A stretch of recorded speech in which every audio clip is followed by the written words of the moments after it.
This story starts with a genius who was exceptionally talented with a knife. The light would glint on the blade of his weapon and there was nothing that he could not cut through, nothing that would not yield to his blade. A blade so mastered that it could even slice cleanly through a droplet of water in a really cool fashion.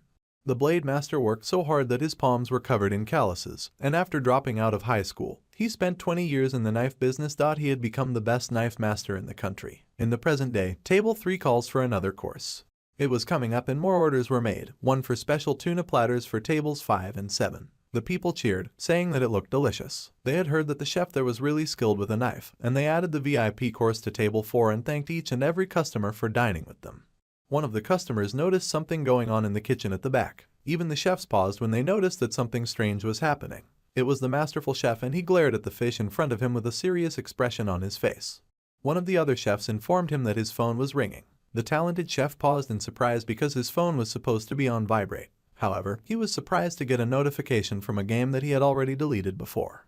He wondered if his phone was broken, but he did not have long to ponder it before someone called him. They inform him that they have customers waiting. However, the customer is to be told that they do not have the course that they are looking for, and he clenches his fist. However, the customer stepped forward, telling him not to lie since it was obvious that the master chef was not telling the truth. In strode a sleazy-looking mafia boss with blonde hair and 2 bodyguards. Mr. Sleaze said that he had come because he thought that it was time for the talented chef to give him an answer. Sleaze said that he believed that he had given the MC more than enough time to think it over, and that for someone who handled the same things every day, this should not be too difficult for the guy. The mafia dude laughed and said that he must have been too ignorant.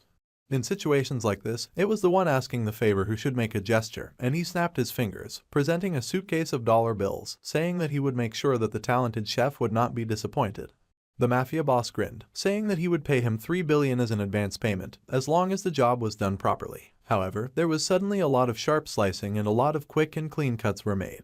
The MC had unleashed his knife and done a little bit of slicing. He then spoke to the obvious mafia boss, saying that this was a kitchen where cleanliness was their top priority, so someone as dirty as the mafia boss had no place there. With a stern look of disgust on his face, the talented chef asked the mafia boss to leave. His cleanly cut fish fell threateningly on the floor before the mafia goons. They were shocked, but Mr. Sleaze would not back down so easily. He laughed, saying such skills were expected of the sword master. The blonde mafia laughed that the guy was truly not someone who should be slicing fish in a place like that, so the boss asked him to hurry up and switch professions. However, the talented chef just grabbed his knife and the mafia goons panicked, scared he would fling it at them. They left, but Mr. Sleaze laughed that he would not give up that easily, and he swore to be back to be the bane of the MC's existence soon enough. Then, the mafia boss asked his goons to go with him and the other chefs nervously watched him leave. Everyone turned back to work after that incident and time passed. The sky began to darken as the business day came to an end. The chef said that an advance payment of 3 billion won was amazing, and if it were him, he would have accepted the deal right away, so he had no idea why his gifted colleague had refused. The colleague in question took a happy puff of his cigarette and explained that he had spent his whole life slicing fish, and that he knew nothing about dealing with gangsters. The other chef pointed out that the mafia just wanted to use the talented chef's reputation as the sword master, and that surely they would not make him take someone's head off.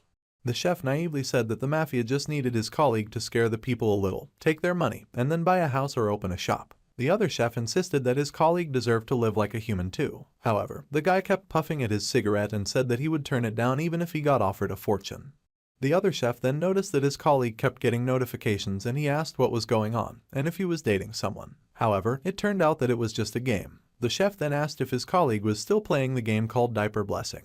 However, that game had not been played for ages. Suddenly, someone yelled out for Jubang and demanded where everyone had gone without cleaning everything up. The other chef groaned that their boss was here, so he would be leaving first. So, the guy kept smoking and admitted that honestly, after his family had gone bankrupt when he was a kid, all he did was work. He had also once considered what it would be like to live as a real human, and he had definitely been too focused on just moving forward. Finally, he groaned and fished his phone from his pocket, wondering why on earth his phone would not stop ringing, and that it was getting ridiculous. The MC wondered if he had reinstalled the app when he was drunk, and he even considered deleting it again. It had been so many years since the Demon King's invasion in the game, and the talented chef tapped on the notification on the screen by accident. He cursed when he opened the app and music began to play. The screen showed a smirking girl with waterfall blue hair as the music got louder. The flashy background music was just as the MC remembered even after all this time, and he admitted that the female characters were still as pretty as ever. Suddenly, something weird started happening with his phone, and he noticed that his phone was glitching. Suddenly, he was then consumed by a bright light, although he was greatly confused by all that was happening.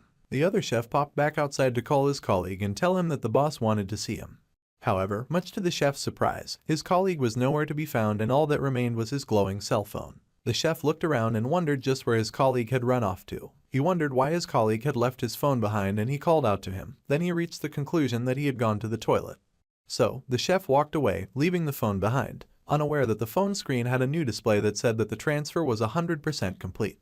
There is no backstory to this tale, and it starts with 2 fingers reaching for a phone. The game was a typical pay-to-win model with an auto-hunting system, and the advertisement stated that the storyline was surprisingly worth checking out.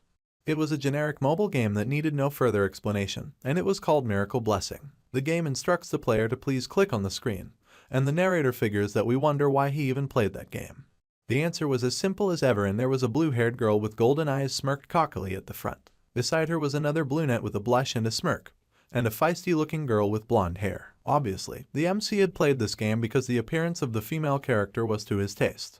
The main character had ended up swallowed by the game, and he had never spent a penny of in-game purchases or played through multiple cycles, and had not even finished the game. However, the unfortunate guy had not ended up in the game as a playable character, and he had not even manifested as an NPC. The unlucky main character instead found himself getting reborn into the body of a background character whose location was unknown. The suffering protagonist was born into the body of a background character. He bit harshly at the hand of fate that had dared to place him there. As the background character, the dude's name was Kang Jeong-ma. As the MC walked past, he ended up bumping into the shoulder of another person. The virgin was shocked to have bumped shoulders with a woman. However, he explained that the situation was not how it appeared, and that anyway, even as he asked the young lady if she was okay, she stammered that she was fine and that she was sorry for the inconvenience.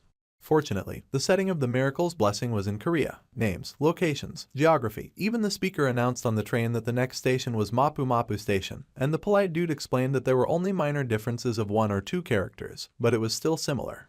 Thanks to that, the MC was able to adapt easily, and he had been just a normal teenager. At least, he had been for a year, and he lived there, forgetting whether the world he was in was reality or a game. Experiencing an ordinary teenage life that he never had in his past life was all that he dreamed of, and he enjoyed living a very ordinary secondary life. That was until he had returned home to some devastating news.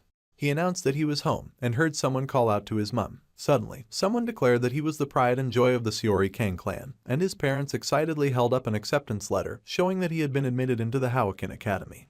Our guy was absolutely stunned to see such a letter and laughed nervously, asking his parents to kindly not bring out such a letter, but they scolded him and asked what he was talking about. His parents went on excitedly yammering about how no matter how many times they read the letter, they were super proud of their son and they thought that they had done a great job raising their child. His parents went on to happily inform him that the entrance ceremony was the next day, and they asked if he had already packed up all the things that he needed. Stunned, the MC could only mumble that he would finish packing everything up soon, and his parents encouraged him to go immediately. That was it. His modest dream of living an ordinary life was completely destroyed by that one letter. The talented chef sighed in his chair and realized that it was tomorrow already. With everyone so excited, he could not go back to his normal life by rejecting that letter. There was sighing and then some pondering on how many times he had asked to leave. But it had not made much of any difference. Just thinking about it made him feel tired, exhausted in fact, and he glanced at a picture on his wall, knowing he was exhausted because of the person in the picture. That person was the background character whose body he was now stuck in, and the MC could not understand how a background character had managed to get accepted into that prestigious school. However, what happened was that, before our boy had possessed his body, the background character Kang Jeong-ma manifested his blessing by immediately passing the entrance exam for Hawakin Academy. The situation was confounding, and the talented genius could not help but wonder if the background character was some kind of genius or something. A blessing, a bright power, often used by humans as a special ability, and it had the same concept as a game skill with it manifesting in various different forms. However, not all humans had divine protection, because it was mostly genetic. Getting a blessing heavily depended on the presence or absence of blessings in a person's family line, and the society itself was divided into ranks called noble, commoner, and privileged. This was created to maintain the power of the elite at Hawakin Academy. Although the academy was founded under the pretext of hero training, in truth, it had long been a school exclusively for the upper-class hero families. Until recently, a special admission system was introduced for non-heroic families, and the dude, who was stuck in the body of Kang Jeong-ma, was accepted as one of those special admissions. However, this of course begged the question of why heroes were needed in the first place. Well, the answer was simple, and a bright red light hovered in the sky, casting dark shadows of horrific creatures over the earth. Heroes were usually needed because of monsters, otherworldly beasts that possessed powers far beyond any human skill. It was a probability, but the MC has to make it clear that such a thing is not his reality. A hero training school is to prepare for war. It sounds different, but if he had to go through re-enlistment, that is exactly how he would feel. He groaned as he considered the misfortune of his body getting a blessing. He tried to check it out, but the status window still looked pretty weird, saying it was a painless blessing that could be activated in 30 seconds with a 12-hour cooldown period. Still, he focused and tried to figure out his body's manifested ability, which was stated to be painless. My guy did not completely understand what that was supposed to mean. The lazy dude groaned and wondered how he had gotten accepted with something like this, and he got depressed just looking at it. Then, he figured this was the blessing that he received when he possessed this body, the blessing of the sword god. It had an infinity activation time and 0 cooldown time. It activated only when the sword's length was 30 centimeters or less, and the width was 5 centimeters. Our guy was kind of stunned at the ability and wondered if someone was playing a trick on him with this. It was an ability that he had not seen in the game, and the content was so simple when compared to elaborate nomenclature. The status window said that it would cut if he struck, and writing something that obvious as an ability seemed weird to him. However, what stood out the most was the weird activation condition. It spelled out the exact sword length as well as the width, which was the perfect size for a sashimi knife. So, the MC wondered if there was a fencing game here too. He groaned, having no idea what the heck the game wanted, and life just did not always go the way a person wanted it to. Finally, the reluctant student was done packing. Then, his eyes snapped open as he recalled that he almost forgot to pack his equipment. Come to think of it, when he played the game, the character's equipment was as expensive as ever. Even the lowest E-rank gear cost millions, and an average C-rank gear was worth hundreds of millions. While S ranks were treasures in their own right. The tuition alone was exorbitant, and the dude did not want to spend money on an entrance that he was being pushed into. For the entrance screened, it was written there that if he did not pack something, then he would be marked from the first day. The lazy MC sighed heavily as he pondered his options, and he decided to go to Dexo. Placing his hands in his pockets, he stood and walked off. He recalled his first teacher's habit of insisting that Japanese knives were worth over 100. Now that the nostalgic dude was thinking about that old geezer, he recalled how the old man would say that a master did not blame their equipment. Time passes and someone calls out to the black-haired dude, calling him a new kid. Our boy is dressed in a uniform and unimpressed by the people calling to him. The other speaker is a big guy with a mohawk and an angry look on his face, and he is completely offended by the weapons that the MC submitted. The black-haired new student had brought with him a nice assembly of sashimi knives, all freshly bought at a great discount. It was the day of the entrance ceremony and he was going through a weapons screening. Every year, the instructor knew that there were pranks from upper-class children, so the instructor needed to establish authority from the start. The mohawk guy yelled and asked if the students thought that the academy was a joke. He yelled that it did not make any sense to use a kitchen knife as his equipment for the class placement test. However, the MC said with a serious face that this was his equipment. The mohawk dude was confused, and then he yelled once again. However, someone called out to the instructor. It was the black-haired new student, of course, and he explained that he was just a special admission student from an ordinary family. The tuition alone must have been a huge burden on his parents, and now the instructor was asking him to provide expensive equipment. He pointed out that he would never do such a disservice. The instructor noted that the color of the guy's name tag did indeed mark him as a special admission student, and it was true that the academy's tuition must be a significant burden for students who are not from the upper class. The instructor was shocked to think that someone affiliated with an institution meant to be a level playing field for education was using such prejudice to target a deeply devoted student.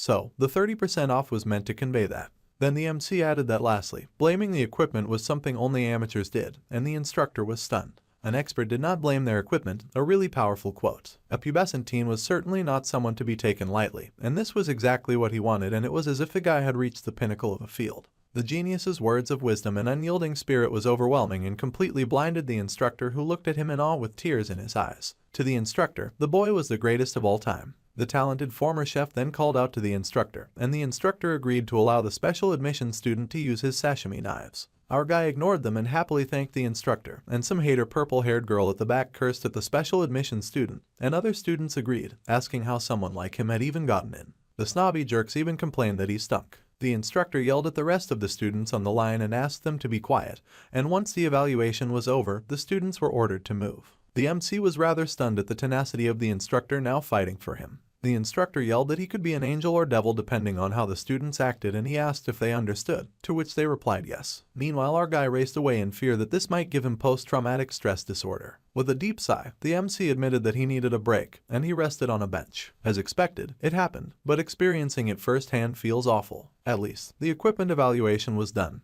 and he had made it through the entrance ceremony. The only thing left was the class placement test, and he was already exhausted. He paused to think for a moment, but he had come this far and it was too late to give up now. This was the school that he would be attending for the next 3 years, the Hero Training School, Jokwon Academy. Just as suspected, the school was completely different from what he saw on his screen. If he was to exaggerate a bit, then he would say that the school was about the size of a small city. It was pretty cool and it was a great and privileged opportunity to study at a school attended by the upper class people. Thinking back to his past life in the district, he'd had to drop out of high school due to family circumstances, and he wondered if this was really happening. The placement test would happen soon and the announcement reached our guy where he was lounging. New students were told that they must assemble at the training hall by 3 in the afternoon. It is surprising that such an announcement was made so soon. The entrance examination had already been passed, but the placement test was important. A test was a test, so the MC had to get used to it, and he held up his sashimi knife with pride. Now that the genius thought about it, he had not used a knife once since he had gotten there and there was nothing he could do. His former trainer had once told him that he must never let go of his sword, and that he must sleep with it in his hand if it came to that. It was another of his teacher's habits, and the stuck-in-the-past clown smiled as he recalled 20 years of living by the sword. A year of rest could not possibly dull the student's skills, and the sharp dude rubbed at his sashimi knife, testing the weapon. The talented fighter unsheathed the knife a little and tapped on the blade to test that out too, and he smiled at what he had found, saying that it was not bad. He then decided that he would try cutting a leaf, and he slid his knife out of the sheath as it began to charge with power. The equipment he held in his hands met the conditions to activate his special power, and the sword god blessing was then activated. There was a blinding flash and a large explosion, with the status window then informing the MC that his physical body had a level that was too low to withstand the power of the special skill. He was shocked by this announcement, as he heard that the level of the equipment he was to use was also way too low. The status window then told him that it would use suppression to synchronize the equipment with the user. He was shocked since he had just drawn the sword, but that was enough to activate the special ability, much to his horror. Level 1 activation was now complete, and the status window told the gifted dude that the blessings of the gods would be with him. The MC's eyes widened in horror, and there was a sharp charge as the blade in his hand suddenly flooded with overwhelming power. He cried out as he was flooded with energy, and he panicked, knowing that at this rate he would die, and dying was unacceptable. His eyes widened in panic as the charge of power flooded his body, and then there was a bright blinding golden light. Shattered images fell around the MC, who found himself transported to an odd domain of red lines and line spaces. The black-haired genius was so confused about the whole situation that he cursed, and he realized that he had no idea what had happened. The sashimi knife fell from his hands, and he stared out in front of him, dazed at the cracks that hovered around him. Suddenly, the vision dissipated and his eyes widened when he realized that he was back at the academy, safe and sound. The moment he let go of his sashimi sword, he returned to how things were before, and he wondered what was going on. He groaned and he rubbed at his head, finding the whole experience very painful. Finally, it was understood that his ability got activated. But the sword god's blessing surely should not have made the entire world seem torn apart. It was hard to understand how and why such an intense pain had come about, to the point that he felt it in his head and he wondered if it could be a backlash. The painless blessing only caused a mild muscle soreness after use, and if every activation felt like this, then this might be a skill that the dude just could not use, and he glared at the fallen knife with great disappointment. Once again, the announcement rang out for new students to assemble at the training hall immediately, and the MC sighed. He wondered if it was okay for him to even try to pick up the knife again, since he could not just leave it lying on the ground. Perhaps it had hurt like that because it was the first time, and the dude continued to gas himself up to touch the knife. He told himself that it had to be okay, but his hand trembled as he reached for the weapon. He finally grabbed it in his hand, but then screamed that it was not okay when once again sparks began to fly and the dude felt electrocuted by his own ability. The other students turned in surprise to hear the man loudly cursing. Later, at the training hall, all the new students were gathered and were in awe at the giant auditorium. They walked around, admiring the place and murmuring with their various acquaintances. Even the big guns and parents talked to each other, boasting about the cost of enrolling their children. Suddenly, the green-haired man with an ugly bob turned and was surprised to see someone who had made it through a difficult journey. That person was the Lord Sword Emperor, a tall and proud man with white hair, and he was the 7-star hero Sword Emperor, Siegfried von Nibelung. The Sword Emperor was the direct descendant of Aaron Nibelung, the apprentice of the legendary hero, Balor Håkon. The ugly green bob guy hailed the Sword Emperor as the strongest human, and the dude with a big white mustache suggested that they return to their seats. The Sword Emperor laughed to himself as the nobles walked away. Then his eyes opened as he felt a disturbance in the force, just for a green-haired lady with glasses and a smug smile to appear. She greeted the Sword Emperor and called him Sieg, saying that it had been a while since they had met. She was the 7-star hero sage, Media Poison, and she laughed, asking if it had already been half a century. The old man greeted her without even turning to face her. Sieg could not believe that Miss Poison had come dressed like she was the head of the academy, and he mocked that he had thought that turning 70 would be a great excuse for her to let herself go. However, she said that it was every woman's desire to remain beautiful until the very end. She smirked and said that all the Sword Emperor had to do was to say a word and then she would make him look 10 years younger with her blessing.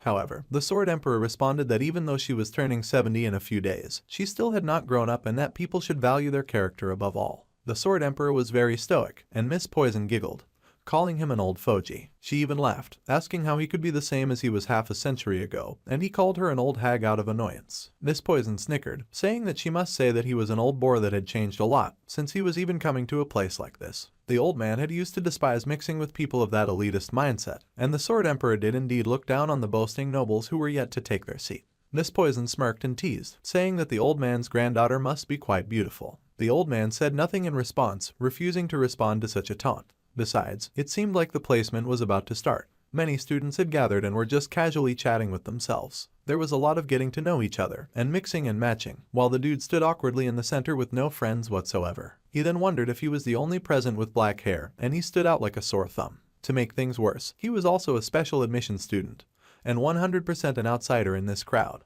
The MC still remembered how all the nobles had mocked and sneered when they heard he was on special admission back in the line. He wondered if this is what people meant when they said someone was of humble origins. He walked on through the crowd, unable to properly blend in as the people muttered around him. Suddenly, the sharp MC took interest in the person that everyone was looking at. It was a lady with flowing blue hair that caused blush to blossom on cheeks as she passed. Just as he had suspected, that girl studied in this academy as well. As she walked, the sound of her shoes made a tapping sound and all eyes were drawn to the lady with long soft blue hair and a hard golden glare. She was none other than Abel von Nibelung, the granddaughter of the Sword Emperor and the game's main heroine. She was also the reason the MC had spent so much money on this game. Subspace was created by the legendary hero, Balor Joquin, along with the establishment of the academy, and it is an alternative space from reality. The damage and pain experienced there feel real.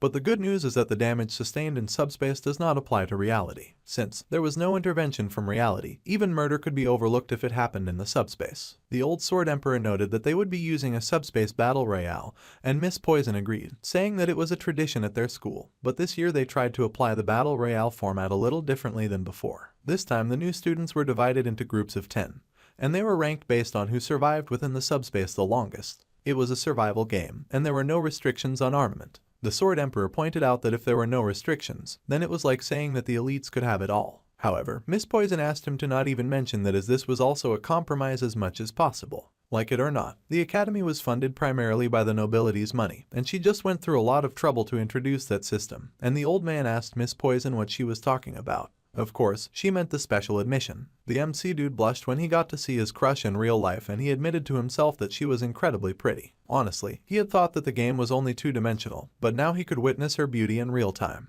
The guys around her were immediately trying to strike up a conversation with her, and if he did not know better, our guy would have joined those poor guys and would have also tried to talk to Miss Gorgeous. However, he had played the game to some extent, so he knew what they did not. Abel von Nibelung was a player of the Miracle's Blessing M. In other words, the protagonist of the game was connected to her. In the end, beautiful people would always have someone they match with, which was often other beautiful people. Furthermore, as a special admission student like him, he was not suited for this. The gloomy protagonist would rather avoid getting involved and ending up with a noisy school life. The goal, after all, was to stay safe, ordinary, and secure. His self-imposed motto for the future was to complete his studies smoothly, to obtain a regular job, and to lead a normal and very secure life. Suddenly, the negative Nancy protagonist paused when he saw a job opening for a hero. Of course, he sighed that it was a joke since he could not even use his power properly and just using the knife gave him the creeps. His body trembled just thinking about it. The MC was going to leave the protection of the world for the main characters, while he was going to focus his energy on a few more comfortable jobs. Now, the rules for the 783rd class assignment test of Joquin Academy were going to get announced. Suddenly, it was announced that the test was about to start, and the announcer said that this year's assignment test would be a battle royale. Among the 10 cadets, the top rank was Star, and the second to third ranks were called Dragon. Rank 4 to 7 were called Wolves, and the ranks 8 to 10 were ranked under Ordinary. Based on these results, the students would be assigned to different classes, and scores were automatically calculated and there was no time limit. Our guy realized that the test was just like a game, and the goal was to finish it quickly without drawing attention as an ordinary student. The spiritual occurrence device was activated and the exam started immediately. The announcer wished the blessing of the hero to be with the students, and the main guy got serious as the transportation began. He told himself to avoid drawing his weapon as much as possible. Meanwhile, the 24th group's review had been completed and a few students threw up and groaned from the intensity of the battle that they had just faced. The first place was announced for that group and the 47th group's review was also complete. The first place and second place were announced as well. Come to think about it, Miss Poison turned to the Sword Emperor and pointed out that the new batch included the old man's granddaughter as well as the descendants of Chang Xiang and Jiao Gang. The results of the match were practically predetermined. However, the old man scolded her for saying that. However, the lady pointed out that 7 minutes and 14 seconds was incredibly fast. Abel was already making an amazing record even with just a C-class weapon. The high-level weapon claymore that Abel used demanded a fair review, and the lady laughed that the young kids were already acting like their elders. While it was not a record as great as her grandfather's, this was among the top 10 in the Academy's history. However, the old man said that it was only natural for a descendant of Nibelung, and since it seemed that the test was ending, it was time for the old man to take his leave, since the other students were descended from pigs. Miss Poison then points out that there was just one batch left and she asks if the old man is leaving.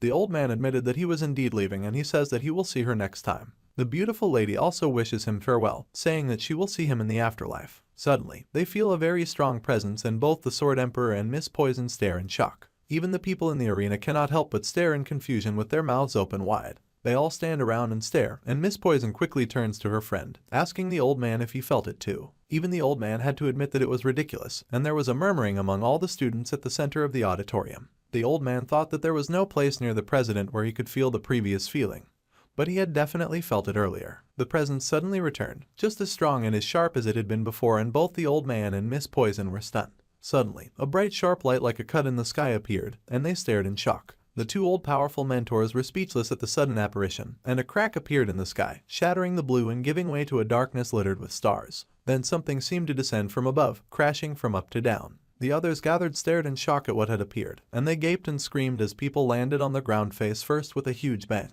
The people were shocked and murmured to themselves, asking if people had just fallen from the alternative dimension space. Then, there was a bright light in the sky and the old man glared at it as a bead of sweat formed on his face. Then, something descended from the light in the sky, and it shot down into the ground, landing with a bang where the fallen students lay. Miss Poison immediately called out for the medical team while the old man watched in silence. The beautiful lady ordered the medical team to check the vital signs of all the cadets who had just arrived. She yelled for them to hurry, and the sashimi knife that had impaled itself on the floor still glowed with power and magic. The fallen person's face was reflected in the sharp blade of the small knife. The outcome of the test was already decided. Someone screamed out and cursed, because unfortunately, there was a lot of fighting and strangling.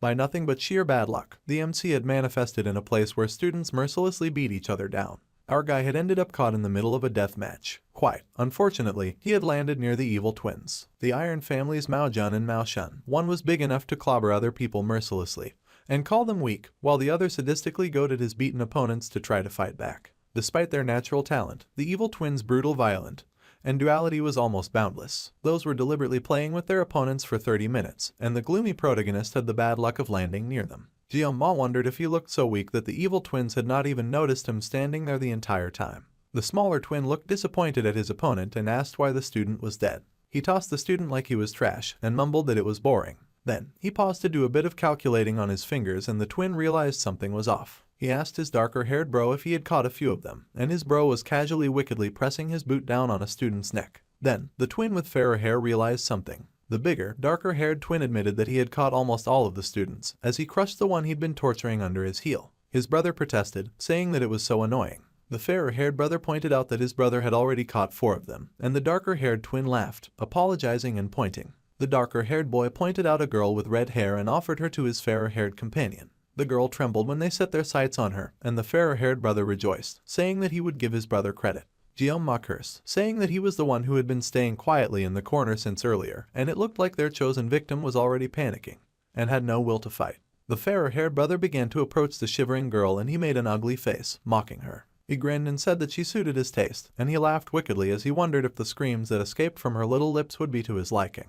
It was driving the fair-haired brother crazy just thinking about it, and the girl looked terrified. Even though the fair-haired twin was a sibling, the dark-haired twin laughed that his twin just looked like a pervert. The fair-haired twin then grinned disgustingly and asked the shaky redhead where he should start with tearing her apart. Unable to take it anymore, the MC called out to them, swearing and calling them fatherless jerks. The twins turned and he yelled, saying that even if they were in the other space, there was no reason to go that far, and that only psychopaths would do what those evil jerks wanted to do. Jiao Ma ended up stepping in without thinking, even if it was the last thing that he wanted to do. The twins were surprised to see that there was another guy available, and the dark-haired twin noted that our guy was just a special student, a person with a low-class background.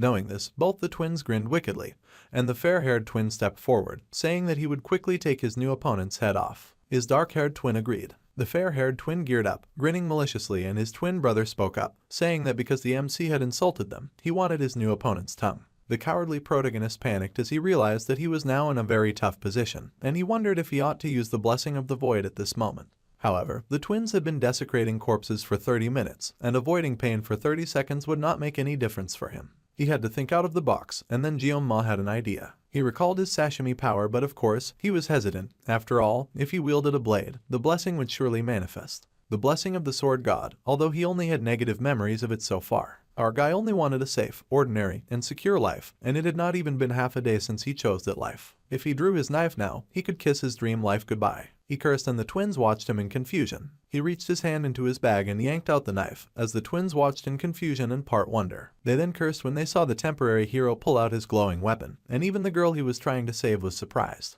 The thing was that the twins did not take Jeonma's weapon seriously at all because it was so small, and the fair-haired twin charged, calling his new opponent funny, so he swore to make his opponent's death as painless as possible. The fair-haired twin roared and cursed at the MC, saying that he would start by smashing his head in.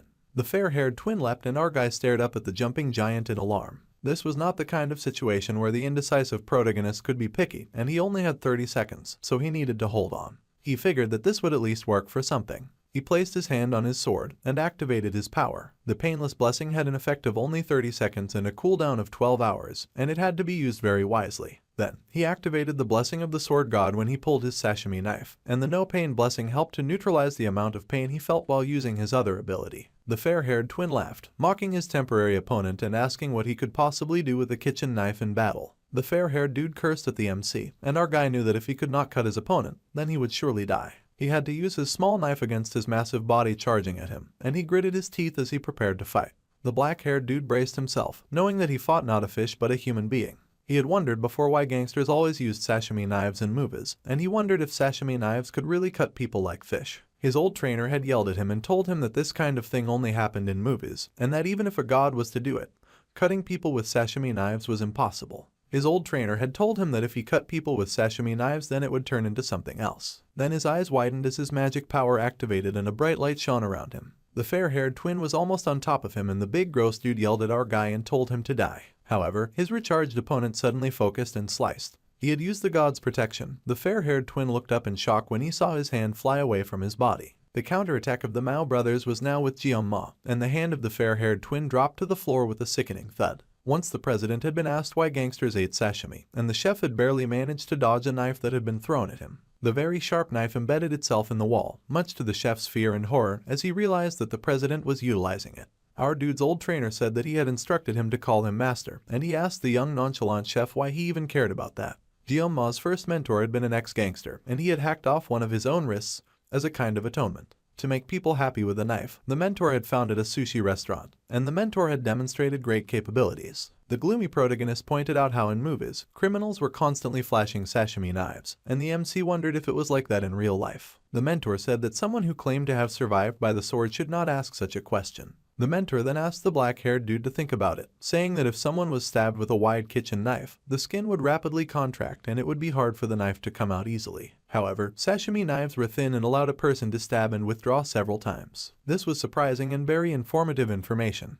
Then Jeonma asked why his mentor had said stab and not slash when it was easy to slice a fish, so it should be easy to slice people. However, the mentor yelled and said that the fish were sliced since they were already lying down. Standing, a person could not even cut a loaf of bread in one go. The MC was still adamant and said that even after watching cartoons, a slash made everything go away, and he complained that his boss just lacked talent. The old ex-gangster pounded our dude's head in anger, saying that his old boss had been his mentor. The ex-gangster went on to say that even if the god of knives appeared, it would not work. However, the fair-haired twin stared in speechless shock as his arm disconnected from his body. The fair-haired boy gaped as his hand went flying away.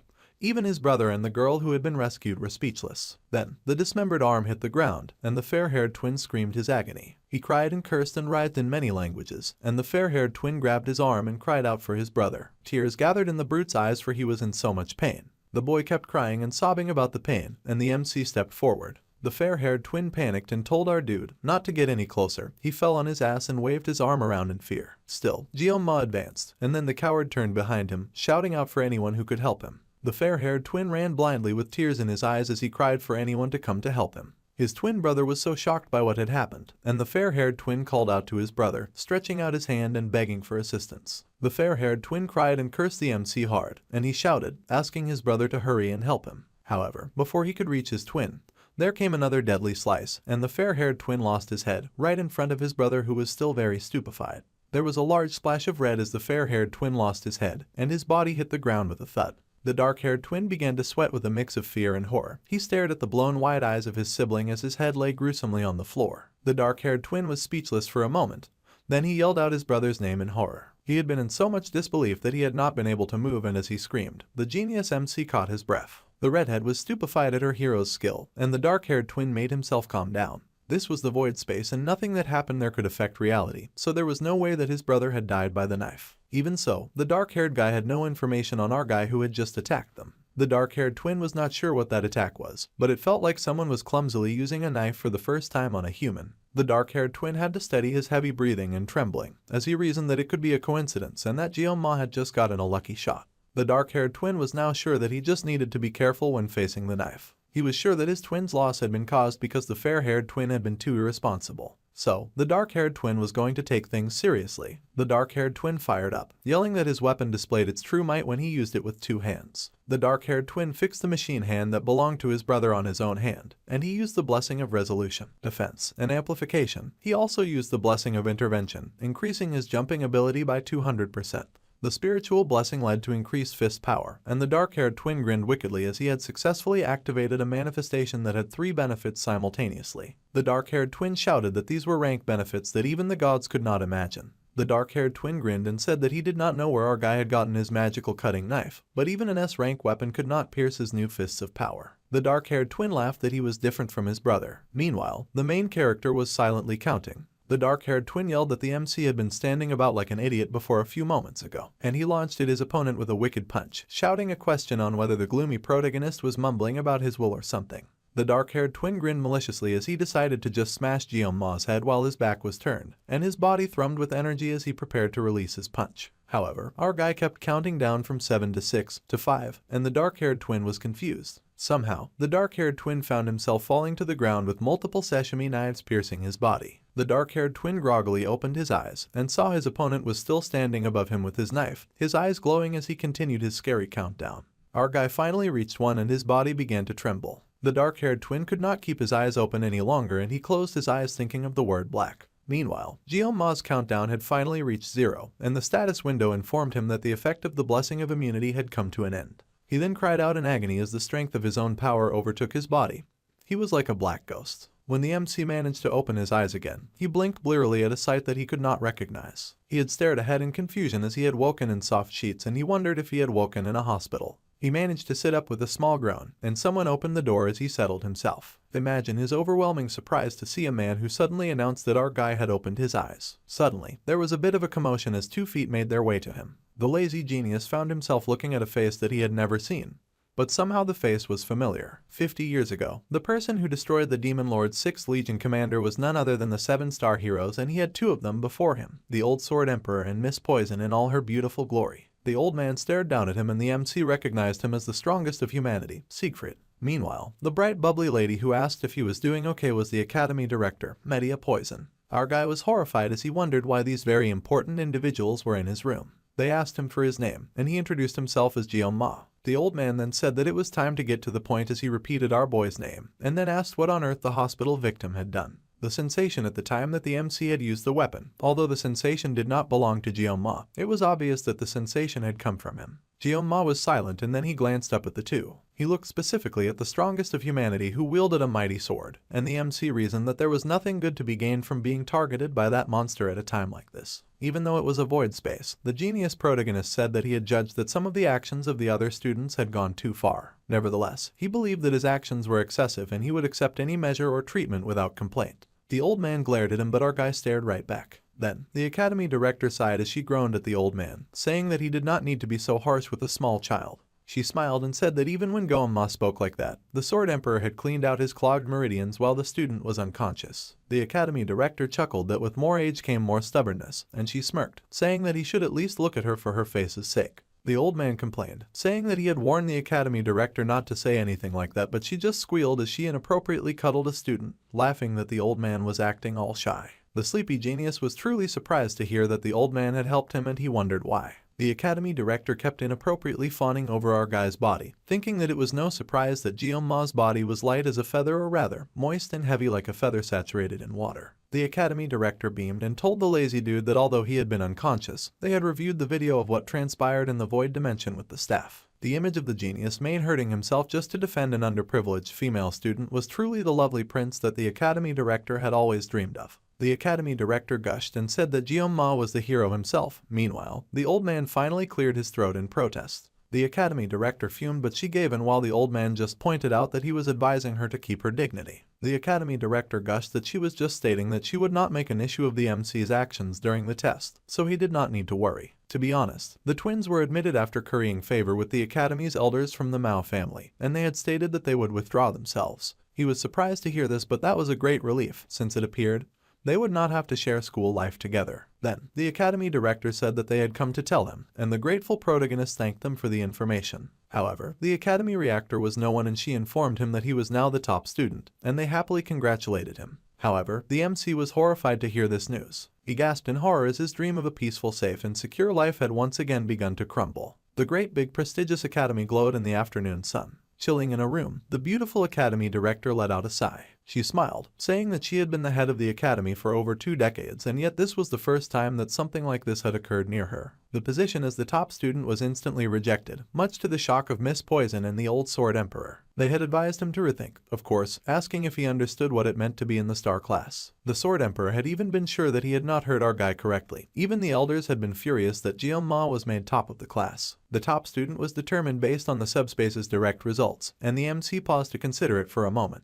However, after a while, he confessed that he still did not want the position, much to the shock of the two once more. The old man was perplexed as the beautiful academy director kept trying to convince him otherwise. However, the academy director then called to the old man, snapping him out of his thoughts in the present time. The academy director asked the old man if he was upset that he had taken the top rank instead of his granddaughter when the old man had seen the video too. The old man laughed and said that was immature. There was nothing more immature than challenging the grading performed by the subspace imbued with the will of the founding hero. The academy had chosen our guy as the top pupil, and they simply just followed. The old man pondered the situation more and figured that if his skills had been outstanding, then this might have been comprehensive. If his physical abilities had been great, that would have been fine.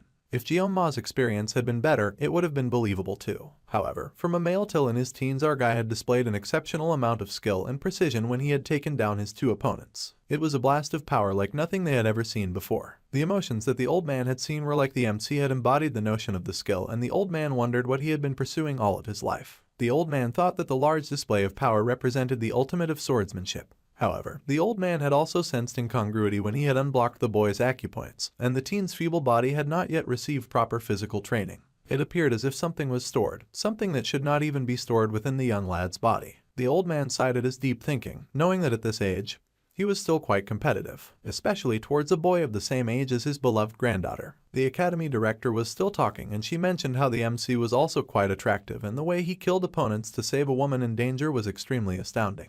The academy director was baffled and wondered if she could ever pull off something like that even when she was 10 years younger, and it seemed impossible for her to do at her current age. She then grinned and asked the old man what he was thinking about. The old man was silent, and then he pondered on what college students nowadays named women like her. She was curious, and then she smiled and told him to go ahead and to open that fancy smart mouth of his. The academy director asked what people called ladies like her, and he said a cup down. A blush came to her face, and the old man began to speak some very dangerous sounding words that sounded like the word used to refer to a female dog.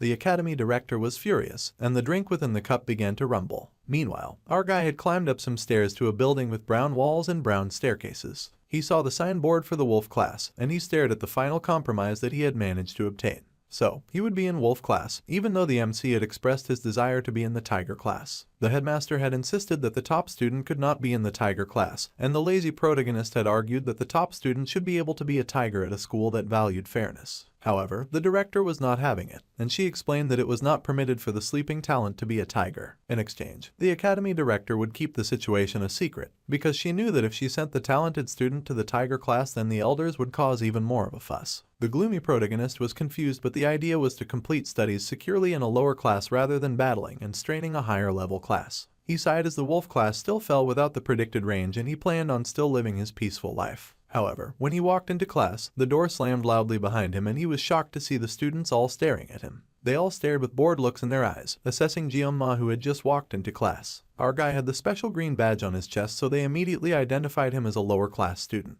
Then, the other students in wolf class started laughing and mocking him. Unbothered, the MC walked further into class, noting that his classmates seemed to be ignoring him. He figured that was a relief, and if they were going to ignore him, then they could at least quit gazing at him. Since they were ignoring him, it appeared like the academy director had kept everything under control. Jeonma beamed, thinking that an outcast like him would surely have a tranquil life, so this was a positive thing, and he happily hummed to himself. Suddenly, he noticed something. He looked up to see a fidgeting girl nearby, and it was the redhead, thanking our guy for saving her regarding what previously happened in the battle against the twins. He stared at her in silence for a moment, and she stared back in silence as well. She then blushed and explained that this was regarding what had happened during the test, and our guy then recalled what she was talking about. He had wondered why she was using honorifics to address someone her age, but he told her that she did not need to thank him, and he smiled, saying that in such a scenario, anyone would have behaved in the same way. It appears the coincidental hero had ended up saving the redhead, and she told him again that she truly appreciated his help. The MC had however done that to save himself too, and now he felt like a hypocrite receiving her thanks. Come to think of it, Jeonma realized that he had yet to introduce himself, and he told her his name. Then the redhead happily introduced herself as Chloe. He smiled and said that it was nice to meet her and that he did not anticipate them being in the same class. She admitted that she had also not seen that coming and that it was good to meet him. Jeonma however wondered who Chloe was, as he could not remember her name from the game, and he had even played the mini-game. It seemed, considering that the core narrative involves combating demons in the latter meeting, that introducing a new character at this time felt a bit too soon. Our guy then noticed something again. He reached the conclusion that there was a high possibility that Chloe was just a support extra, just like he was. He then beamed and asked her to kindly keep the incident from the exam a secret, and she was surprised by his request, but she agreed. Then, Red said that if it was not too much trouble, then she would like to ask for a favor. However, before she could ask, a teacher came in and asked all the students to please take their seats, shocking Red. Jeonma smiled and said that they would talk later, and Red shyly agreed. The book was slammed on the table, and the professor said congratulations to all the new students who were being welcome aboard. It was the instructor from the gate, and he told them that they had all been chosen to take on the legacy of their brave forefather, Valor Jokwon, by standing here now. The instructor told them to embrace their pride, and then he introduced himself. The instructor was Lee Won-bin, and he was the wolf class instructor. Since it was the first day for many of the students, the instructor would begin with some basic physical exercises. The instructor grinned and told them to put on their workout gear and to meet at the training area in 30 minutes. One student raised his hand and asked what the instructor's physical training program would be. The instructor said that it was simple and that they would just do 100 push-ups, 100 sit-ups, and 100 squats. Then, they had to go 10 laps around the training area, and if they had no questions, then they should change into their gear and proceed to the place. Then, they were dismissed and the students agreed. Our dude wondered if the exercise had been designed to make them bald, as this was more strenuous than he had expected. Then, the MC called out to the instructor, and the instructor asked how he could help the student. He was surprised that the instructor knew his name, and then he said that he was not feeling too good. The lazy protagonist needed to find any means to avoid such tedious training. The instructor hummed as he considered our dude's words. Then the instructor replied that with a superb student like him, this routine was unlikely to make him even break a sweat, and that the unfortunately talented protagonist should have gained instruction in the star class on his first day. The academy director had specifically instructed the wolf teacher to look out for her top star student, and that he had to attend classes from all the different levels. Jeonma was horrified to hear this news, of course, and he cursed internally, calling the academy director a wretched woman. He had told her to keep it a secret, but she had gone ahead to blab to the teacher. However, our guy was not the kind to give up easily, and he groaned, saying that on second thought, it felt like he needed to use the toilet immediately. Given that the MC was already feeling stiff, it was pretty coincidental that the teacher's instruction was so well timed. He laughed sheepishly, but the instructor responded that the noodle-limbed protagonist was direct and outstanding, as one should expect from a great student. The instructor expected to meet Jeonma at the training area, and there was no getting out of it after that. He ended up showing up at the training area, puffing and panting.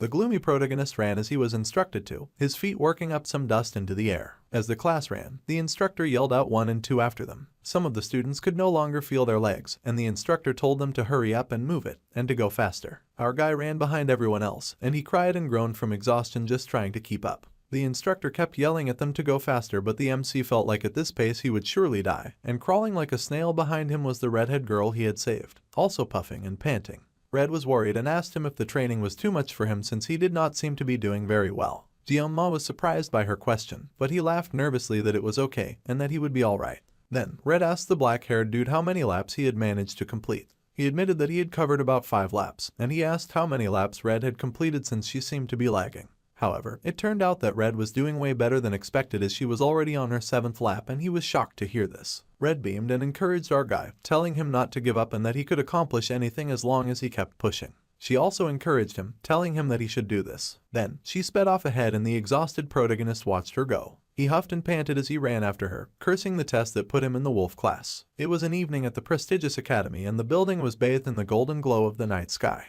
There were bottles strewn all over the floor inside of a room, and the bottles rolled idly, sweating water as they lay. Suddenly, someone slammed a bottle on the table, knocking off the other lazy bottles, and our guy groaned heavily, gasping that he was famished as he lay in his room. He had consumed so many bottles of water and their empty cans were lying around his room. It was already 1 week into the academy and Ma had already faced some unexpected problems. In the great hall where the students gathered, he had groaned that he was famished and crazy hungry. The starving protagonist had called out for the cafeteria to give him spicy pork rice and that he would take 1 serving. Please. However, the cafeteria chef had zeroed their eyes on him and had shown our guy the glorious light of the ticket machine. He was surprised to see one, and he realized that the meal was not free. Broken. The MC said that he would come back later, but for now, he was ordering 1 spicy pork rice in advance. However, his smile faded away as he realized something. Spicy pork rice was 50,000 in price. Now that Ma took a second look at the menu, he realized that a lot of the food started from 50,000 and above and there was not a single affordable option on the menu. The gloomy protagonist had landed in a rich people's school without rich people's funds. The poverty-stricken hero felt humbled by the huge wall of prices, unable to believe just how much a small bowl of food costs. A tear fell from his eyes as he stared at the board, and he consumed his last drop of bottled water. Then, he angrily tossed the bottle of water aside and cursed furiously. Ma could not get a single plate of food because the price of said food was way too outrageous, and he was so famished. It was daylight robbery to pay that much for 1 plate of food. He was almost out of living expenditures, and he should have accepted the money that his father had offered before leaving home. The emaciated protagonist had been surviving thus far on the cheapest water from the campus shop for days, and now he greatly missed the complimentary dinners they used to provide them. He grabbed the blankets and lay all curled up in bed. He needed to think seriously about something else and forget his hunger, and he wondered if there was a blessing.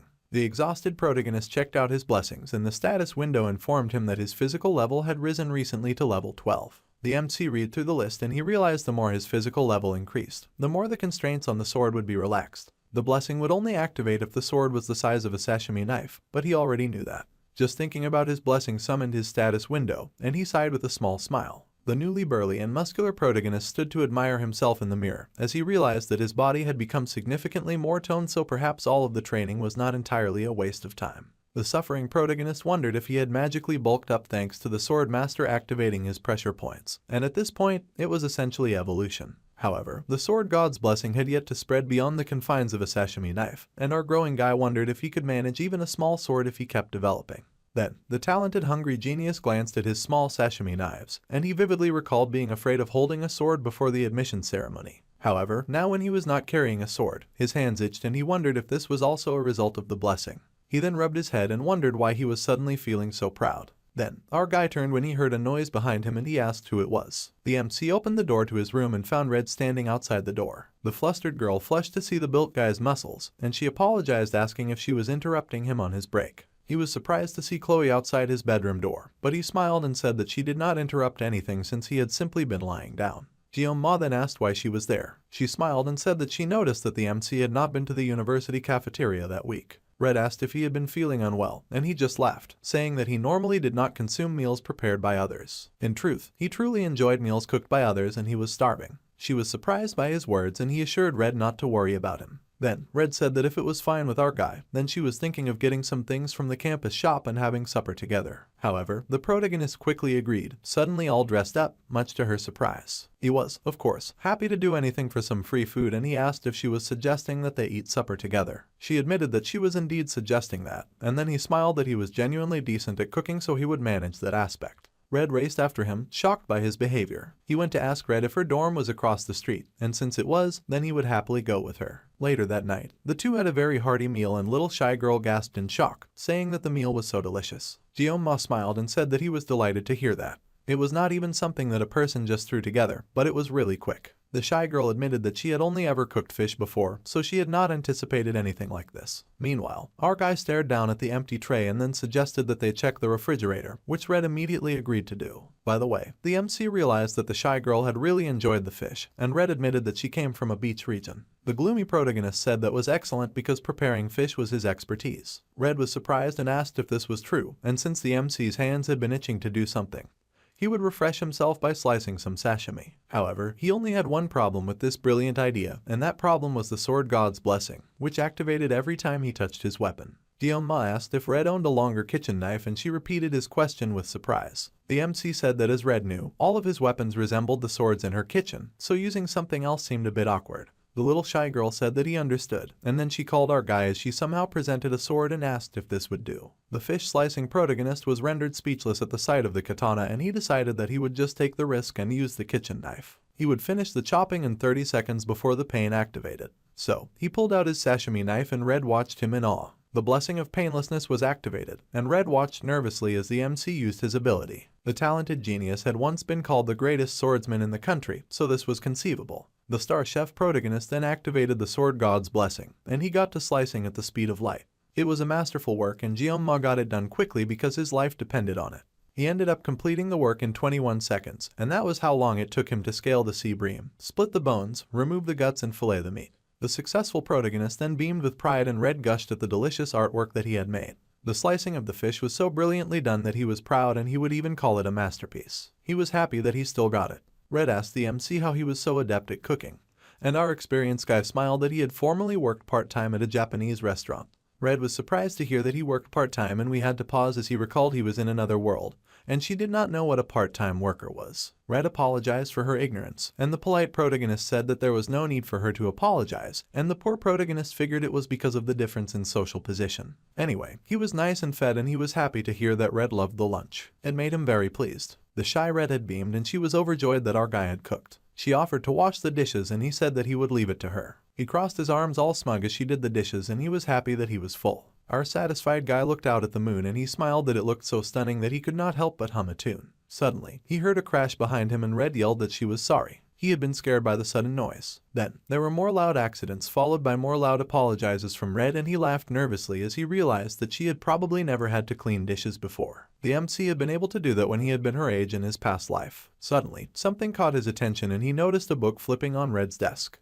Our gloomy protagonist was curious and went a little closer, and he saw that it was a diary. The diary said that Red had received assistance from someone throughout the class placement test, and that she would absolutely return the favor eventually. He thought it was such a rounded, cute handwriting with stickers, and he shamelessly picked up her diary as he considered putting it back in its proper place. After all, Red was simply a typical girl for her age. Suddenly, more diary pages flipped, and the MC was surprised that it turned. He then found that Red had written more about the dude who had saved her, which was him, and about how her heart was pounding and she could not bring herself to talk to him. The talented idiot smiled and thought that she was so cute, and realized this was the reason Red had been shy when talking to him. Jeonma then sneakily thought that he could keep reading the diary to see what else it said. Suddenly, the idiot then saw his name and then repeated pages and pages of Red's love declaration for him. The virgin was absolutely stunned by what he had seen, and he stared at the pages in speechless shock. Then there was a scream behind him, and our dude turned to see that Red had given up on doing the dishes, and she had in fact caught her rude guess going through her diary. Red then asked the colossal idiot if he had read her diary. Continuing on, we learn that the heroes in this world earn respect by defeating demonic beasts, and they increase their standing by gaining a global reputation. However, within their stagnant ranks, certain factions abuse the weak in the name of authority. When the law is unable to punish them, one of the hero families takes the lead and prefers to work in the shadows. The family name is the Auditor of Sicily, Auditor da Sicilia. They were a family that maintained order and carried out assassinations, working in the shadows to help the light. Those born within the auditor family had mental retraining before reaching adolescence, and their emotions were restrained and they underwent severe training. Little Red was one of those tiny auditors, and she often stared as others were trained under a strict master. Little Red was brought before an exhausted bound man and her eyes widened as she realized exactly what her master expected her to do. The little assassin shook with the sword in her hand as she approached the bound man who was beaten and tied to a log. Little auditors were formed into cold-blooded assassination machines, and the age at which the girl first soiled her palms with blood was 15. She was Chloe Auditor de Cecilia, and she was told not to underestimate her abilities as an assassin. She had heard those words long before she became completely conscious of herself, and Red had accepted those words as a part of her. Dutifully, she would pull up her mask and engage in unrelenting training, distorting her nature and casting a gloomy shade deep within her heart as she was stained with the blood of her enemies. So, by the time Red's identity had been worn down, leaving only traces of emotion, she had reached the age to enter the prestigious academy. The academy was of course Jokwon Academy, where the students were placed in classrooms according to their aptitude. Though each student's talent was at least at the level of a dragon or higher, the members of the auditor family who thrived in the shadows were assigned to the common class by their family's decree. This was the agreement between the family and the academy. Red had been excited about starting her first day at an exciting new place. However, she could not forget that she had been instructed to re-protagonist undetected. And nevertheless, even throughout their 3 years of childhood, the family eliminated every individual's liberty. Red accepted her fate as an assassin and did not protest, saying goodbye to her happy school life. Ultimately, nothing would alter her path, or so she had believed until she had met a boy. Red had been surprised on the day that our guy had stood up for her.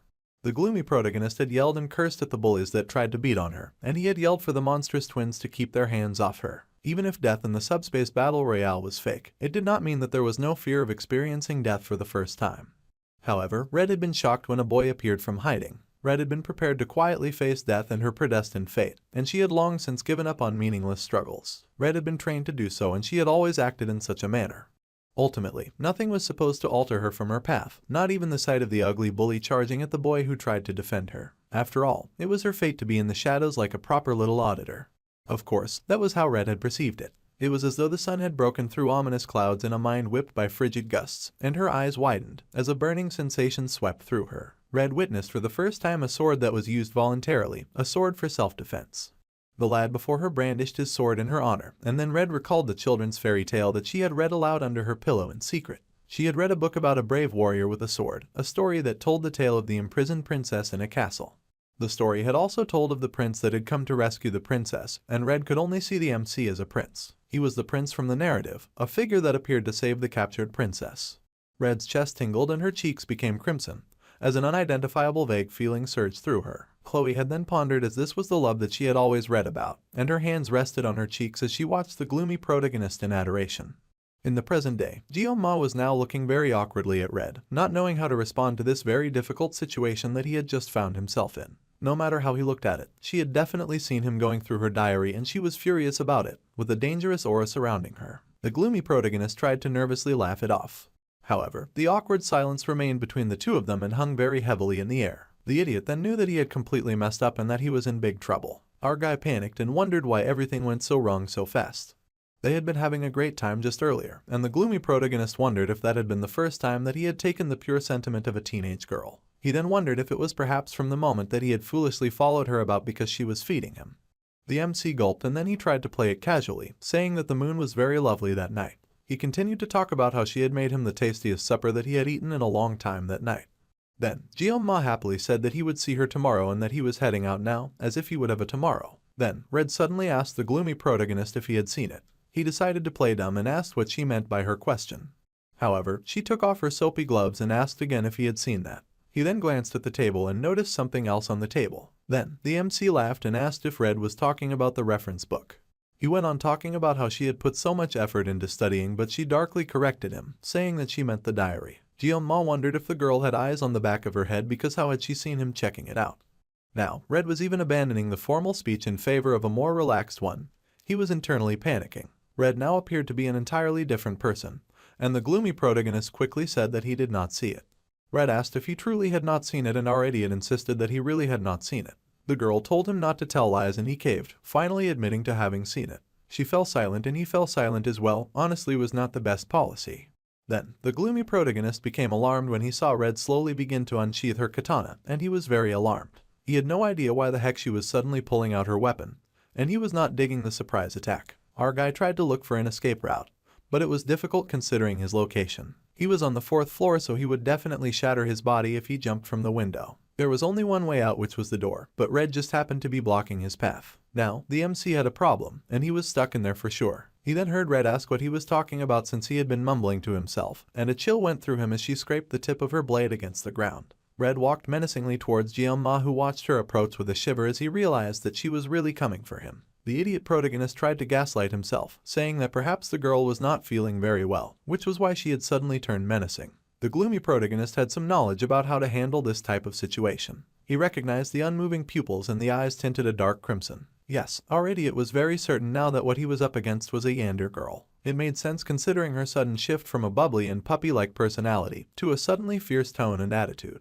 He was shocked to encounter someone with a dual personality this early into the game. Managing the yander characteristic alone was difficult enough, but adding dual personality disorder to the mix made things even worse. It appeared that the change in personality was brought on by opening the diary. Our guy noted that this situation could be very harmful, and he was sure that she would pursue him till the day that he passed away. In order to secure his safety in the future, he had to take the initiative immediately. However, the aura in the room was even more intense than the Mao brothers, and it was downright wicked. Gosh, living in the academy was way more difficult than he ever expected it to be. First, he had to make his way out of this predicament, and he had little time because the danger was approaching menacingly on her home turf. Jeon-ma then began to consider the situation, thanks to how quickly they had cut the fish and how fast they had eaten.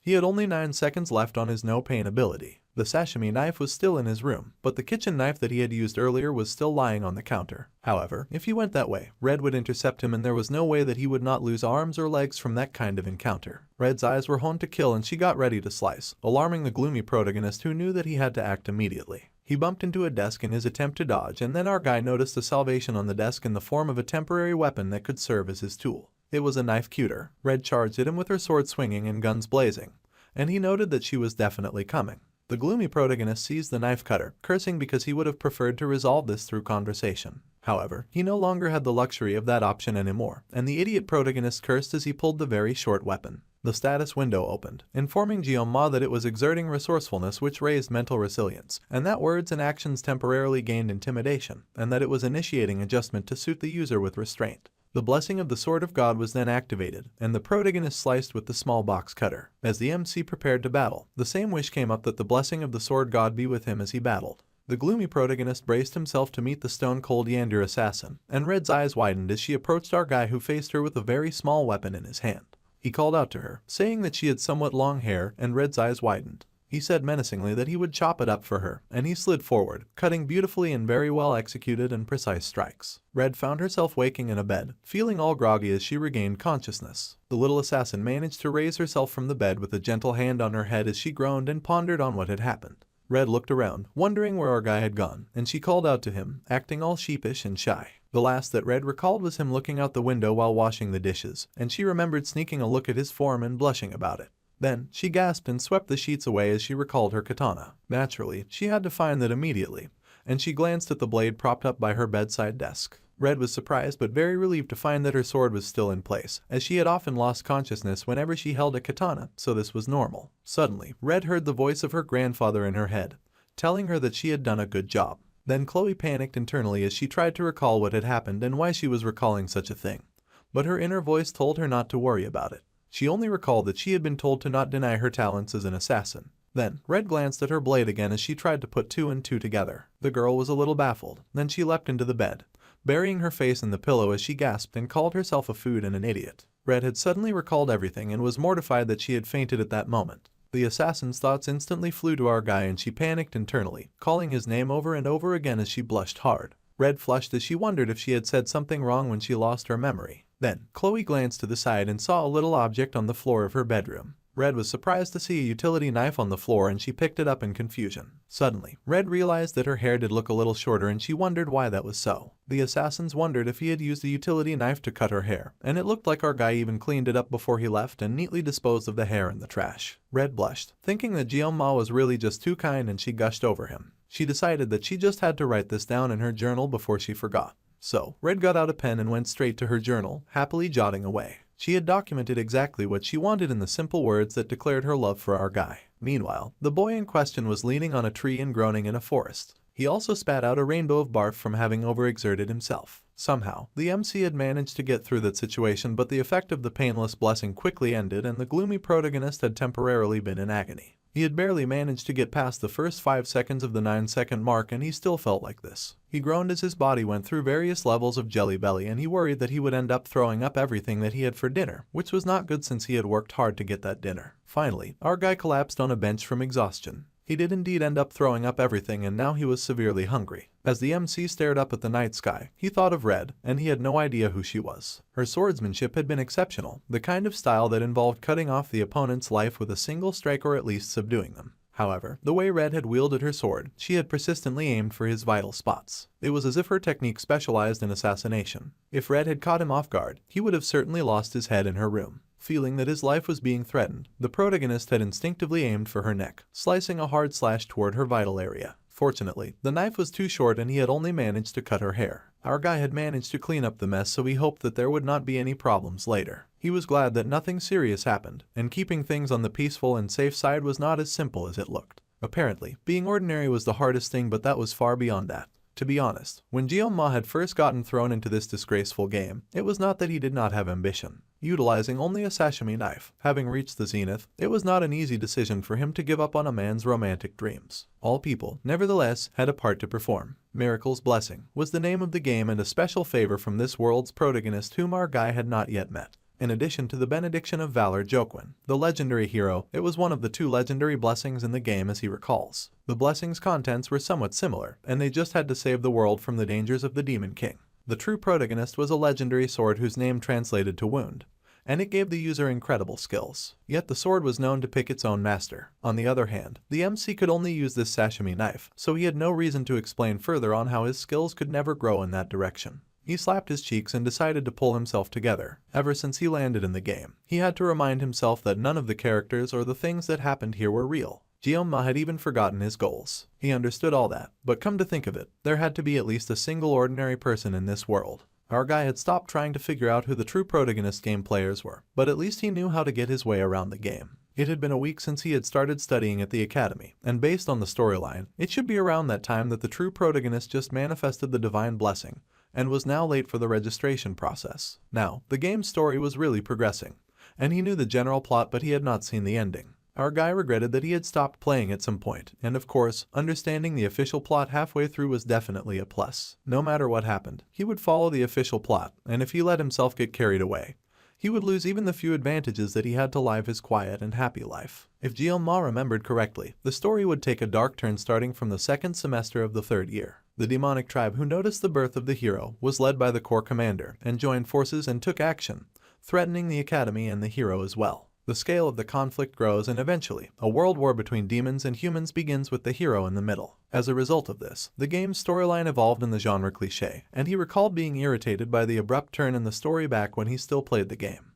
Our guy had sought out the delightful aspects of teenage life that he had never had the opportunity to experience. Jeonma had been shocked about the weird turn and wondered if all the characters were going to die like this, and that the situation appeared to be deteriorating, so he had deleted the game back then. However, what gave him the creeps was that this horrific war happened in the world that he was now stuck in. A war sounded like the pits, and he could not help but fear that he would perish in the war if it started. However, the MC rejected that fate. There were still about 3 years remaining before the war started, so he needed a realistic goal instead of a fantasy escape. Jeonma refused to accept his death in silence, so he resolved to get stronger and survive. Since most mass-produced game storylines have a happy conclusion, he believed that the protagonist would save the world nonetheless. So, all he needed to do was to gather the strength to defend himself. He could not live with a fate that was as fragile as a fly, where he may perish at any time amid war. So, the gloomy protagonist was going to train himself to survive as discreetly as possible. If our guy stood out too much, he would end up summoned to confront evil forces, and such situations should be avoided at all costs. Furthermore, it seemed necessary to restrain the use of his blessing of the sword god. The MC had always used the sashimi knife out of necessity, but the stress on his body was excessive and it was starting to wear him out. With the protection of the sword, he would be able to cut him in one strike. He pulled up his status window to look through the perks of his ability once again, and he found that a few of the unlocked conditions had not yet been met. However, Jeonma said that the performance seemed to be solid. Then, he rubbed his chin and he wondered why there was so much new content. The gloomy protagonist could now see the possibility of growing his body, mind, and even his equipment. The numbers currently seemed to be a level concept. Then he looked closer and saw something called assimilation rate, However, he had no idea what that was nor why it was rated at 1.5%. He then randomly clicked on the status board and was shocked when a pop-up came up and told him that the conditions had not yet been met, so the MC's access was blocked. Our guy was surprised, but he figured that was not important right now, and another question had arisen about this mysterious gift that he had. The most important thing to him right now was physical training and the fact that he needed a new weapon. He could not rely on painless blessings for 30 seconds forever, and he needed to train in swordsmanship with a blade that did not satisfy the God of Sword requirements. Unfortunately, there will be a practical extermination training next month that will replace the midterm exams. The training reward for that exam was Mirasama, which was a B-grade weapon. Gyoma figured that if he could handle that skillfully, then it would be enough for graduation. The specs did not meet the conditions for activating the God of Sword blessings, so it would not be a burden as a protagonist weapon. He sighed in relief and realized there was more to do than he expected. Suddenly someone called to him and our guy turned. He found beside him a girl with hair like a blue waterfall, and she said that he was on her spot. It was of course the beautiful granddaughter of the Sword Emperor, and he stared in confusion to have run into someone like her. The girl stared at him with her golden eyes, sweating a bit from her workout. The gloomy protagonist stared back speechless, and for a moment they both just stared at each other with not a lot to say. Then, she spoke again and asked the MC to move over. The dude gasped, as he had been too mesmerized by meeting his favorite character to properly respond. Our guy was shocked to see Abel, and he thought it was all rather unbelievable. He had not meant to stare at her like that, and Waterfall Locks informed him that he did not have to go anywhere, and she just wanted him to move over a little. Gyoma was silent but compliant. Then he wondered what she meant by calling the place her spot when he was sitting on a public bench, and he wondered if this was a class hierarchy thing. He groaned internally and decided to avoid any connection with the heroine or now. However, she adjusted her sweaty clothes and his pervy eyes could not look away from her as she got comfortable. A blush filled his face as the MC thought that the heroine's appeal appeared to have captivated his attention. He thought that she was so pretty, and she beamed that she had found the finest place to watch the stars. Our guy had been struck by Waterfall Locks suddenly speaking, but at least he now understood what she meant by saying her spot. He glanced over at the girl who was only focused on the beautiful stars in the night sky. Gyoma wondered if Abel was the granddaughter of the legendary swordsman that he knew. Even the handsome protagonist had started off as a rough guy. Then, Waterfall Locks suddenly asked the MC if his weapon was a sword. He was surprised and asked her how she knew. The genius noble explained that her grandfather had told her that swordsmen had varied expressions in their eyes. Gyoma blushed at her intense gaze, and then suddenly Waterfall Locks offered her sword to him. Abel beamed and asked him if he wanted to test out her sword. The gloomy protagonist looked away and mumbled that it did not really thrill him. Waterfall Locks pouted at our guy's rejection, and they were both awkwardly silent for it. He wondered why she was acting weird and wondered if she had hit her head or something. He was not used to this version of her, and he wondered if she was truly the same character that he knew. However, her eyes had darkened at his rejection, and she asked the gloomy protagonist if he even knew who she was. Abel's face had darkened at his rejection, and she raised her head, asking Gyoma if he was even aware of who he was dealing with here. He was shocked and speechless, and he wondered if Waterfall Locks was questioning him because she was suspicious of him. Of course, he thought that she was not, since there was not a single person in the school who did not know who she was. Then, he admitted that he did know her, and she said that she had no idea who he was. He wondered what her point was. The girl laughed and said that it was a big cliché. She laughed that he knew her name, but she did not know his. He then asked if he had to give his name to someone that he had just met, and she admitted that one can never know. Ms. Waterfall Locks over here pointed out that our guy could be a spy for the Demon King who infiltrated the academy as a student for all she knew. Then, she sighed and said that she did not think that there was any reason to be alone this late at night. The MC fell silent and wondered how she had said that to him when she was also alone with a hand on her side. He felt like there was no rhyme or reason for her words, and then he asked the girl why she was there. She laughingly replied that it was obvious that she was out here to exercise and train. After all, she was with her weapon and she was covered in sweat. Gyoma continued the chat by saying that he was exercising too, so the girl questioned him further on the specifics. The MC muttered that he had been breathing, considering the wild night that he just had. Somehow, Ms. Waterfall Hair was really stunned by his response. Her finger dropped in confusion, which is when our boy took note of the wounds on her hands. He watched in confusion as the girl's crazy hair went crazier, feeling flustered. The MC did not know what to say as he took in her weird and strange behavior. Finally, he commented that the girl hair was really diligent. The girl replied to that. She was diligent, but that people did not know what it meant to bear the blood of the Nibelung family. You see, the weight of her grandfather's shadow followed her everywhere. She had to be perfect at all times, and even a sliver of weakness would be jumped on by others. She mentioned how she was not the top student of the year, and that everyone knew it. To be honest, it was the first time that she had lost to someone, and Gyoma remained speechless because the conversation had entered a dangerous territory. Waterfall then asked if our guy knew, and she smiled with a happy blush on her face, saying that on one hand, she was very relieved. He still said nothing as he looked like he was stuck in a very awkward conversation. The girl went on to say that on one hand, she was very curious about who it was that had defeated her. She wanted to know who they were. The MC was getting more and more terrified the more this conversation went on. Then, she added that it was her desire to crush the top student the next time, and he nearly passed out from the fear that quickly flooded his soul. Our guy spat really hard to mask his shock from the alarm her words filled him with. He nervously asked the girl if she really had to go that far, and she insisted that it was a matter of pride for her to take such an action. She had begged her grandfather for details, and he had said that the top student was not even one from her class. Of course, the girl was offended, and as if that information was not enough, the top student had the nerve to skip the oath. At first, she refused to live in second place to that. But then she calmed down and said that she was sharing this with someone she didn't even know. He also asked why she was even telling him all this, and the girl cocked her head as she thought about it. She then pouted that it was because Jeonma seemed weak. Well, I don't really need to elaborate that my guy was offended by her words. Waterfall Hair happily went on to say that to be firm with the strong and merciful to the weak was her family motto, and all of her classmates were good at what they did, so she did not have any friends since she had to be firm with them. He could not believe this girl, and he realized this was why the main heroine had been so distant. The girl stretched and said with a satisfied smile that she was going to turn in for the night.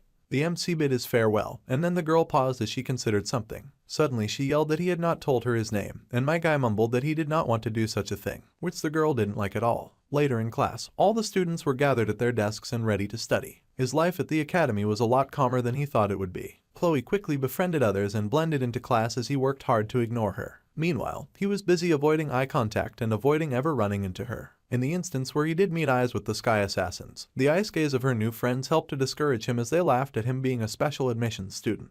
Our guy couldn't care less about their dismissive looks just because of his background, and he ignored them too. Also, he was not the only special kid in the wolf class, and there were not many of them, but most of them were reluctant to interact with one another, and he guessed it was from feeling entitled. Thinking about it this way, the MC figured that it was a good thing that he was not in any of the upper classes. That was because right now was the season when the Star and the Dragon classes would form political factions. They would leer at each other like dark demons as they started politics in the middle of school. The MC had felt like it was clowns were en masse even back when he played the game. If he was in the class, he would get dizzy just thinking about what he would have to deal with. He was managing to eat well at least, and he happily hummed as he wondered what he would eat that day. The academy director had beamed and told the MC that he should have gotten it sooner from the top student perk, and she apologized for the wait as she handed Jeonma a MasterCard key. The faculty member card enabled Jeonma a smooth passage through feeding in school, and he realized that bowing in the academy director's direction 3 times a day would not be enough to express how thankful he was to have that card. He closed his eyes in sudden worship of the black membership card, and he thanked all the fates and the academy director so much. He had also been fulfilling his duties as a faithful student, and it did not hugely impact the main scenario either. Our guy beamed, and he decided to just spend the next 3 years living a life of peaceful and quiet bliss. If he just did that, then he smiled in triumph, sure that he could achieve the future that he had imagined. 700 years ago, after the first human-demon war, the hero Jaquin Baylor, who felt the need to cultivate the next generation of heroes, established the academy with his 7 disciples. The teacher explained that this story would also be on their exam, so they had to take care in familiarizing themselves with the information. Jeonma knew the basic story more or less, so he was not really paying attention. He knew about the founding hero, Jaquin Baylor, and for 20 years, the hero had fought against the commander of the First Corps, and against the commander of the First Army, as well as against the Demon King's right hand called Lycan. The hero had fought with such tenacity and strength, and he had emerged victorious in that mighty battle. However, a bright light had shone, and crashed into the earth, casting a huge glow upon the world. In that tense battle, Jaquin had lost an arm and could no longer participate in battle.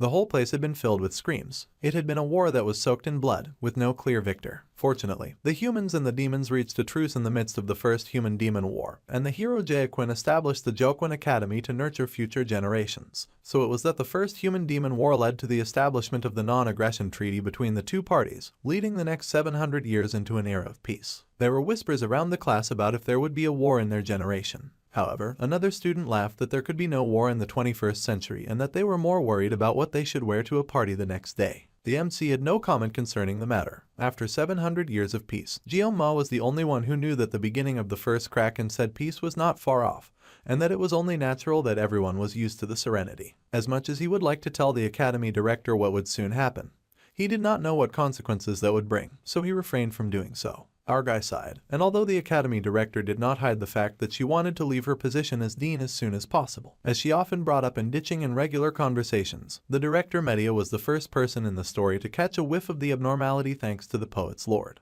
Also, she was the first of the 7 heroes in the story to step up to protect the students from the incoming danger. The MC did not play much of the game, however, he had indeed looked it up and he had found that the beautiful academy director had also been the first to get sacrificed to the Demon King. He had stared silently when he had seen the info from the game, and he had been horrified to find that she would die. Jeon-ma now thought in the present as he was now in the game, and he thought of the academy director, thinking that if he did not know then he wondered if things would be easier. Then, the lecturer informed the class that the lessons were over for the day and he asked them to study hard for the exam that would happen in 2 weeks' time. The students were happy as they left the class and started talking to themselves as they headed out.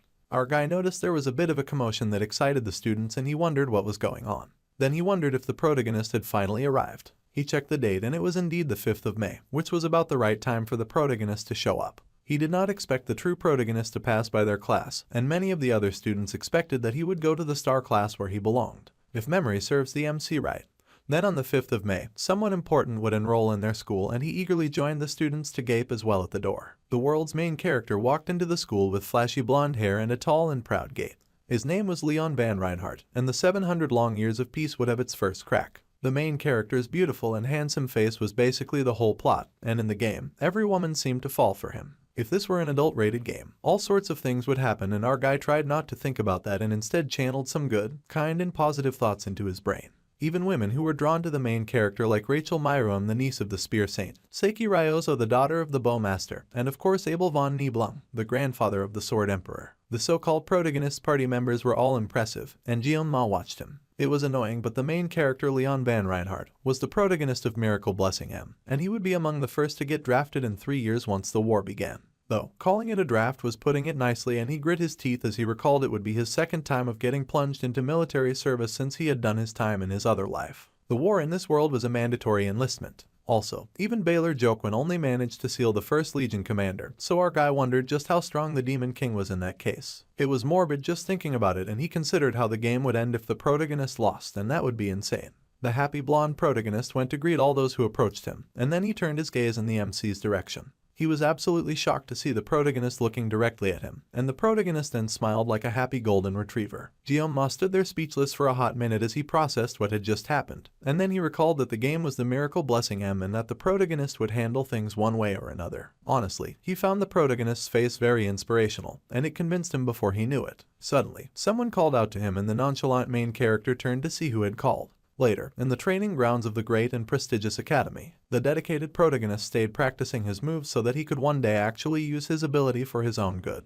He groaned after a long hard practice, and as expected, exceeding the constraints would not activate the blessing. First, he was determined and he would need to at least have some swordsmanship skills as he could not swing a sword without them. Suddenly, someone called out to him, and it was of course Little Red, who asked our surprised protagonist if she had done anything to him. That's right, the little assassin had noticed that he had started avoiding her, and he could only think back to when his head nearly bid farewell to his neck. Of course, the terrified coward had no idea how to respond to his new Yanderbo since he could not tell her the truth, but they would spend the entire year in the same class so he had to think of something fast. So, he lied and said it was nothing. Redhead was not really buying it, but our guy insisted that it was fine. He wanted to keep things civil and thought that there was no need to make unnecessary enemies, especially dangerous ones. Little Red was relieved by Jeon-ma's response, but he still could not figure out who she was and why she was so good at killing. Despite her being unconscious, he had been observant and had noticed that her sword was strangely filled with a lot of sorrow, and it was as if the blade was pleading to be saved. Yet, the killing intent radiating from the edge of that same blade was so intense that it made his skin crawl. The sword whisperer was able to deduce that the blade was for the purpose of killing and that Red was likely more dangerous than the twins that he had fought off. Then, the shy girl added as she called out to Jeon-ma and asked if it was fine if she could treat him to dinner tonight. Our guy was of course rather skeptical about it considering how the last dinner had ended. However, the shy assassin insisted that she really wanted to treat him, and even if she was not as good at cooking, she still wanted to try. Of course, the wary main character could not jump into a decision as he could still clearly visualize the moment that she had unsheathed her sword to take his head. However, Little Shy was not about to give up so fast and she hit him with the irresistible power of puppy dog eyes. Red's eyes made it really difficult for the black-haired MC to say no, and he would feel bad for refusing, even if accepting her offer could end with him waking up in the fridge the next morning. However, the sudden optimist figured out a way he could do this, and then he decided that instead, he would ask the little assassin for a favor. She was surprised and Jeon-ma went on, saying that she was the only one that could ask. This of course made Red feel very special and a blush appeared on her cheeks when she felt like the only one. Happily, she asked what he wanted. The smart guy then laughed and asked her to kindly teach him some swordsmanship. He needed an instructor anyway, and she just happened to have a sword, and she was pretty good at using it. After all, Chloe was insanely strong. It seemed a pretty good excuse to the MC, and he had been watching tutorials on how to handle Yandere types before bed ever since that day.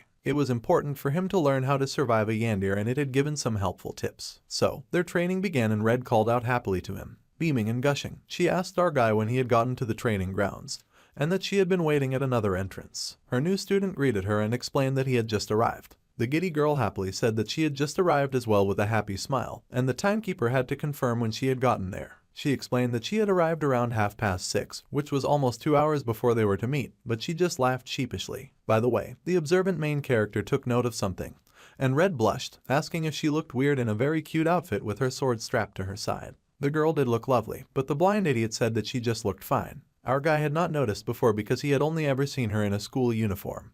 But in her crop, he could see that the redhead had very solid stomach muscles. Now, he could see why she was so strong. Regardless of all that, the virgin admitted that he found her rather cute, and now he has the rare chance. So, he handed her a wooden sword, and she was surprised that they would not use real murder weapons for practice. It was not like Jeonma wanted to get his head chopped off by a Yandere, so he pretended that he had not hurt her well. The coward had no intention of fighting with his life on the line, and he explained that it was just a training session, so of course they would not be using real swords. Besides, they needed to use wooden swords to avoid getting hurt. Then, Red laughed all girlishly as this had somehow not occurred to her at all. The girl giggled that our guy was so nice and he had to act like he was not terrified at her malicious expression. Then, Red focused as she tested out the weight of the weapon that she now wielded, and then she swung it around easily with one hand, looking so unbothered.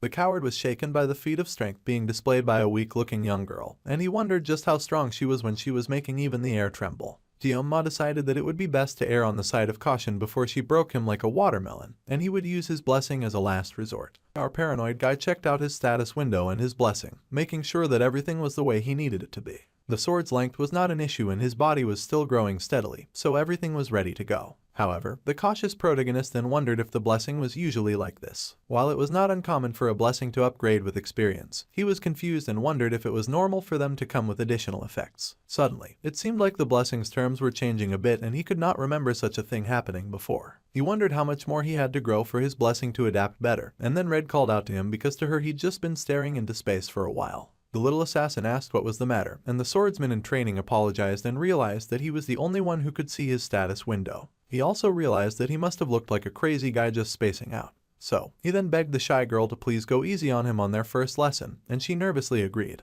Then, he gripped his wooden sword and was just about ready to swing. It was time for them to start their lesson and the gloomy protagonist raised his weapon with pride. For a moment, there was tension in the air when she also picked up her wooden sword. In our guy's past life, everything that he had learned was through hands-on experience. So, as far as the MC was concerned, seeing was believing. To truly master a field, one could not just give a piece of themselves, and they had to be ready to sacrifice their entire being.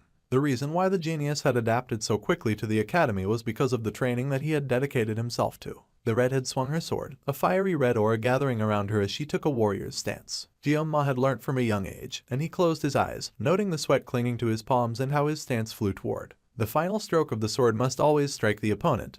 He knew that much. Red charged, and in a burst of speed she flew at him, and determined, he raised his sword in alarm. He thinks that her attack was sudden, and he grits his teeth as he tries to block it. However, she moved too fast and he barely managed to dodge the wooden sword that left a small bruise on his cheek. Our guy cursed, shocked at how fast little Red could be. It seemed he was biting off more than he could chew, even though her student had begged for her to go easy on him. However, the redhead still had that detrained look on her face and she cracked her fingers, adjusting her hold on the weapon, and charged again. Jeonma was stupefied as she came running, but this time he was able to knock her sword backwards. His arms trembled in terror and it was not exactly the kind of strike he'd been hoping for, but he comforted himself with the knowledge that he had at least been able to block Red. However, the little assassin was not even anywhere near done and the MC watched in horror as she launched at him yet again.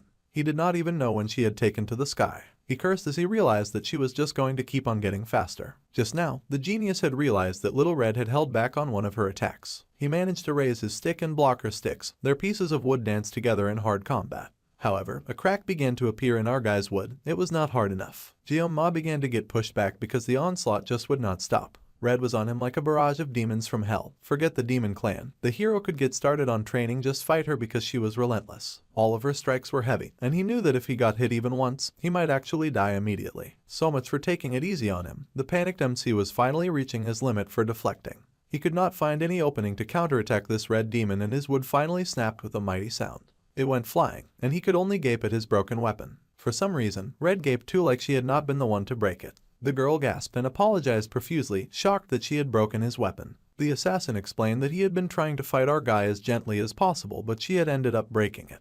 Then, she called out to him when she realized that he was no longer responding. Then, her eyes widened as she realized something that he had already realized. The broken sword had been cut at the exact size required for the MC's blessing, and his power informed him that the weapon conditions had been met. The weapon was damaged, so an error occurred, and the power was supposed to fit his current personality. So, it was that our gloomy main stood in the center, flooded with more power than he could contain. Geoma's humanity level began to vastly decrease, and the sword god's divine blessing was activated. The conditions for the weapon had been met, and the system gave a caution warning as Red jumped back. The weapon had been damaged. The assassin stared at her opponent with eyes wide with surprise, and the system had begun initiating the user's personality adjustment using coercive power. A deadly aura had begun to build around Geoma, and his humanity quickly began to decrease. Try as he might, the panicked student was not strong enough to fight against his fast awakening hidden abilities. The blessing of the sword god had begun to activate. We take a break from the shocking turn of events to give you Kim, who is confused and wonders where he is. Kim blinks and finds himself facing a kitchen, and wonders if everything before had just been a dream. Then Kim recalled that he had just been preparing fish, and that he had to get back to work. Focusing on the task at hand, the fish cutter looked at the selection of knives and wondered if he should use the Chinese chef's knife today after a long time. However, a warning came up and the fish cutter was informed that he could not choose this weapon. The guy was confused, but he could not use it. So, he selected the katana, but again a warning popped up, informing the groggy Kim that he could not use this weapon either. Now, Kim was getting a little frustrated and was more than a little annoyed that he could not use that weapon. However, the system popped up and told him not to worry about it, and to keep doing what they were doing. Then, there was only the knife left, and it was a sashimi knife, so Kim reached out and selected that. The blurry haunted system said that he could use this weapon, and all he had to do was pick it up. Still, the fish cutter was hesitant and pointed out that holding a sashimi knife would be extremely painful. However, the system asked if it truly felt that way. The fish cutter picked up the knife and was surprised to find that he felt perfectly fine while holding the sashimi knife. In fact, Kim even felt rather refreshed. The system gently coerced the fish cutter, saying that he could use the knife just like that. The fish cutter just needed to leave everything to the system. Our guy had become nothing but a puppet in the system's hand as he quickly lost consciousness and control of his own body. The system told him that it was time to create an incredible masterpiece today. The heat was activated, and he emitted so much of it that he might as well be an oven. Red was shocked and worried, asking if he was okay. However, the burning main character was not okay and could not even give a response to her question. The burning oven suddenly turned in the assassin's direction, with light shooting from his eyes. Suddenly, he moved, much to the redhead's alarm. Bro was moving at the speed of light. They could barely make out his form with how fast he was zooming. The human oven appeared before the redhead, his broken sword sharpened to look like a dagger as he attacked the girl with a great force and intensity. She tried to call out to him, telling him to slow down and to wait. She even tried to tell him to hold on, but she suddenly slipped. The human oven swung his mighty sword and tossed the redhead far. She blew away like the wind, putting some much-needed distance between the both of them. Red had not expected the large strength the MC had used to attack her, and she floundered in the air. She spat out blood in pain, shock, and confusion from the intensity of the attack. Suddenly, our guy felt like a completely different person from just moments ago. Red was shocked, and she squealed when her opponent immediately came rushing at her again. This time, he was the one with killing intent. The assassin slid back, knowing that more than anything she had to keep out of the reach of Mr. Dark-haired and crazy right now. His eyes were totally covered in blue. It was like he was not even human anymore as he searched for his target. The attack had thrown the little assassin as he had not expected something so intense. It was even hard for her to move, and she clutched her chest in pain. She had no idea what happened to her kind and sweet crush, and she did not understand what was going on. But the match had to stop for now. If only the burning oven could hear or comprehend her words when she told him that they needed to stop. However, the killing machine was completely out of it as he dove for her with his hand outstretched like he was going to take her out. Red knew that she would be unable to avoid his killing strike, and she stared at him with shock and confusion. The little redhead called out to him, calling to Geomat, telling him to get a hold of himself. A bright light shone in a straight line as the MC swooped in with a killing chop, his eyes still glazed over with the intent to kill. However, the little assassin had not given up, and she clutched her chest as she cried out to him and called his name. Suddenly, in the other universe, Mr. Kim blinked as he noticed that something was off. The fish that he intended to cut kept wiggling away and making a weird noise. The fish was surprisingly quick, and he had never seen such a fish before. It was noisy, and this sort of irritated the fish cutter, who wanted to quickly fillet the fish. However, it felt like the fish was speaking, and the chef wondered if that was an illusion. The more he listened, the creepier it became as he realized that the fish was saying a name. The wiggling fish was calling out to Geomat, and it cried out over and over again. Then, the fish cutter saw his reflection in the blade of the knife that he held. Yes, that was him, and the more that Red called out his name, the more his consciousness returned. Soon, the chef's outfit became a school uniform, and then the MC realized with horror that his opponent was not at all a fish. It was Red, calling out to him and crying for him to pull himself together. The gloomy protagonist instantly recognized the adorable but kinda creepy Chloe. She called out to him again and his sword hit the ground. The unfortunately gifted genius had tossed his weapon at the last minute, and it was charged with so much energy that it embedded itself in the wall. However, he was back, and the little assassin opened her eyes shakily to see him. Her eyes widened with tears leaking, and she found Jeon-ma sweating but smiling down at her. The little shy girl was surprised, and the smooth MC agreed that it was best that they stop there for the day. Red blushed as she stared at him and asked if he was alright. The smooth and polite genius just waved and thanked her for helping with the practice. He was going to head out first and give her time to collect herself after that traumatic experience. Red watched our guy walk away. It was evening time at the school and the swordsmanship training lesson had ended. Red strolled her way down the street as she recalled that ever since the class assignment test, her crush's skill was not just raw strength but it also carried an eerie feeling. It was not just skill but a raw red and deadly instinct. Even though the blessing unconsciously manifested, the assassin was still no match for her crush. It was impressive that the MC had managed that with a half-hearted training sword. Red knew that her gifted classmate was strong but that was on another level, and she was so lost in thought that she did not notice the guy creeping around in the shadows. The shadow dude pointed out that she seemed to be enjoying it. The little assassin was immediately on high alert, and she found someone dressed in ninja garb with red hair just like hers. The shadow ninja called her by name, and he was Nox's auditor, a second year in the round class. Red was shocked to see her big brother just skulking around in the shadows like he had nothing better to do. Her brother adjusted his mask and asked if this was all she was doing after entering the academy, mingling with lowly people. Red was confused for a moment, and then she told her shadow brother not to refer to her crush with such an awful term. However, now the shadow ninja had marked her crush's name, and he added that if she kept trying to associate with our guy, then the assassin family would surely eliminate him. The red had said nothing and simply bowed her head in thought. Then, she said that even if the entire auditor came, then they would not be able to handle her man. Then she walked away, leaving her brother in the shadows whence he came. Her brother thought about her words and repeated Jeon-ma's name like he was also developing a crush. Meanwhile, Jeon-ma needed to clarify something and something had gone weird. The power that he had been given was not a divine blessing or a favor, rather, it felt more like a curse. To avoid relying on the blessing of the sword god, he had set out to find new equipment. However, the power that had overtaken him like demonic sinking sand seemed to mock his efforts, following him and taking control of his body. There had been no pain, but worse than that, not only was there no pain, but there had been pure pleasure and a feeling of debilitation that went on endlessly. During that time, the curse had manipulated the lazy and talented hero like a marionette bound by threads, and it had whispered sweet words in his ears like a poisonous lover. The system had told him to cut more, to cut deeper, and to even destroy more. The gloomy protagonist had ended up falling for those sweet words, and he completely surrendered his virgin body to the touch of that vicious ability that used him like a tool. However, the assassin's scream had cried out to him, mixed with her desperation.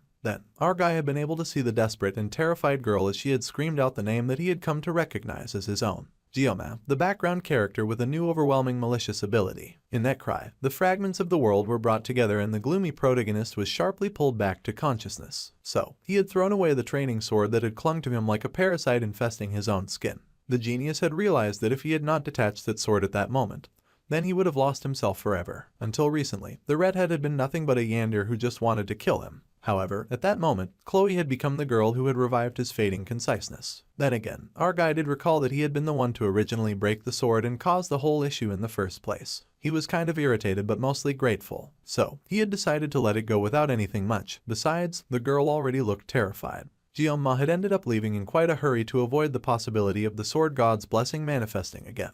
The lazy protagonist wondered if he could really avoid this kind of problem for the rest of his life. The sword was God's blessing, a talent that weighed so heavy that it felt like a curse. The talent was manifested by trading one's lifespan, and it was a talent that he had to bear, as an alien who had been cast into a magical world. The gloomy protagonist sure had a lot of burdens to bear, and he did not wish for much in this new world. However, he only painfully wanted to live a normal life. Lightning struck in the sky, and as our guy thought, he could handle minor incidents as they came. Defeated, he trudged to his room, and he thought gloomily as he had only now realized that there was something inside of his body, something malicious that was trying to consume his reason. The gift that the MC had been given was in no way any form of blessing. It was definitely a curse solely intended to devour him, and it was a sickening and twisted art of the reverse heavens. 3 days after our guy got the very shocking revelation about his cursed powers, all the students are gathered in class as usual, and they are all prepared to take their lessons. Red is seated with her friends who inform her that something wild happened the other day, and that she should totally check it.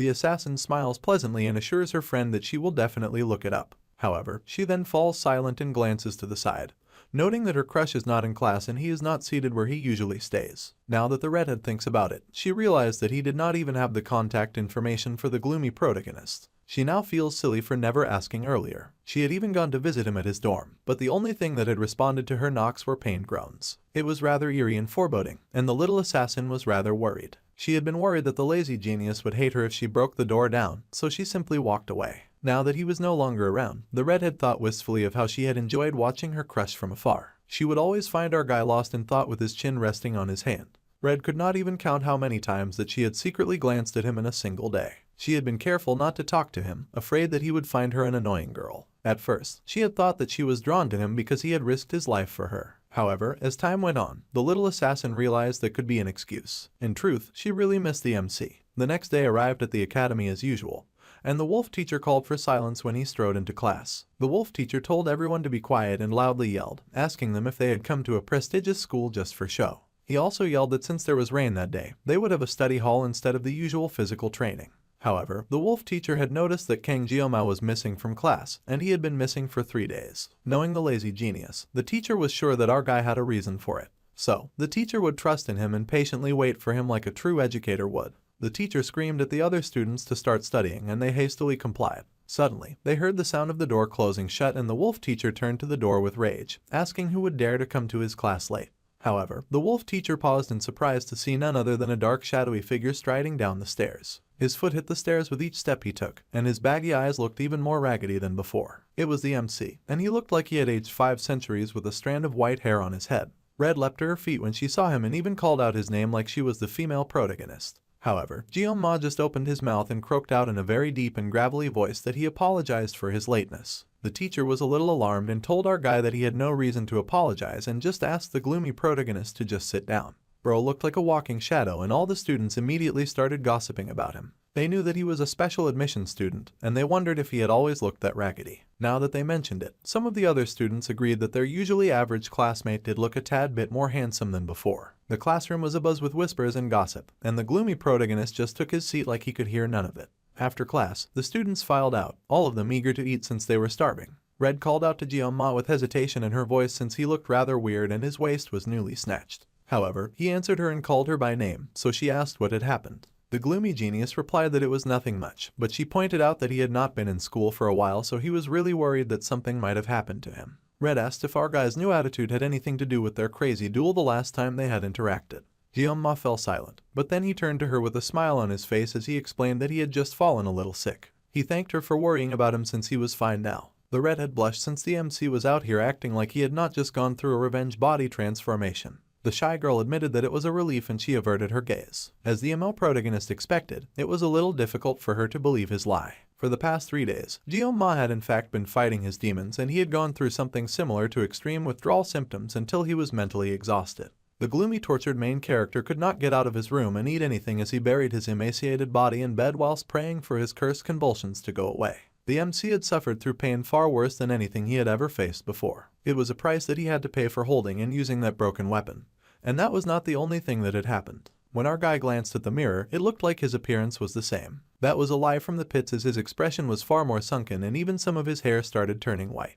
It could not be more clear that this situation he was in was a penalty from the cursed god that had given him a cursed gift that he wanted nothing to do with. Jioma thought about how Red felt guilty because of what happened, and it kind of was her fault. Well, considering that she had last seen the gloomy protagonist at the training grounds, it made sense that she was worried. So, our guy had to let go of his grudge. He brought up the fact that she had once invited him to dinner, so he was going to take her offer today. At first, the redhead was confused, then her brain caught up and she gasped in shock and wonder, asking if the MC truly meant it. She was going to get to take her crush to dinner. He said that he would like to eat her cooking though, since he was not eager to touch a knife again, and Redhead leapt at the chance with joy. The little assassin was so excited and she promised to do her best. Jioma could not help the smile that came to his face, and he was happy that Redhead liked his suggestion. The shy girl happily promised to make everything that he wanted to eat. She happily asked him what he would like, and the MO protagonist said that he would like to eat fish since it had been a while. The last time he had eaten in her room, he had thrown everything up. Then our guy had to pause and deflect because he had almost confessed to something dangerous. Instead, he said that fish was too expensive for him to try.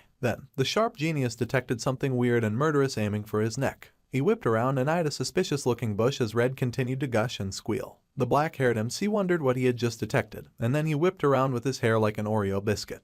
Oreo biscuit turned and Red turned as well with a smile, wondering if something was the matter. Then, they both noticed the red assassin standing by the doorway. The red assassin had a wicked glint in his eyes and he reeked of killing intent. The little assassin was horrified to see her brother in her class, and our guy noticed. He asked her if she knew the weird red ninja, but she did not immediately respond, so he raised his eyes to study the new red in town. The MC marched forward to where the red ninja leaned casually, and they both made dangerous, challenging eye contact like two wild animals in a forest. He had finally gotten to him, and he told the red clown that if he had something to say, then he should say it instead of staring like a creepy stalker. The creepy stalker stare got even more intense from Red the brother, and our guy wondered what was up with the assassin's eyes. Suddenly, Red spoke up and she had a lot to say, telling him not to concern himself with the creepy jerk. Then, she yelled at Nox, who was her appa, saying that she had told him not to come. Then the gloomy hero was able to connect the dots in the red hair, but the creepiness helped too. The little sister asked why her brother had come, and he noted that Red suddenly sounded snappy but with some hesitation. Actually, her voice was outright shaking. Nox then said that our guy did not look like much and that his sister had really thought that a pathetic-looking twin like that was worth breaking the auditor's rules. His sister yelled back at him that she had nothing to do with them anymore, and maybe she would not break the rules if the rules did not suck. Her brother glared down and said that he could not wash the blood from her hands, and that one was an auditor from the day they were born till the day that they died. Meanwhile, the gloomy protagonist watched the whole thing go down, noticing that the little sister was speaking like a rebel while the big brother was speaking like he was in a historical drama. They were both rather embarrassing and he wished that they would tone it down. However, the creepy brother was very to it and he told his sister to get rid of the MC and to return to being a proper auditor. However, his little sister bit her lip and then she yelled that her brother should not describe her adorable crush like that.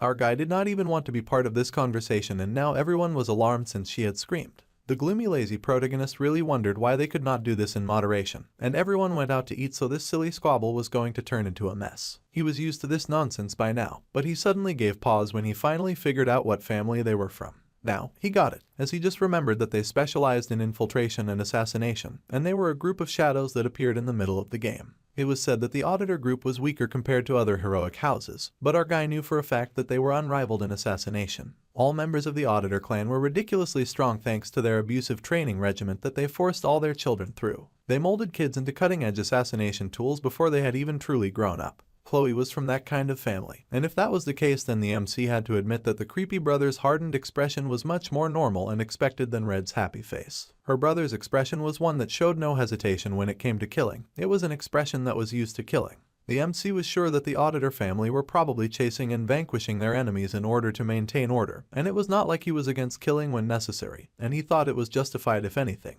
However, now that he looked at Red's trembling form, the gloomy protagonist was starting to think otherwise. Chloe was shaking so much that she bit her lips until they bled, and he realized that she might have wanted to live a normal life. However, just like the MC's blessing of the sword god, the environment of the auditors was one that Chloe had been in since birth and it would not ever allow her to change. Red was destined to live a life of emotionless murder. However, it was so clear that he wanted anything but that, and it was very unfortunate.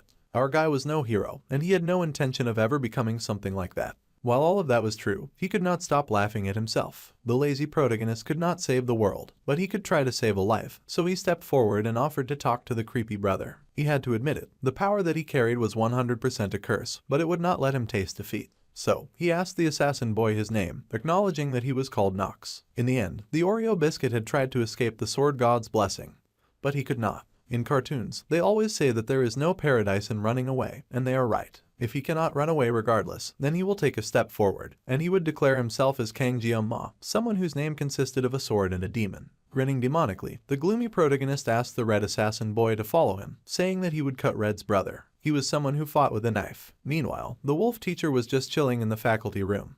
But he was deep in thought, noting that something must have happened to Jeong-ma, since our guy's expression had been void of any emotion. Suddenly, someone threw open the door and called the teacher Seonbi. The person asked the teacher if something had happened since it looked like the wolf teacher was going bald. The teacher glared and said they must not talk about his baldness. The other person laughed and apologized. Suddenly, the phone rang so the wolf teacher picked it up, saying that he was Lee Wonbin, the lead instructor of the wolf class. Meanwhile, his colleague watched him, thinking that the wolf tot was bald from the start and was wearing that weird thing around, which they found kind of cute. Meanwhile, the wolf teacher asked what had just happened, and was shocked that someone had suddenly called for the subspace. The teacher asked which cadet had requested it and who was the opponent. The cadet who had requested it was Kang Jeong-ma, and his opponent was none other than Nox Auditor. The teacher was stupefied. A light shone from an ajar door, and it led to the subspace arena. The time of usage was currently set at 0 because it was not in use yet. However, it had been booked by Jeong-ma. In 15 minutes, the battle inside the subspace area would begin. Our guy took a moment to think, as he had thought that the process for booking the subspace room would be a lot more convoluted. Surprisingly, it had gone very swiftly. The academy director had even told the Oreo biscuit that if he had to do this, then the least that he could do was to take care of himself. The gloomy hero reassured himself that this should be fine, since it was not like they would be fighting in reality, and there would not be any physical injuries, but there was still the possibility of suffering mental injuries. However, none of that would matter as long as the MC won. He could hear all the noise from the waiting room, and he got that watching a fight was exciting. But he had not expected such a large buzz from the viewers. The situation was hilariously ironic, since the lazy Jeong-ma had been trying his best not to stick out not long ago, yet here he was, and now all of his attempts felt pointless. Shaking even more than him was Red, who was very alarmed by the situation. Our observant guy was shocked to see her crying, as he had already lost the battle. The cute assassin called out his name, and he realized that she was probably blaming herself. He tried to reassure her, saying that it was not her fault, so she did not need to worry. Red had even been so sweet as to lend the MC her gear, and everything would turn out okay. Still, the girl sobbed a little. They fell silent for a moment, just sitting in the room. Then, Little Red spoke up, saying that her brother was really strong, so she was worried about him. However, the gloomy protagonist just smirked all pompously and pointed out that he was strong too. However, the assassin was not convinced and added that her brother was a genius with unmatched talent in the entire history of their assassin family. When it came to the dark arts, there was no one up to her nasty brother's level, and at the age of 14, he had been dubbed the pinnacle of dark arts. Jeong-ma was frightfully shocked at that very awful and lame title. He wondered who was in charge of creating those. This was how it had always been now that he thought about it. No matter how hard our lazy guy tried to avoid it, this was ultimately a choice that he had made. He gripped the rose knife as he recalled his mentor grinning and telling him that he was destined to wield a blade for his whole life. The mentor would have probably never expected that the MC would still be running around with a sashimi knife in his next incarnation. It was not time to proceed with the subspace duel, and the participating cadets were instructed to make their way to the grounds. The announcement rang out, and Red got even more nervous. The Oreo cookie stood up nonchalantly, and he said that he was off, so the assassin had to wish him farewell. She blushed nervously as he left, and then he called to her, much to her surprise. He said that the world was filled to the brim with all kinds of geniuses, and that was why he gripped his knife tighter when he said that he was going to win. The confident protagonist waved his hand and strolled out with a casual wave. There was a light in the middle of the dark, and as the MC grew closer, the light grew brighter. It grew brighter and brighter, and our guy stepped in to cover his eyes. He found himself outside with the big blue sky above him, in a coliseum that was packed with seats. The students cheered when they saw him, saying that they knew the special student would not run away, and they cursed and said that they believed in Jeong-ma. The students got anxious just waiting for this duel to happen. The MC suddenly had a lot of fans, and it made him feel like a gladiator from the Roman Empire. He had not thought that things would be this intense among the crowd. Then, he looked up and spotted something. He was horrified to see that the entire star class had come as well, and seated at the top row was the protagonist, surrounded by all the hot babes that he was supposed to bag. Of course, the waterfall hair girl was there too, and she watched Jeong-ma silently with a determined look on her face. The gloomy protagonist wondered if the star students really had nothing better to do, that they had showed up to watch his match. Things were going to get awkward, and he sighed. However, he did not have time to sulk for long, since the red-headed bully pulled and yelled, asking if our guy was trying to mess with him. The angry assassin said that it seemed his opponent could not tell the difference between courage and arrogance, and his aura leaked with disgust as he asked the wolf student how he dared to come to battle with a pathetic excuse of a blade like that.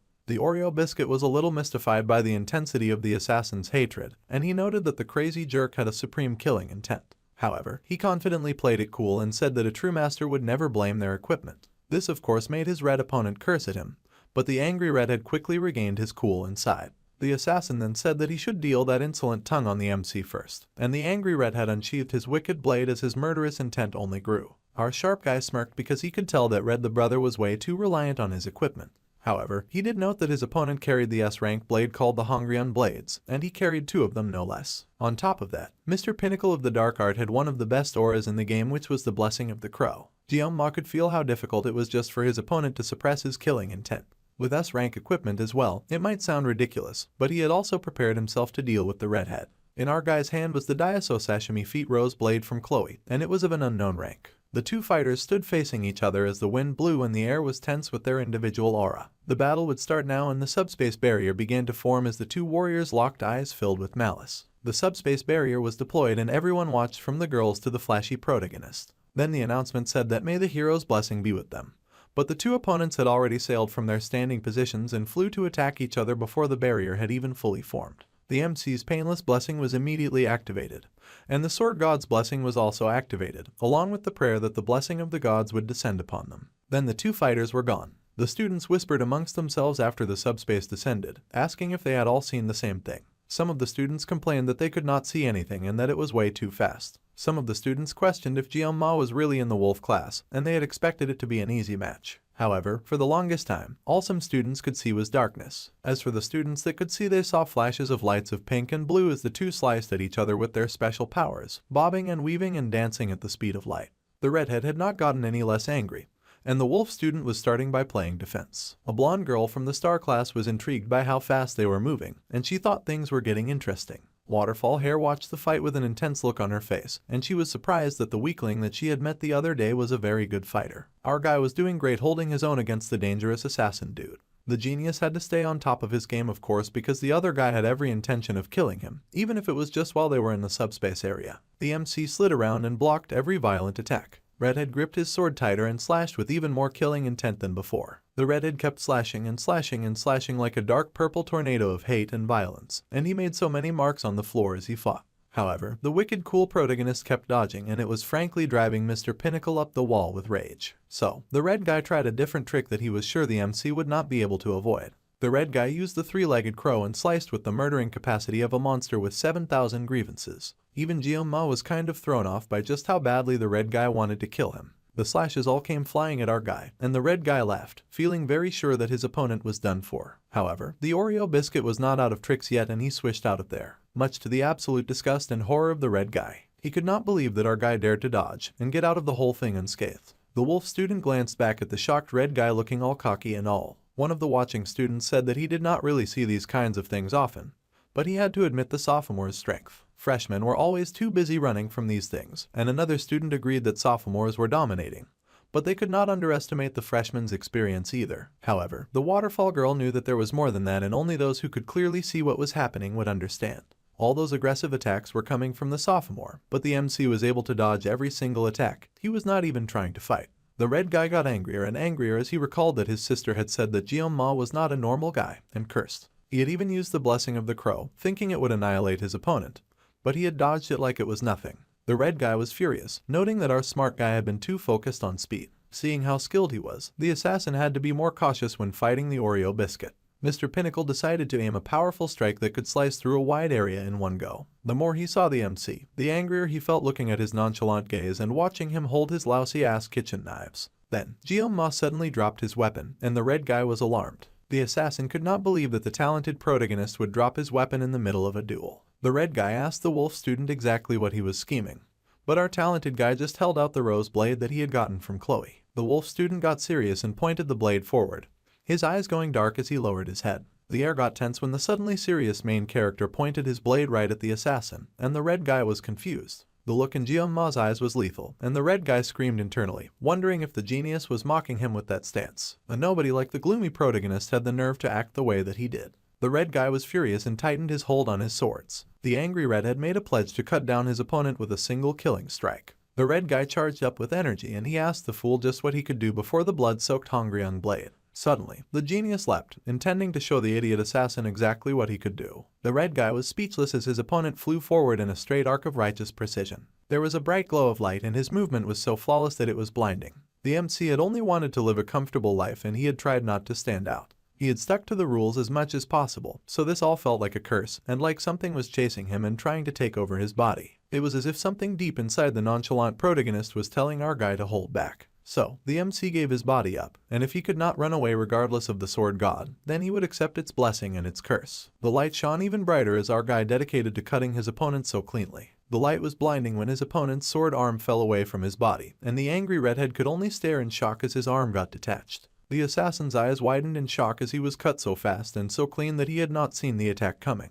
Our guy had basically zoomed past at the speed of light. All the watching students were shocked, and even the protagonist was beyond intimidated. The wolf student had slid past like an anime character, and the world around the angry assassin had gone dark. Jianma would use anything, regardless of it was a blessing or a curse, and it was time to say goodbye to the peaceful future that he had always dreamed of, and the end was marked by the neat slicing of the arm of an angry red assassin. Gyoma had neatly sliced off his opponent's arm, but that was not where it ended. Twirling around, the MC launched at the speed of light at the dark and evil energy that was the angry redhead. As the wolf student sliced and sliced and sliced, the redhead panicked and cursed. The redhead cursed as more of himself was lost to our guy's cutting-edge technique, and it became so graphic that things went dark, and the subspace barrier was immediately turned off. There was a burst of smoke from the center of the fighting ring. The students were silent and no victory cheers rang out from the sheer intensity of the gore that they all witnessed. The red-headed assassin collapsed to his feet in shaky defeat, and the MC very calmly sheathed his knife. The blue light from it still lightly glowed, and the students from the star class watched in awe and slight fear, as well as newfound respect. The MC had successfully sheathed his weapon and the smoke cleared. The subspace duel had come to an end, but the entire Colosseum was silent. Gyoma nervously scratched the back of his neck as he wondered if he should have expected this kind of reaction. Well, there was no turning back now, and the Oreo cookie had done all this with a knife that was made for gutting fish. It was something that the gloomy man has always felt, but cutting a person was ridiculously unpleasant. The only consolation that the crazy genius had at this point was that both the Mao brothers and the Nox were in the subspace when they had fought. The specs of the subspace were pretty impressive, and thanks to that, the Oreo cookie had never actually killed a person. Though Nox seemed majorly traumatized and his body was covered in sweat. The angry red assassin had been just as strong as Red had described. The red guy had an incredible battle sense that had been honed through experience. However, anyone would sense him thanks to his intense killing intent, and it had been an ultimate blessing for the MC. The duel winner was the freshman from the wolf class, Kang Gyoma. Instead of cheers, there were just gasps of disbelief and shock from the students who could not believe that a freshman had possibly taken down a sophomore. They were in such heavy denial that they almost sounded outraged. The gloomy protagonist cursed and thought that companies could learn a thing or two from such shameless publicity. Well, there was nothing that he could do about it at this point, and this was the path that he had chosen. Our guy was determined to endure the coming days using only sheer will and grit. He stalked away from the battle center. The school was still bubbling and buzzing with the news of the fight, and they found out that the angry redhead was from the auditor family. The students said that explained why he had been so strong, but they could not believe that even a strong guy like the angry red had gotten taken down by a special support student.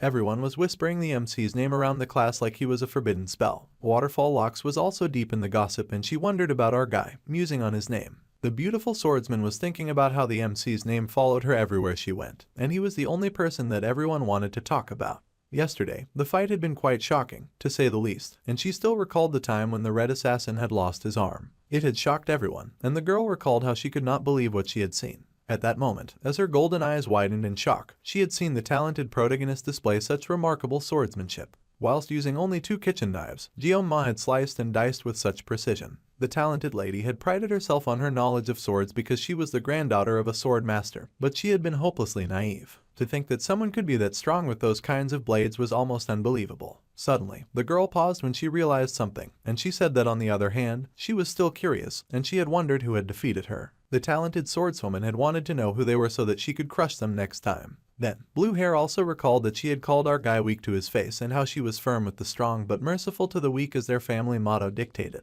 Waterfall Hair also recalled how the year's top student was not in her class. All of her memories came flooding back, and the genius swordswoman was in shock as she realized that the lazy protagonist just might be the top student of her set. Based on what she had seen in the fight, she was sure of it, and she fumed that he was much stronger than she was. Now she wondered what was going through his head when they had that conversation, and Blue Hair was embarrassed thinking of all the shameless gloating that she had done. She yelled out, wondering what our guy had been thinking of her. The blondie of the class seemed to be zoning out, and she groggily asked what was going on. Waterfall Locks laughed nervously and said that it was nothing. But the blonde girl called Rachel smirked, and she asked Blue Hair if she was sure, since it was certainly something that bothered her. However, the talented swordwoman deflected and said that she had not been able to work out these days, so she felt a tad sluggish. The blonde girl smirked and asked Blue Hair what was up with the pouty face, immediately knowing the talented sword lady was trying to hide something. The girl asked what the blonde girl meant by that, but the blonde pushed and asked the blue-haired girl to tell her. She guessed that the snobby noble was just hungry, but the girl denied that assumption. Then, Blondie guessed that the brunette had left her equipment at home.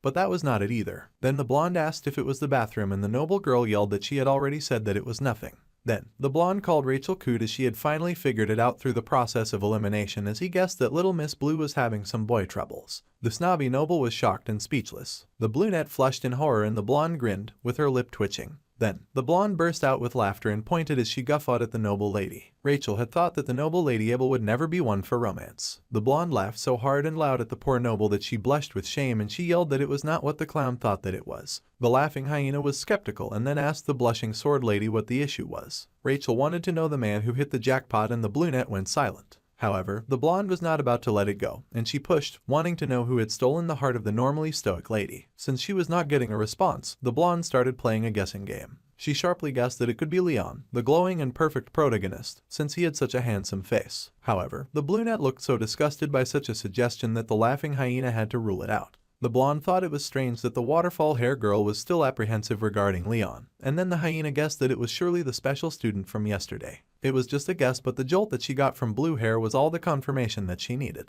The hyena grinned like a laughing clown and hearts fixed into her eyes at this news that was worth more than gold. She was going to have so much fun with this. So, the blonde grabbed the waterfall hair girl and told her that it was time for them to go. The brunette was shocked, but the blonde was already on her way and racing off. The noble lady asked where they were going since the other girl was dragging her along, and the hyena laughed at her question, because obviously they were skipping away like characters in a romance novel to go to the wolf class. Meanwhile, at the wolf class, the blonde girl happily waved and said hello to all the wolf students in class. She asked them to excuse them for a moment as she dragged behind her the blushing noble. The wolf class was abuzz with shock to see the popular students in their class, and they could only gape in adoration. The noble felt nervous, but the hyena strode through like she was on a red carpet. Then, she got it, and the blonde hopped onto a table, and she beamed, declaring that they were looking for a fellow with black hair. Of course, she meant our guy. There were hearts in Hyena's eyes as she searched like a predator, looking for the new joke of the day as she searched for anyone with black hair, since the MC was the only one with that hair color. Then, a busybody student came over and said that their high status did not permit the blonde to climb on their desks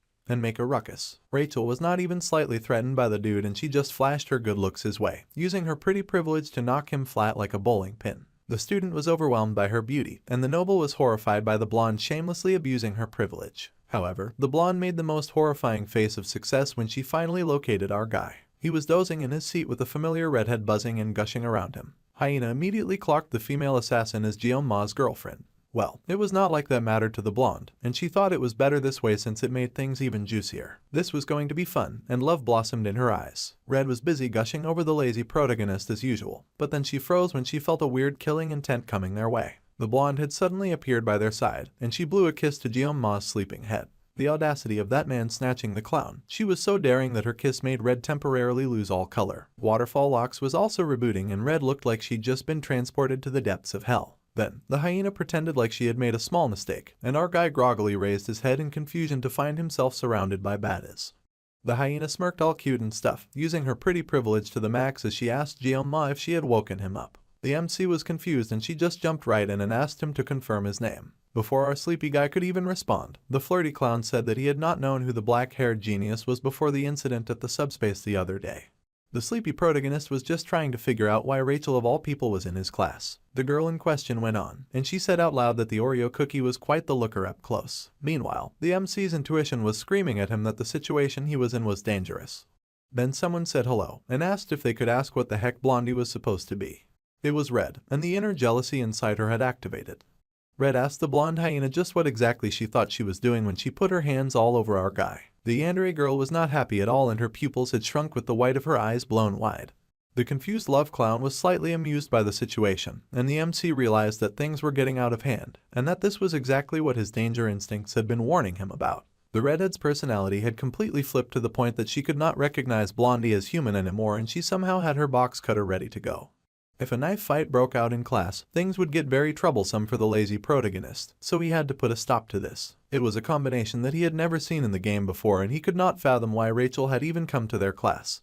The reason for the season finally spoke up, and the waterfall hair girl told Blondie to stop acting up in a place that was not their classroom. The blonde clown refused to budge and instead smirked as she asked the snobby noble why she would not even say hello.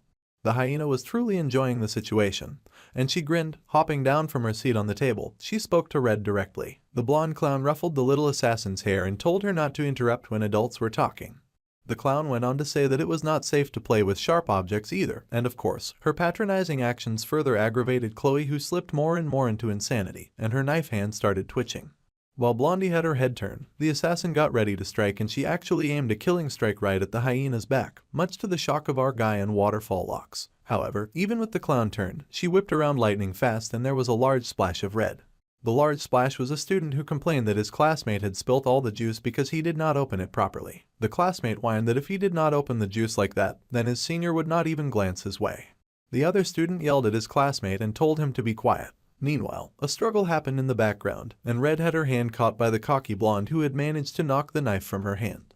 The hyena teased Red for being slow and said that she had thought that the little shy girl was just a short kid, but the clown had no idea that Red also had a short fuse. No matter how Red tried, she could not pull her hand away, and Ms. Waterfall yelled out to Blondie, telling her to stop fooling around with the weaker students. Blondie looked bored by now, and then she threw the redhead backwards, sending her flying into the classroom much to her alarm. Chloe found herself soaring through the air, but she tumbled in the air and easily landed on her feet with a look of rage in her eyes. All the guys in the wolf class cheered suddenly like this was some kind of girl versus girl match, but the lazy protagonist was already quite tired of it, and frankly, it was driving him insane. The clan of the Spear Saint, that's where the blonde clown was from. Skills were often useless in the face of the clan's overwhelming strength, and that was the motto of a clan that valued brute force over all else. The high-class blonde student was the niece of the Spear Saint, and her name was Rachel de Muira. She grinned with her pink heart and asked the MC if Red was his girlfriend. Our guy immediately denied the poor assassin girl, and it was so cold that she trembled with hurt and killing intent in her little corner. Still, that would not change the truth. So, Guillaume spoke up and said that the redhead was his friend, and Blondie thought about it for a hot second. Then, the MC wondered what the heck was this weird situation that he had found himself in. Now that he was taking the time to look around, the protagonist narrator noticed that Abel was there too, and he had not even noticed her at first because he had been so frazzled. The perceptive protagonist got tense and asked why the two high-class students had come looking for him, as he expected big-time trouble. The hyena girl smirked and she said that it seemed like Waterfall Locks was interested in our guy, and she wanted to see his face. Abel was horrified to get thrown under the bus like that, and she squealed and protested, demanding when she had ever said something so embarrassing. However, the blonde clown insisted that was why they had come, and Blue Hair was mortified, saying that her classmate had practically dragged her there. Blondie explained that they had come over because she had thought that Waterfall Locks really wanted to see the handsome main character's face, especially since the noble had not protested and had followed. The noble was speechless at that point, and then they noticed that the other members of the wolf class had started whispering, wondering if the guys were fighting, and pointing out how they had heard the noble swordswoman yell for the first time. The noble suddenly started acting all snobby and stuck her nose into the air as she said that they had a misunderstanding, and that they had totally come to see our dude per se. Oreo Cookie Your Hair did not care and wished they would just leave. The Oreo Biscuit sighed and said that if they had nothing to do, then they could go since he was sleepy anyway. The brunette was crushed to be dismissed, and the hyena girl could barely hold back her laughter. The clown thought that the gloomy protagonist was really interesting, and she liked interesting guys. However, the exhausted protagonist said that he was happy to hear that since he was far from interesting. The blonde grinned and told him not to be like that, and then thought of a suggestion. She invited the MC over to their dorm after class and said they could watch some movies and chill together. That ambitious little brat was looking to start something, and Red yelled for her to get away from her man immediately. The hyena was confused since, as far as she knew, our guy did not belong to anyone. The clown laughed out loud in a huge guffaw, mocking the poor redhead. The tired protagonist could only think of how much he missed his mom and the peace that she brought him. The blondie was still hooting and hollering, and she asked the noble lady if she had heard those embarrassing words as well. However, the clown had to stop her laughing when she found that Waterfall Locks was seething too. It was too bad that the hyena girl had to end her fun, but it had been pretty cool meeting the only black-haired kid in school, and she said that she would see him later. The MC just told them to please not come back, and the clown laughed that he was cold. The blonde bimbo gushed and waved goodbye to Guillaume while Red fumed, but Oreo Cookie Hair just ignored them and wished they would go far away from him.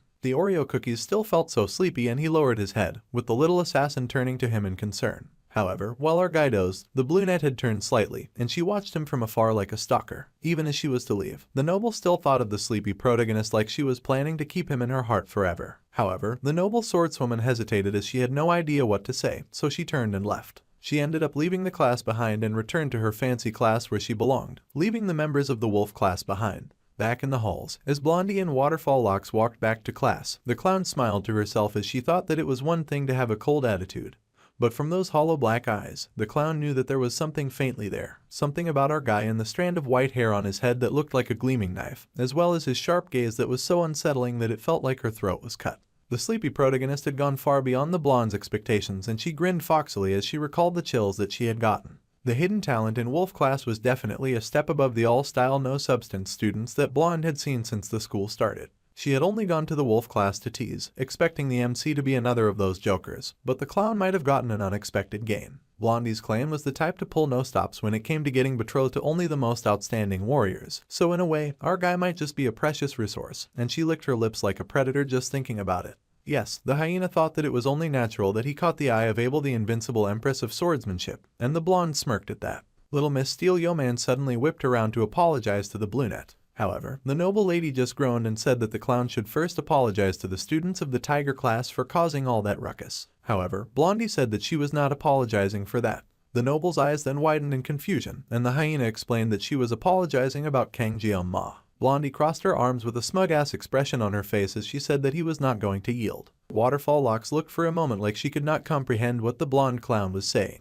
Meanwhile, in a hospital room, wheels were rolling down the halls and someone with dripping black murderous energy was obsessed with killing a dude. It was of course the red assassin guy, and he chanted that he wanted to kill Jeong-ma like it was his get well mantra. The redhead assassin dude was running through the halls like a psychopath, dragging his drip with him as he chanted his crazy mantra. His body, which had lived its entire life without knowing defeat, now had only one goal in life. The red guy was sure that he had the body of the auditor genius, and he wondered if he should charge into our guy's room at night. And since it was already night, he might as well take the opportunity and turn his enemy into a body bag that same night.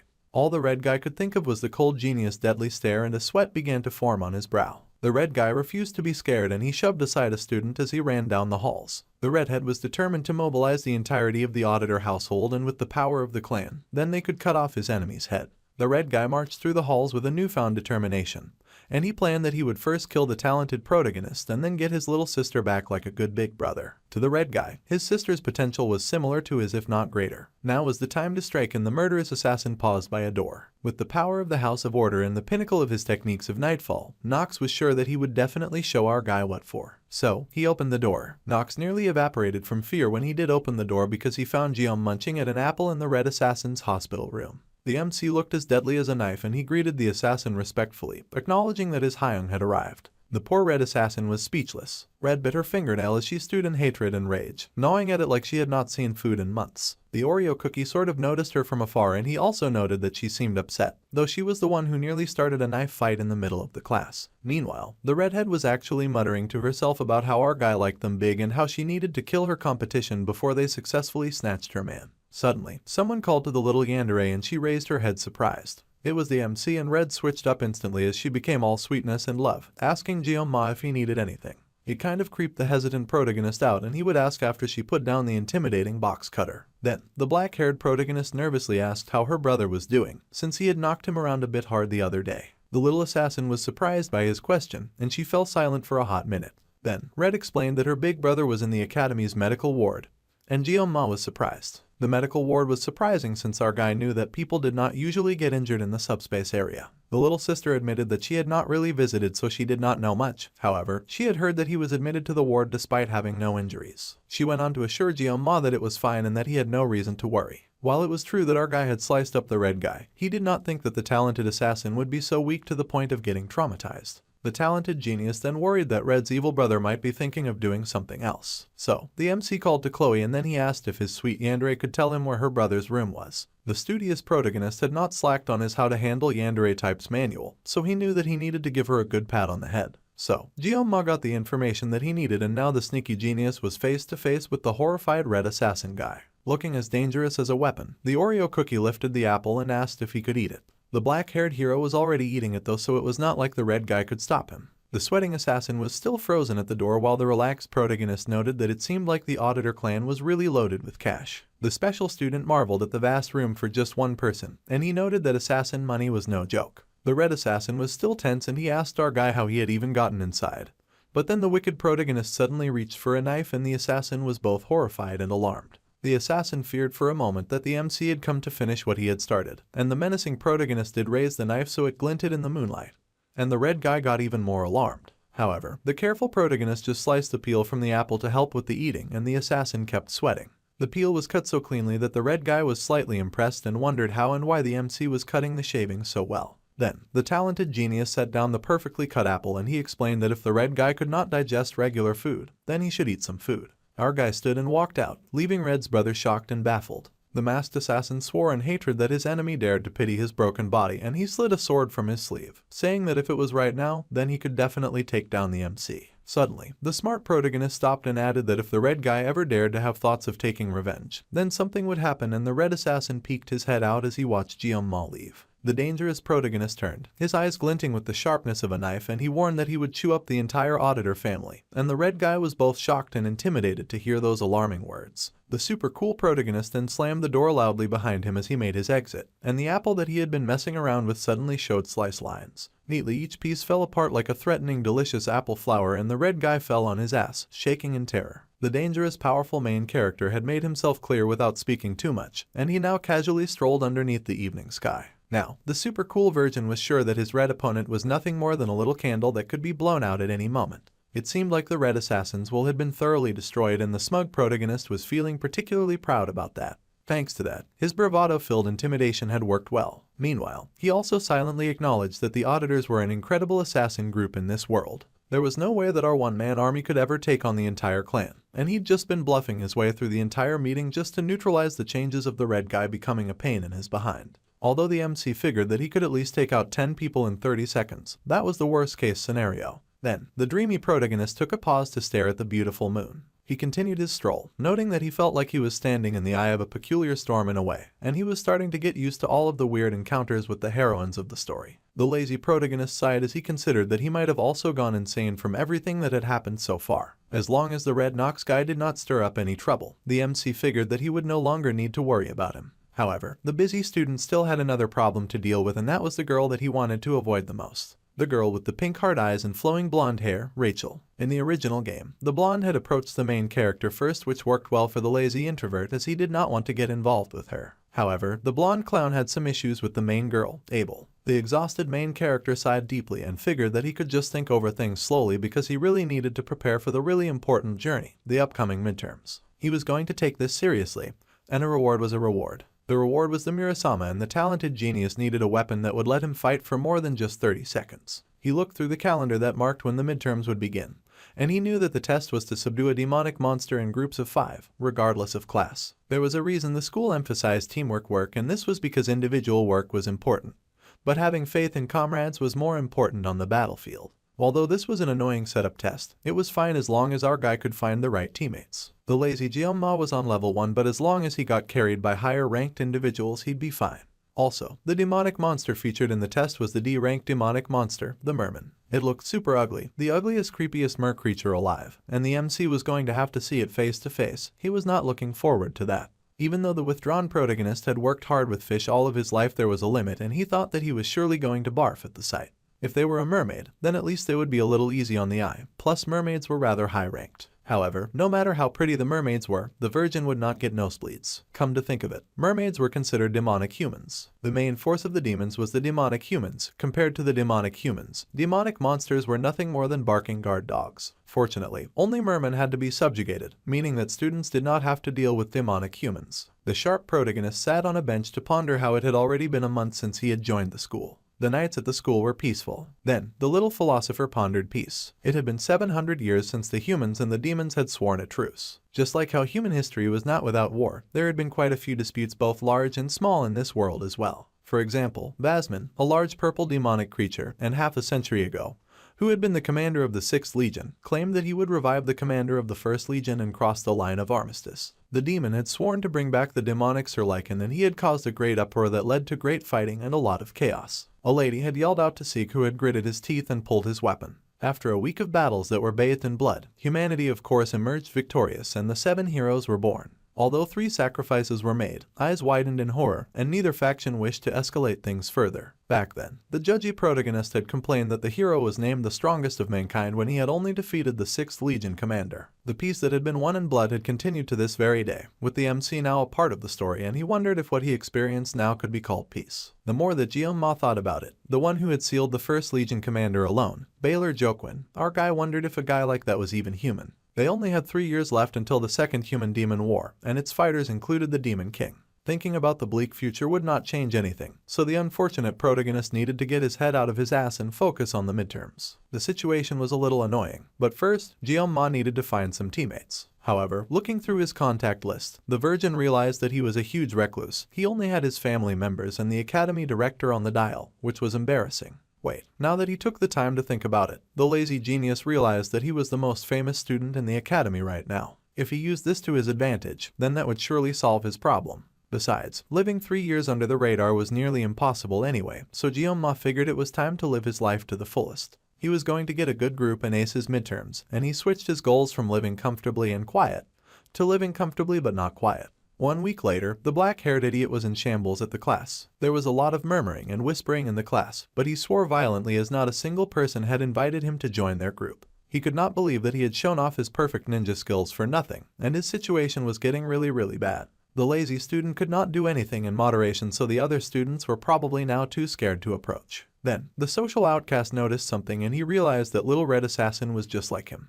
He figured that the little assassin had also been considered as an outsider ever since that time, so he approached her, taking one for the team. His #1 fangirl was of course happy that he came, and then he asked her if she had found any cadets to team up with for the midterm. However, much to his glee, she was also alone. Our smart guy asked if she was doing okay, since he was used to being ignored, but she used to have a lot of friends. However, the little red yandere just laughed and said that she was okay as long as she had Jiom-ma. If that was the case, then the ambitious protagonist finally took the plunge and asked her to partner up with him so that he could then find 3 other people. Red was thrilled. The MC was not rejected, and it was a resounding success. Chloe's capabilities were nothing to sneeze at, and the goal of the test was to catch as many mermen as possible during the 1 hour given. Considering that the black-haired protagonist only had 30 seconds, to him, the crazy girl was like 1,000 soldiers, and he smiled fondly as she confessed her excitement. He was so happy that she was happy. Suddenly there was a loud noise and our guy looked up at the commotion. It was the girl he hated the most running straight at him, Blondie with the pink heart eyes. She had shown up at the worst possible time, announcing that she had come back to play. The black cat protagonist swore internally, and then he tried to play it off, asking why she had shown up. The blonde hyena pouted, saying that she had literally just told them why she had come. However, Red was not having it and she had gone full demonic mode instantly, chanting that the big ones had come and she was talking about melons, not power level. The black-haired protagonist immediately tried to do some damage control and told Blondie to beat it, and that he could not humor her since he had things to do. The clown then pretended to be so hurt by his words, even getting tears in her eyes when she asked why he was so cold. Our guy asked her to stop calling him by his first name, it was getting way too personal. However, Blondie dropped the sad act and said loudly that she had suddenly gone deaf. That shameless liar whined that he could not hear him and collapsed on the tired protagonist's desk. He was so done with her. The talented hyena whined that she had fallen, and then she popped up, beaming as she asked the talented protagonist if he had a group to take the test with. Jiom-ma was just frustrated that she did not know how to listen. He unfortunately admitted that he had no such thing, and Blondie bounced at her luck. Then she turned her heart-shaped puppy dog eyes in his direction and ever so sweetly asked the reluctant protagonist to join her group. Blondie chuckled about how lucky she was, and then she asked Jiom-ma to come along and to join her group. She even had the audacity to place her hand underneath his chin like the virgin was her little girlfriend. Of course, the picky protagonist with standards was not digging the seduction approach and he instantly smacked her hand away. He asked exactly why the hyena would ask for him of all people when there should be a huge line of students rushing to her, and all she had to do was ask. Well aware of her privilege, the happy clown laughed and said that those students were no fun. However, the touch-averse main character on the other hand seemed fun to do the test with. Our guy was speechless and had no idea what to say to that. Then, the black-haired protagonist pointed out that he had already started a group with his girl Red, and she was a little surprised to hear him speaking up for her. Blondie beamed and said that was fine too since there were spots open in her team anyway. That little rat was ready for everything, let alone the reward. The hyena girl did not realize that asking 2 losers to join her team would risk her grades. Then again, the nonchalant protagonist recalled that the rule was to not hate the player, but the game. So, the MC took some time to consider his options. Out of the corner of his eyes, the charcoal-haired protagonist shot a look at the little assassin to guess what she thought of all this. Red was a little hesitant, but she nodded since it was not like they were going to find anyone else and Blondie was at least pretty strong. So, our guy finally gave in and put himself in her care. The hyena was overjoyed and she told the strong MC that he was not allowed to back out now that he had said yes. Then, it occurred to the slow genius to ask who the other members of the group were. To no one's surprise, Blondie asked the slow poser if he knew who Leon was since he was super popular. Of course, the lazy background character knew exactly who Leon was and he swore in horror as he started to mentally evaporate since he had wanted to stay as far away from that dude as possible. Later on, Jiom-ma sat at his seat in class, trembling worse than a leaf in the wind. However, he shook not with fear but with rage and he growled, wondering just how bad of a crime he had committed in his past life to suffer so much in this one. Even if the gifted protagonist had wielded a knife for 30 years because of his job as a chef, he had only sliced fish. This was so unfair. Alright, it was ridiculous that the lazy protagonist was getting involved with the heroines. He did not think that was possible, and even though he may stand out from the crowd and bump into the girls a few times, they were eye candy, so the virgin did not mind them too much. However, to get involved with Mr. Sparkly Hero of a game that goes violently south in 3 years was a whole other story. The background character could not fathom getting involved with the protagonist's character, for one thing. The protagonist is way too bright for a shadowy guy like the MC. The Shadow had zero clues on how things would pan out in the future because he had failed to finish the game, and it would be his fault one way or another. When our guy heard that the protagonist character was involved, he immediately tried to change his group. However, the blonde which he had signed the contract with was not about to budge on their agreement. She had already put his name in the application before she had even asked his permission, and then she had submitted it immediately after. Not even sacrificing his virginity could get the loser out of this, and he shook with rage as he considered finding Blondie and slicing her up in vengeance. This was the first time in his life that he had ever been provoked to slice a woman. Suddenly, Red called out to Jeon-ma and she looked pretty haunted herself as she asked him if something was the matter. Our guy froze and Red pointed out that ever since the blonde dog girl had left, the loser had stopped looking very well. The little assassin was acting like the blonde had somehow made away with the black-haired protagonist's virginity, and he was silent as he searched for a good response. Then, he told his yandere pet that he had just been a little overwhelmed knowing that he would be taking the exam with the star class cadets. Red was surprised and instantly mellowed down, encouraging him, saying that she was sure that there was nobody in the star class stronger than he was. He nervously thanked her, and the genius recalled that he had been the one to ask the redhead to team up with him, so there was no way that he could leave the group without her in good conscience. Now that Jeon-ma had taken the time to think about it, he could not possibly ask for better people to take the test with. This was a good thing, a blessing, so the lazy opportunist told himself not to be pessimistic about the situation. So, the refreshed protagonist turned to the redhead and asked when and where they would be having the group meeting. The redhead recalled that Blondie had said that they would meet at the cafe in the protagonist building at 6. The sharp protagonist then realized that Red was not going to call the hyena girl by anything other than her hair color for now. It was nearly time, so our guy said that they might as well head off immediately, and Red beamed, agreeing with him at once. So, they took off and casually strolled through the halls of the academy, and eventually got to the door. A cup was slammed down on the table, and it was the little assassin sighing in relief as she slurped her avocado smoothie which she found so yummy. The MC watched her in amazement, knowing the green soup that she was drinking was worth 50,000 won. Those prices would get to him no matter how long he stayed at the academy. Then he nearly spat blood as he hailed Starbucks for being so good. Despite recoiling at the prices, Red figured that he was complimenting the brand that she was drinking from, and the redhead beamed as she happily agreed with him. Meanwhile, the loser reminded himself that he was an adult and he needed to practice some self-control. The only drink that was 10,000 won or below was espresso, so the guy had ordered it, but it tasted like horse poo. Since it was an outside company, the faculty cards did not work there, so the cheap protagonist would not be frequenting that place often. Suddenly, a phone began to ring, and it belonged to our guy. He checked out his messages and he had asked why Rachel and the gang were so late. The crazy blonde had replied that she was running late because she had to take care of the kids. The lazy opportunist and Little Red were already at the Starbucks meeting room, and the blonde hyena said that she would meet them there. Soon, the door opened and in strolled the blonde with a smoothie as she apologized for showing up so late. Behind her stood the true protagonist. The blonde asked the two if they had waited long, but our guy, who sat quietly in the corner, could only focus on the golden shine of the blonde-haired and blue-eyed menace behind the girl who'd been terrorizing him of late. If the protagonist was light, then the shadowy main character was definitely the darkness, and he stared at the protagonist in silent awe. Then the MC paused when he saw a face that he did not recognize, a nameless dude with orange hair and green eyes. The loser could not believe that the blonde girl had shown up with a delinquent on her team. However, the shiny protagonist strolled right up to our guy and he stretched out his hand to the shadow guy, saying that it was nice to meet him. The background wallpaper was silent at first, but then he stretched out his hand and introduced himself. The protagonist smiled, saying that he had been impressed by what he had seen at the subspace a few days earlier, and he felt assured knowing that the main character was going to be his group member for the exam. The loser could only think of how the protagonist had a voice with a perfect blend of intelligence and class. The shiny dude in front of him was definitely the protagonist character that our guy had played as in the past. Once everyone had ordered their drinks, introductions were in order, and the shiny blonde smiled as he considered introducing himself first. The blonde hyena was in full support of that motion. So, the hero went first and introduced himself as Leon Van Reinhardt, the group's leader and a student of the star class. He had ended up becoming the leader somehow, and while he was lacking, he looked forward to working with all of them. Jeon-ma swore internally once again as this hero just reeked of purity and his face was sparkling and glowing the entire time. There was no such thing as equality. Then, the hyena giggled that since everyone knew who she was, he would pass the introduction baton to the orange beside her, and he growled when she elbowed him. Next was the nameless guy, and Orange introduced himself as a student of the star class called Speed Weapon, and he said that he liked heroes. Now that the dark shadow took a closer look, he could clearly see the word hero tattooed on that guy's back.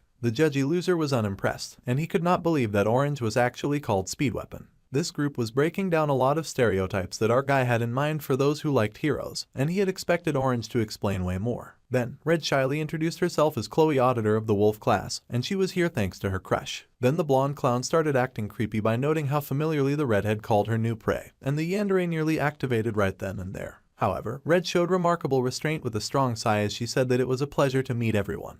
Blondie was amazed that the redhead had patience and everyone else that her intro was rather well spoken. Then, Ma gave the dodgiest introduction there was by only saying his name and his class. Well, their shiny leader got started since things had gotten a little awkward. It was time to begin the meeting and the hero slid his laptop on the desk and it lit up in a brilliant PowerPoint presentation that left the dude extremely shocked. At their lunchtime, the Star class's instructor had distributed files to the group leaders, and what they were looking at now was a map of their examination site called Scopuli Island. First, the students would be teleported to the designated island through a subspace, but it would only be the gate that would be the subspace. The island itself was real so they could actually get injured by the demonic beasts. Then, the shiny hero zoomed in on the image further, and he showed his teammates the area that they had been assigned, which was the northeastern coast. 3 groups, including theirs, would be hunting mermen on that island. There was a limited number of mermen and hunting as many mermen as the limit would allow was the exam's objective, and as he spoke, all of his team members paid attention. Then, that was all, and the bright shiny dude asked if there were any questions. Everyone was silent at first. Then the orange-haired delinquent pointed out that Scopuli Island was known for containing mermaids, and he asked if there were risks concerning that.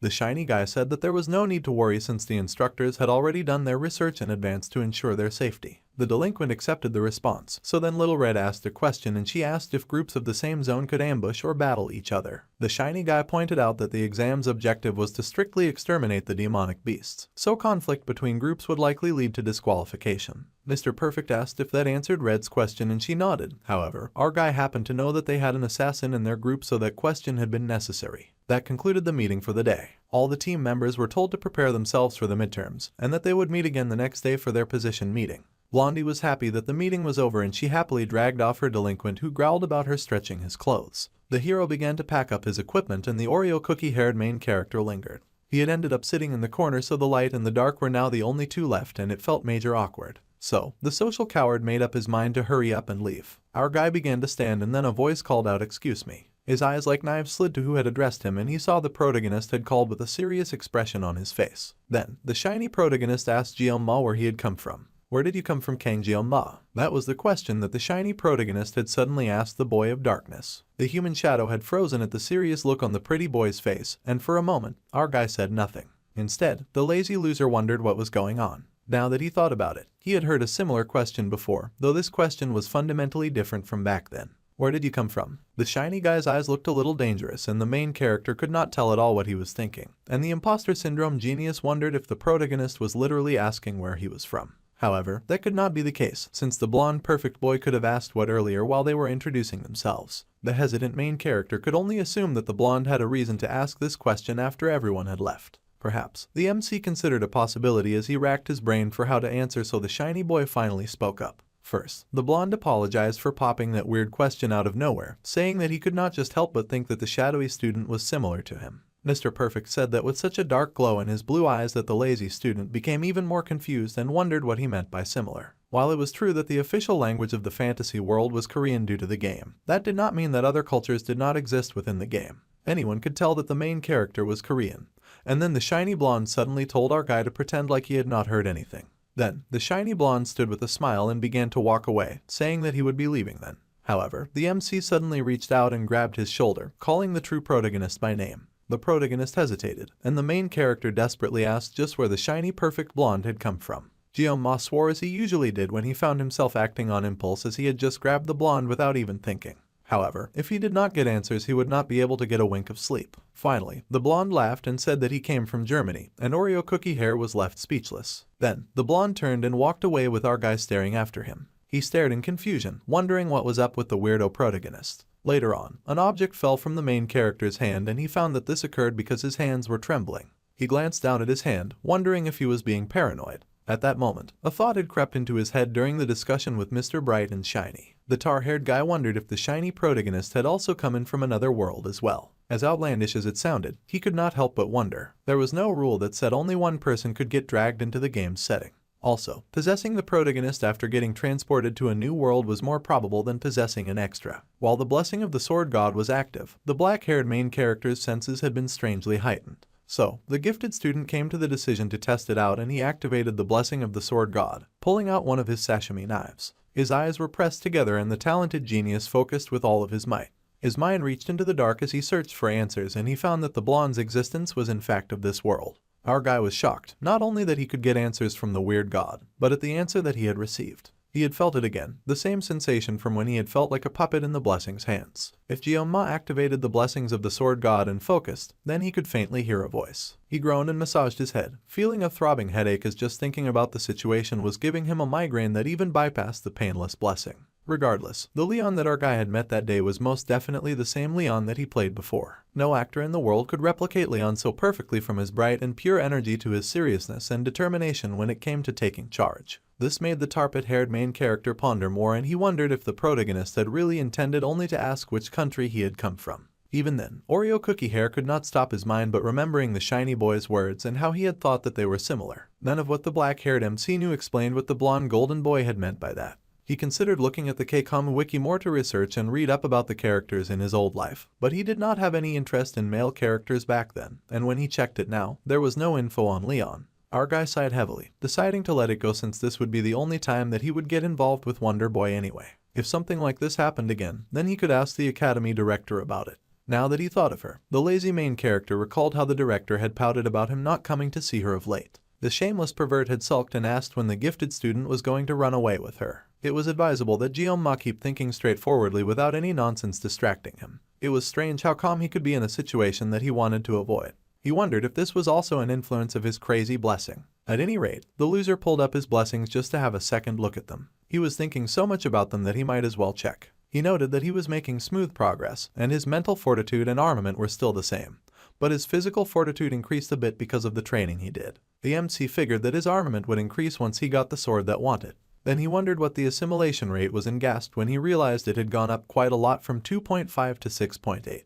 Then, the lone wolf wondered if it was related to the fact that he had duked it out with both brother and sister of the Assassin Guild. It was annoying that the talented genius had no idea what he had done to level up, and it was not like he could ask someone else about it either. Then, the system told him that he had reached a certain number of blessing activations and adjustments would be made. Our guy was confused, and he saw that the blessing of painlessness had leveled up from 40 seconds to 40. He was shaken as he pointed at the screen in baffled shock. His painstaking and tortured labors had finally borne fruit, and the joyous main character laughed with joy as everything suddenly felt very great. Then, time flew by. The MC kept training no matter what, and he continued to attend all of the group meetings, interacting with the crew and having a swell time. With 3 days left, he continued his training with Red, who happily gave him more swordsmanship pointers. Then with 2 days left, the clown girl started moving in again and the yandere nearly lost her mind. One day before the start of the test, and Jeoma had not stopped his daily exercise as he fought and sweated to grow. His sweat hit the floor where he worked, and he sweated more as he swung his sword with more precision after many days of practice. The main character was sweating up a storm, and his sweat sparkled the more he learnt and improved. Then, Oreo Cookie Hair smiled in satisfaction after a long day of hard work. Finally, the day for the midterm had arrived and all the students gathered around. A subspace gate had been opened, and it had a completely different vibe than the subspace for the training grounds. Then our guy was called to come over, and he turned to see his group waiting for him, all strong men and women. The main defense from the left was played by the blonde clown grinned as she laughed that the lazy main character who usually preached punctuality was late that day. Their leader Leon, who was stationed in the middle, smiled brightly at the black-haired main character and called him over. Orange Hair called Weapon was their support from the right, and he just waited for our guy to come around.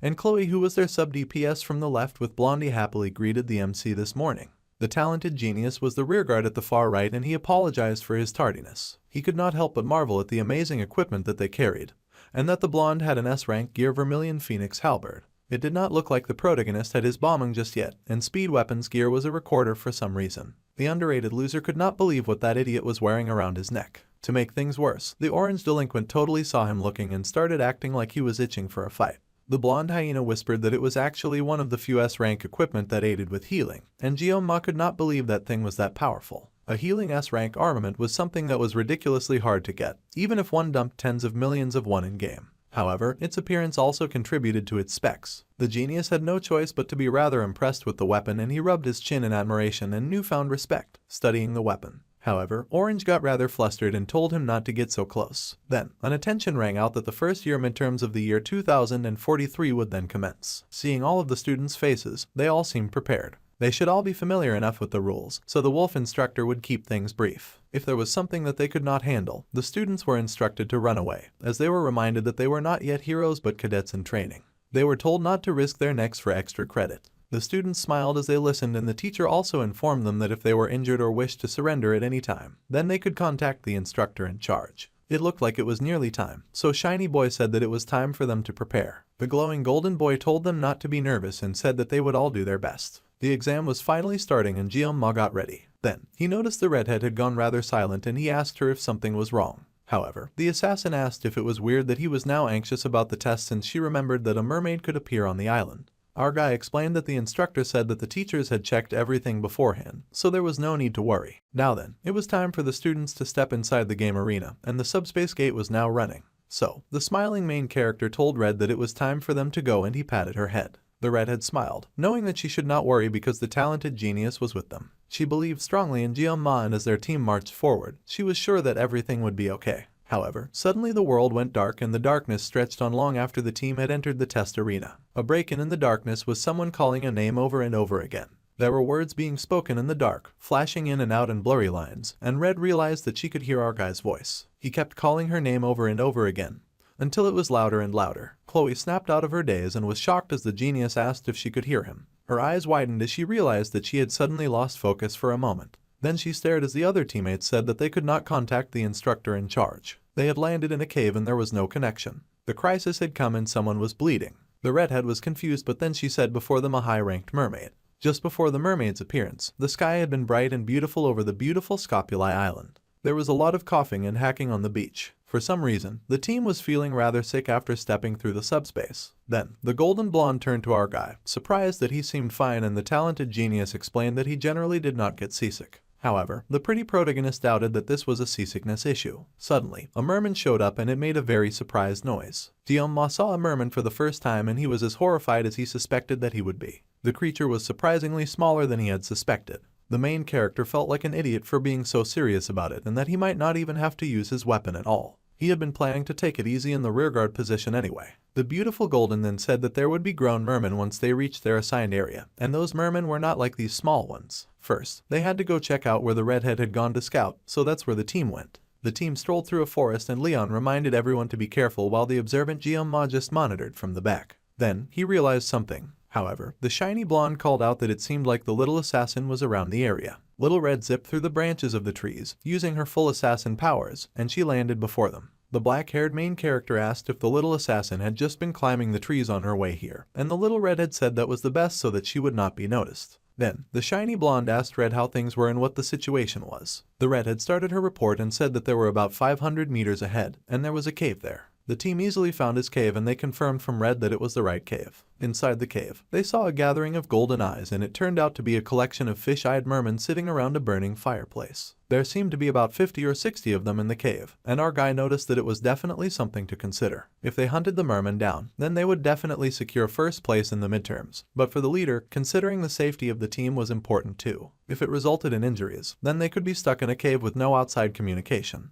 The genius wondered if they should take the risk or safe Dieter somewhere else. This decision was of course up to their team leader, Leon. The leader counted on Cleo to scout around when they landed on the island. Weapon was to handle the buff-type blessings and healing from the back. The cynic still found it interesting that Orange was a healer, and the delinquent had immediately gotten pressed, asking Jeonma what he had said, and yelling that the basics of a hero was to help others and that should be common knowledge. Then, our dude Jeonma was to guard the rear against any potential threats. The lazy student was absolutely grateful for the very sweet and easy job that he was getting. Meanwhile, the golden boy would lead everyone from the center. The team could not just rush in, and of course, the golden leader would join the offense if the situation called for it. Then, the crazy clown pointed out that she had been left out and she asked what she should do. The beaming golden prince beamed at her and told her something. Present day, the leader has made a decision. Rachel was called upon and the vicious blonde pulled forth of her spear. Her hand tightened on her mighty staff, and then she swung and let go, the spear firing like a lightning bolt. It shot off, creating a golden arc in the sky as it flew towards her chosen victim, and their golden eyes stared back.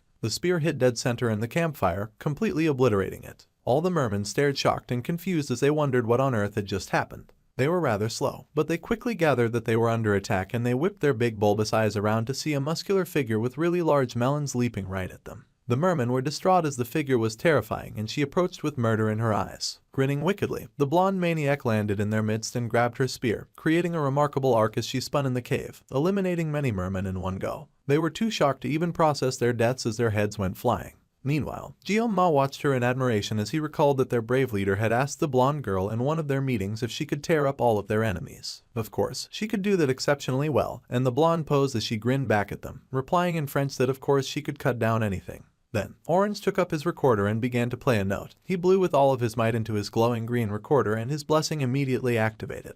The mermen were shocked to hear such amazing tunes firing their way. As the music attacked them from one side, blowing their minds, the hyena lady attacked from the other side, cutting them down like they were paper. As she advanced, she kept counting down her kills with mad glee in her eyes. Crazy Blonde counted 18, then 22 kills, and then 24, her joy never diminishing as she swirled and whirled. She beamed with joy, thanking Weapon for his blessing, as she had taken 25 kills down now. Everyone was amazed at her ruthlessness and skill, though the shiny leader just looked proud of her. Then, Red decided to show off as well and grabbed her own weapon. Unsheathing her mighty sword, she activated her own special blessing as pink magic danced off her weapon and body. She used the blessing of the cat. With one mighty slash, she had beheaded a whole line of mermen. She sliced 8 in one blow, and boy did little Red look proud of her kill. More mermen charged at her, and she sliced the ugly creatures up in ribbons of flesh and blood. That made 10. Meanwhile, Crazy Hyena Blonde was pushing 45 while she swirled and whirled her way deeper and deeper into the cave. Now, the boys were kind of concerned as they watched the girls' progress. They were surprised that the girls were not stopping because at this rate they would go too deep into the cave. Then, Jeong-ma's eyes widened as he realized something.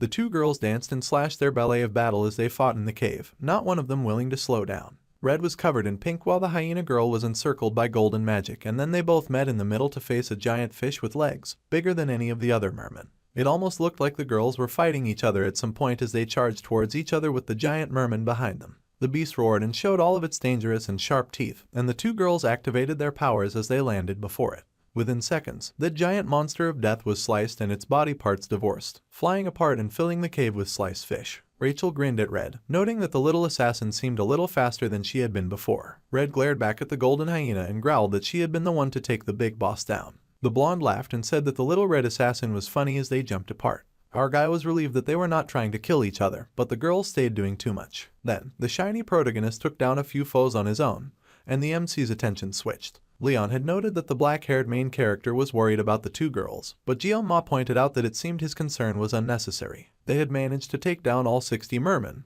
and they had done it so fast. The shiny protagonist grinned and told Oreo Hair to put a bit more trust in his teammates. Since everything was settled, it was now time for them to leave, and there were grunts of agreement. Decisiveness and leadership, as well as being the solid backbone of the team, made Leon an irreplaceable, an important center of the story. So, the protagonist's existence in the game seemed to be real. So, our guy once again contemplated the question that he had been asked, and he wondered if it had really been just a simple question about where he was from. Jeong-ma was so distracted that he had not seen the blue light that glinted in the cave. He stood there, knowing that he had not had to contribute much to the fight, so it was a relief when the bright light fired like a laser, coming from over our guy's shoulder and tearing into the protagonist's midsection. Everyone could only stare in shock, confusion and horror at the sudden attack when they had successfully eliminated all enemies. However, that was not exactly so, and now they all looked back to regard the lithe and beautiful enemy that had suddenly appeared. The team cried out their leader's name as he crashed to the ground, but behind them a bigger problem was brewing, and a feminine figure rose to the surface from the water. A beautiful purple demon mermaid had appeared, and she meant business. The blonde hyena panicked, shocked to see a mermaid of all things, and she asked why such a creature had appeared.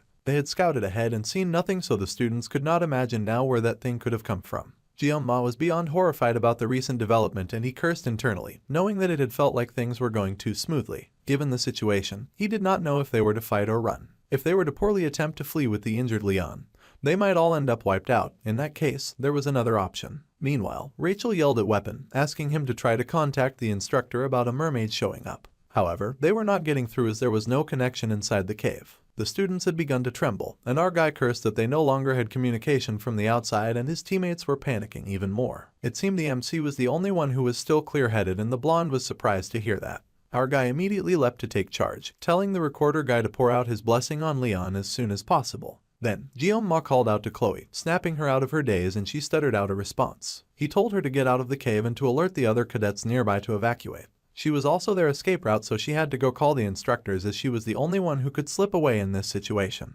Red was alarmed by these instructions, but he insisted that it was hard to flee with the injured protagonist, so the little assassin had to hurry before the mermen began to swarm again. She was hesitant, but she knew her given task was important, so she accepted it. The little red had leapt away, and then Rachel returned to our guy, asking if he had a plan. Then she paused in horror and asked what he was doing. Even Orange yelled at him that he was insane.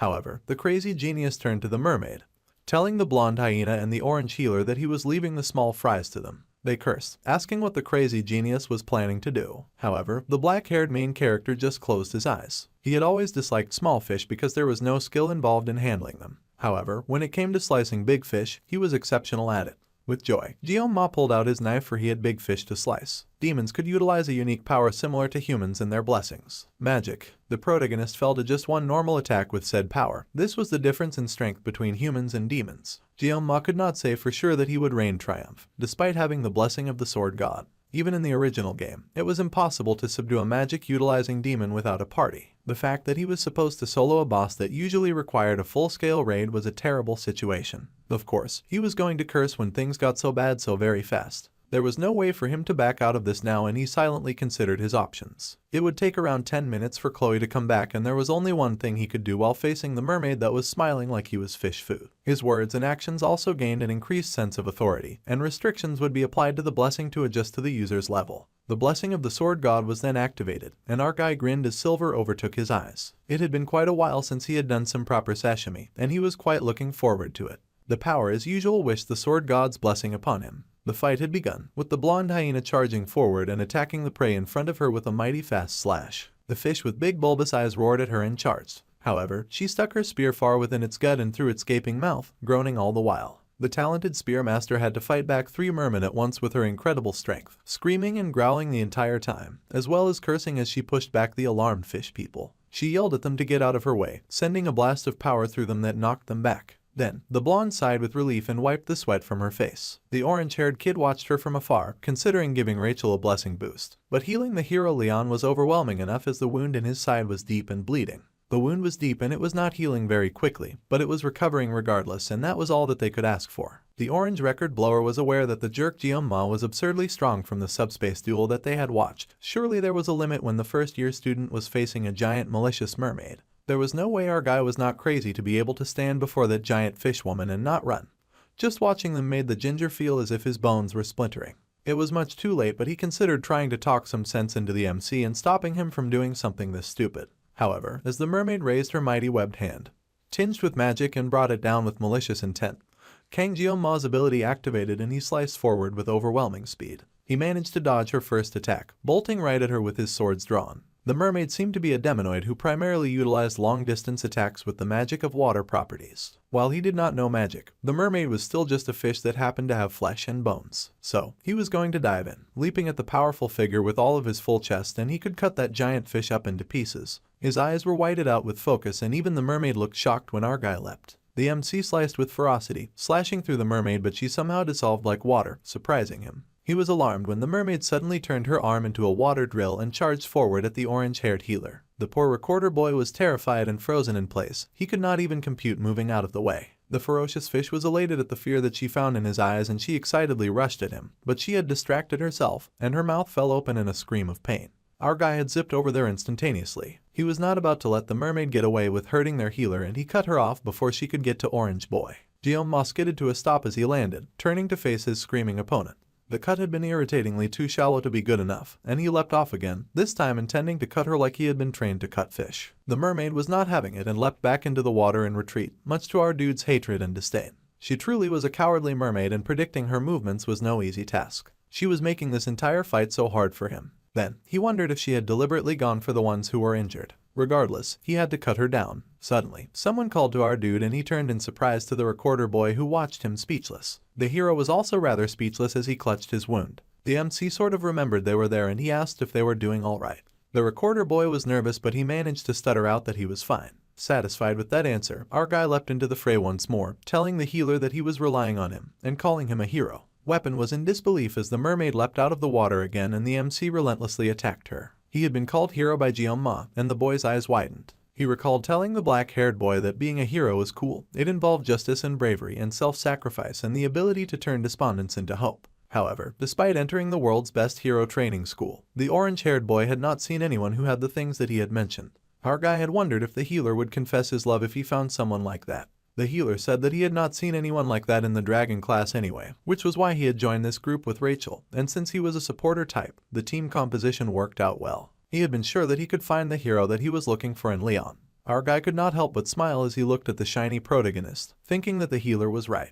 Weapon caught the MC idolizing too, and he grinned sorry to say. But Jeon-ma was far from being a hero in his eyes, although he was strong. Even if he was, the black-haired main character would refuse to be a hero anyway. The orange-haired boy said that being a hero was not some kind of object for him to refuse, and even so, he would not be giving that title to our guy anyway. Now, the recorder boy looked at King Jeon-ma in a different light, and Loki cursed at him. The way our dude valiantly fought the giant beast, tearing piece after piece from her in lightning-fast moves. The mermaid even sent projectile purple fish at the MC, and they zoomed at the talented fighter, intending to do great harm. However, he was able to smoothly dodge the attacks, flying over the projectile purple fish, and he mumbled that this felt a bit slow. Then, he realized that the projectile fish were following. Little Miss Mermaid was playing dirty. The dirty fish laughed like an evil villain as she shot more reprehensible attacks his way. But our dude sliced an X shape on the cave wall and broke through to the other side, the fish flying through the wall as well. They shot at him as he ran, chasing him down no matter his speed, and the mermaid grinned wickedly. She used her projectile purple fish to hunt him down.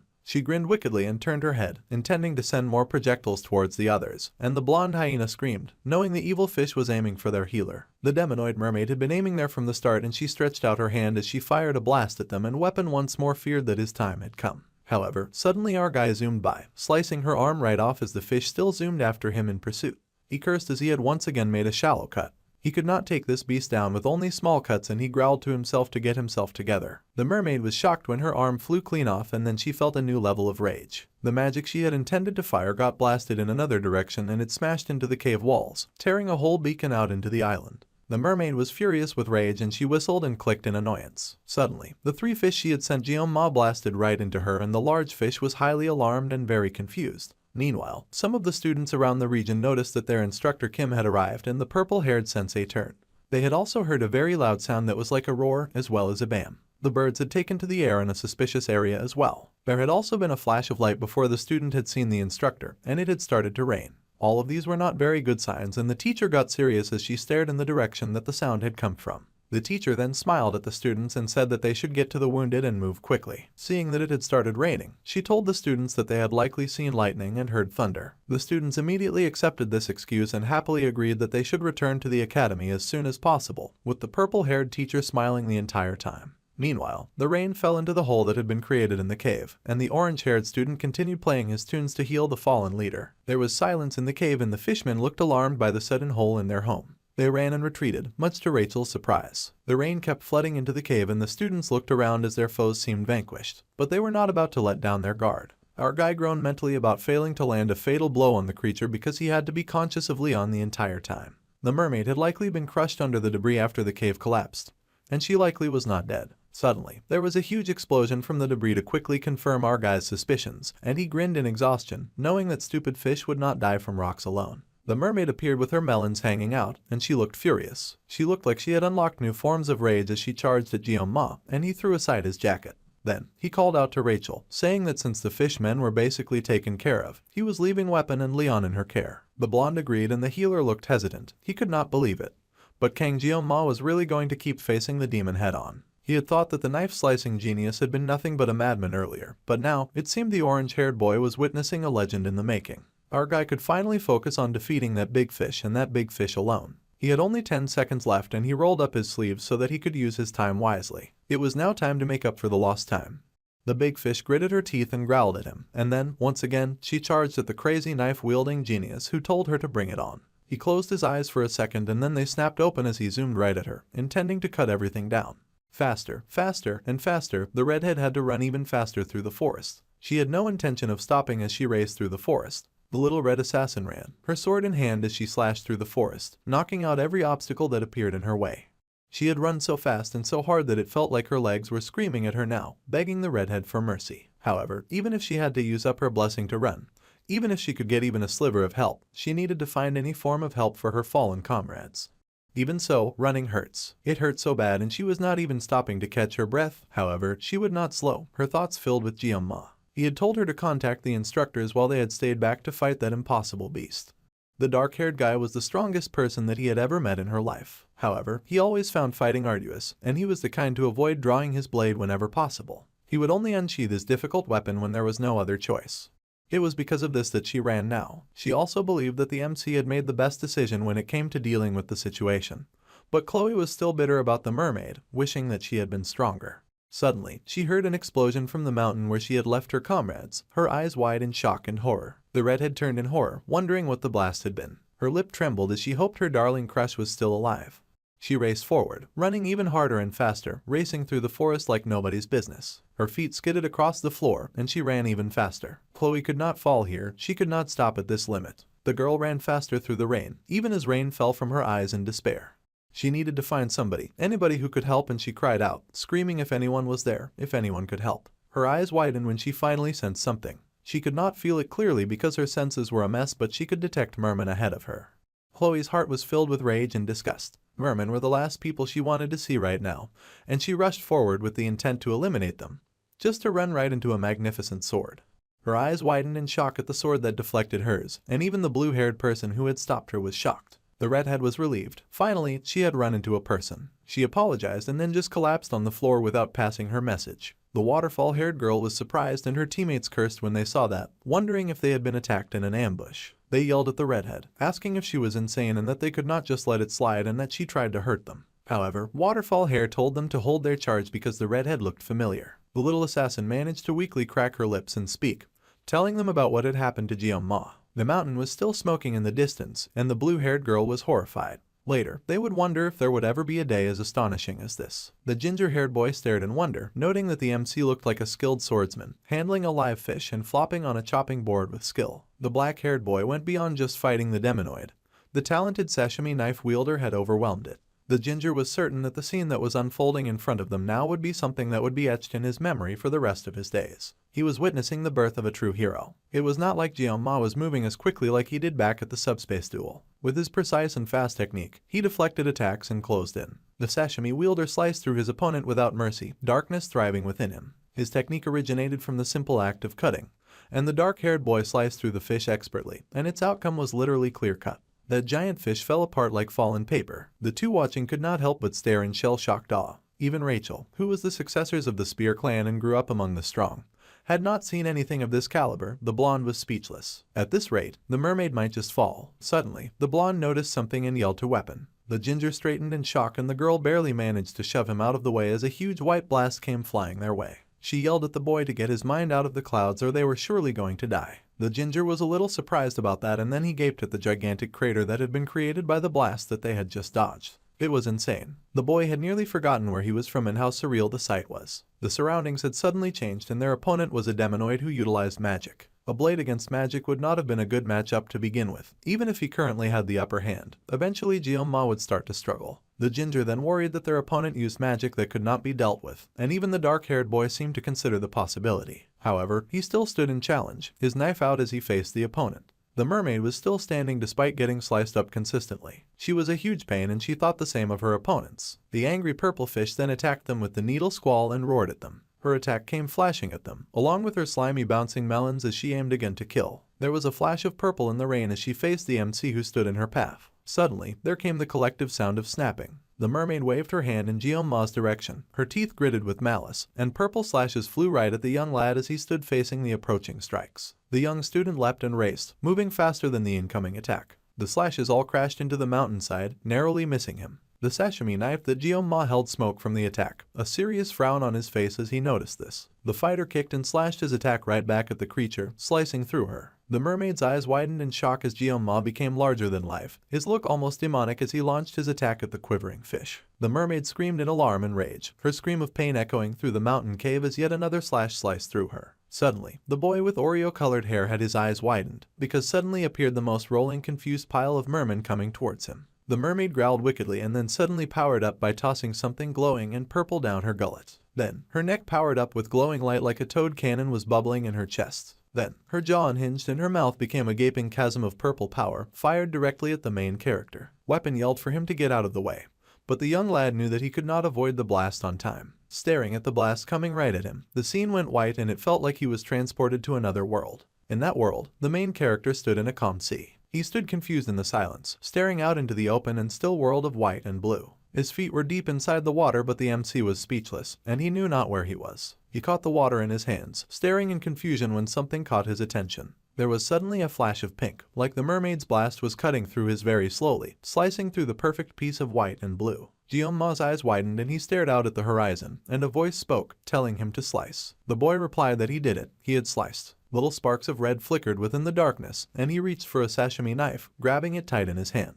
Then, the young lad sliced. The mermaid's shot seemed to slice through the young lad, the rain still pouring heavily in the gaping cave without a roof. The main character could slice and he did, severing the creature's head right from its body. The magic had been severed right at its core and the mermaid's head fell. Blood stained the floor before Jeonma's feet and the mermaid's body lay fallen, drenched and dried up like a fish out of water. The young student stood over the creature's corpse like a dark executioner with his knife in hand. Silently, he regarded his fallen foe as the rain continued to pour. The mermaid struggled to speak, gurgling and glubbing as she did. The other two students immediately tensed, worried that she would launch yet another attack at them. However, suddenly there was spinning and the mermaid's body rolled on the sand, completely dead and defeated. The dried fish's severed upper half rolled, and Weapon's eyes widened as he realized that his newly beloved hero had won the battle. A freshman sashimi knife wielder had defeated a demonoid overpowered creature by himself. The others could not help but feel a little intimidated as they stared at the student's back in awe. Suddenly, there was a splash of blood and the young lad fell to his knees, his hand clutching his chest. The blonde hyena immediately recognized something was going on and she ran immediately to Jeonma.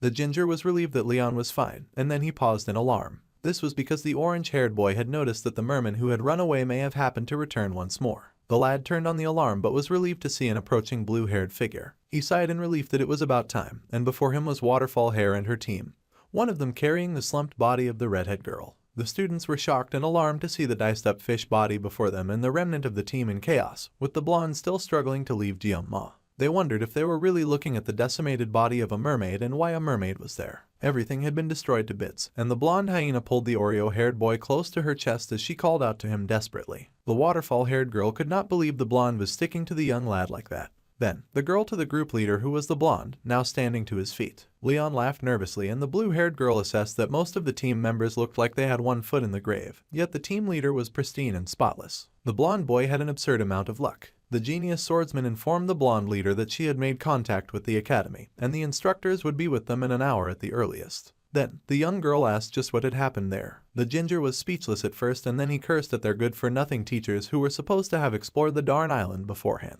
The genius swords lady already knew the rules and she demanded that they properly explain just what had happened there. Weapon did not take kindly to her words and he asked if the swords lady really had the audacity to be ordering him around right now. Of course, their blue-haired savior snapped and asked why the ginger always had to perceive things so weirdly. This was a request, just a request, not an order, and she wanted answers. Well, it was not like he would believe what he had to say anyway, but he would answer since she had only just asked. The orange-haired boy grinned as he prepared to explain things since that was his speciality anyway. So, they did explain it and the blue-haired swords lady put all the information that she had heard together. Apparently, a mermaid had appeared out of nowhere during their mission and the dark-haired boy who was now unconscious had defeated it alone. The ginger groaned and said that was exactly what had happened, and he wondered what else she was expecting from his explanation. The blue-haired girl was speechless. A freshman of the academy had killed a demonoid who had appeared out of nowhere on his own. That was a very rare story and was barely believable. The tales that her grandfather had told her when she was younger were even more realistic than that story. However, as ridiculous as that story was, it seemed to actually be the truth. She could not imagine why the survivors of such a terrifying encounter would lie about something like that, giving all of the praise to Jeonma of all people. It really did sound like a story that came out of a legend. As the descendant of the acclaimed hero, Baylor Joquin, and his disciple, Aaron Niblung, those radiant roots had let her attribute herself to a special class since birth. In other words, she was of a bloodline of masterpieces. Regardless, she had put incredible effort into not being overshadowed by the impressive roots of her impressive family tree, and the young girl had worked hard. That was how she had her talents flourish and how she had gotten this far. However, the young lady now stared ahead as she considered Kang Jeonma. It was ridiculous how large of a gap there was between their skills and she had mixed feelings of fear, dread, and admiration. Perhaps she had just been an ordinary person all along when faced with such a brilliant level of talent. She asked her teammate to use her healing blessing on him, and the healer girl immediately agreed to it. A green light enveloped the slumped unconscious boy. Although he was tatted and at death's door, Kang Jeonma, who was the same age as she was, fought a demonoid alone and emerged victorious. The waterfall-haired girl then stared at the unconscious boy with the slightest looks of contempt etched on her face as she regarded him. The ginger called to her and asked if she really had contacted the academy earlier, and the blue-haired girl confessed that she had.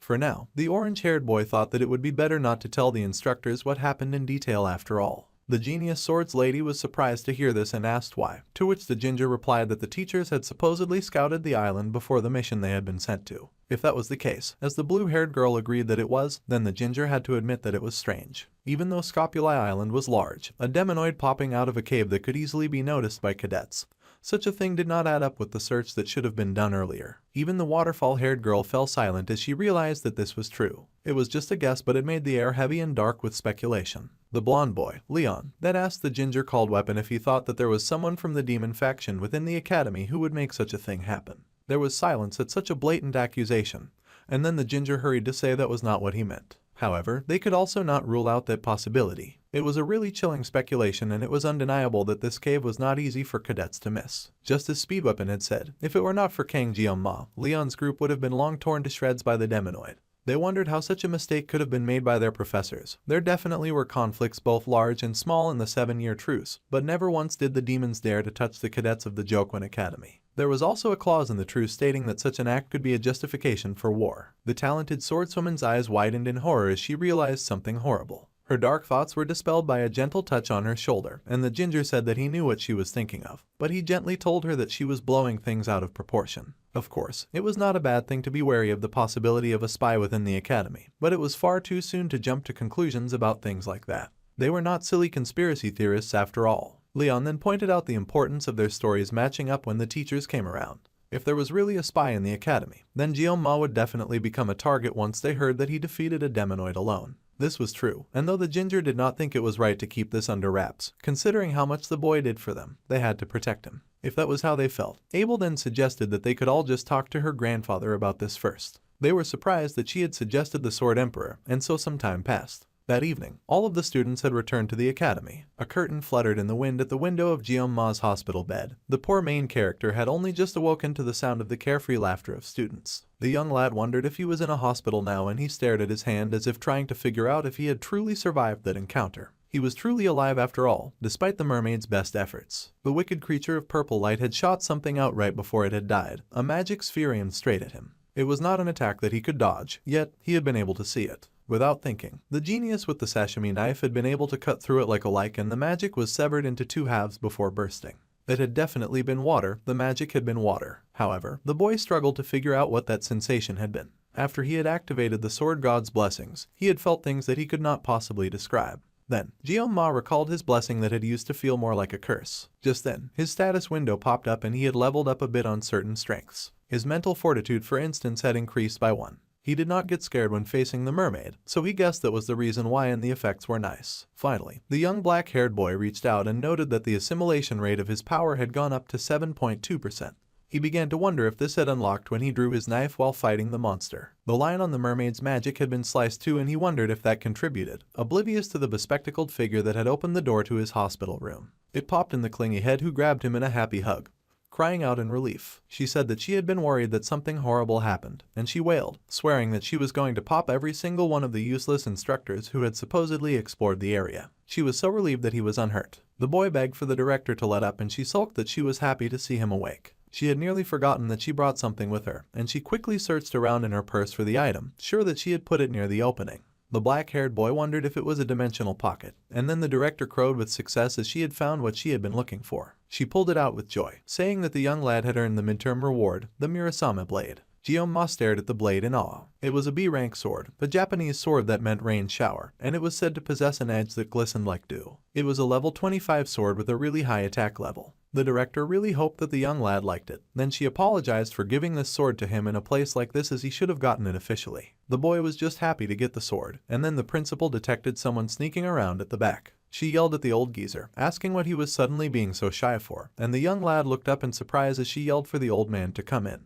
The old man stepped in, scolding Medea for calling him an old geezer even though he had asked her not to do that. He cleared his throat, and the director scoffed that he would not let her act like a young girl. It was a strange sense of deja vu for Jeong-ma, as the last time he had used his powers excessively, those two had also been there. Once again, the director of the academy and the Sword Emperor were at his hospital bed, and he asked what had brought them there. The director explained that she had heard everything from his teammates, and that on behalf of the Jokwon Academy, she would like to apologize from the bottom of her heart. The beautiful lady bowed in apology, and even the old man lowered his head a little in shame, much to the young lad's alarm. The academy was to blame for everything that had happened during the midterms. Because of that, he and his teammates, no, everyone who was there had nearly lost their lives. The Oreo-haired boy was shocked to hear as the director, Media Poison, swore on her honor as the director of Jokwon Academy to uncover the truth behind this incident.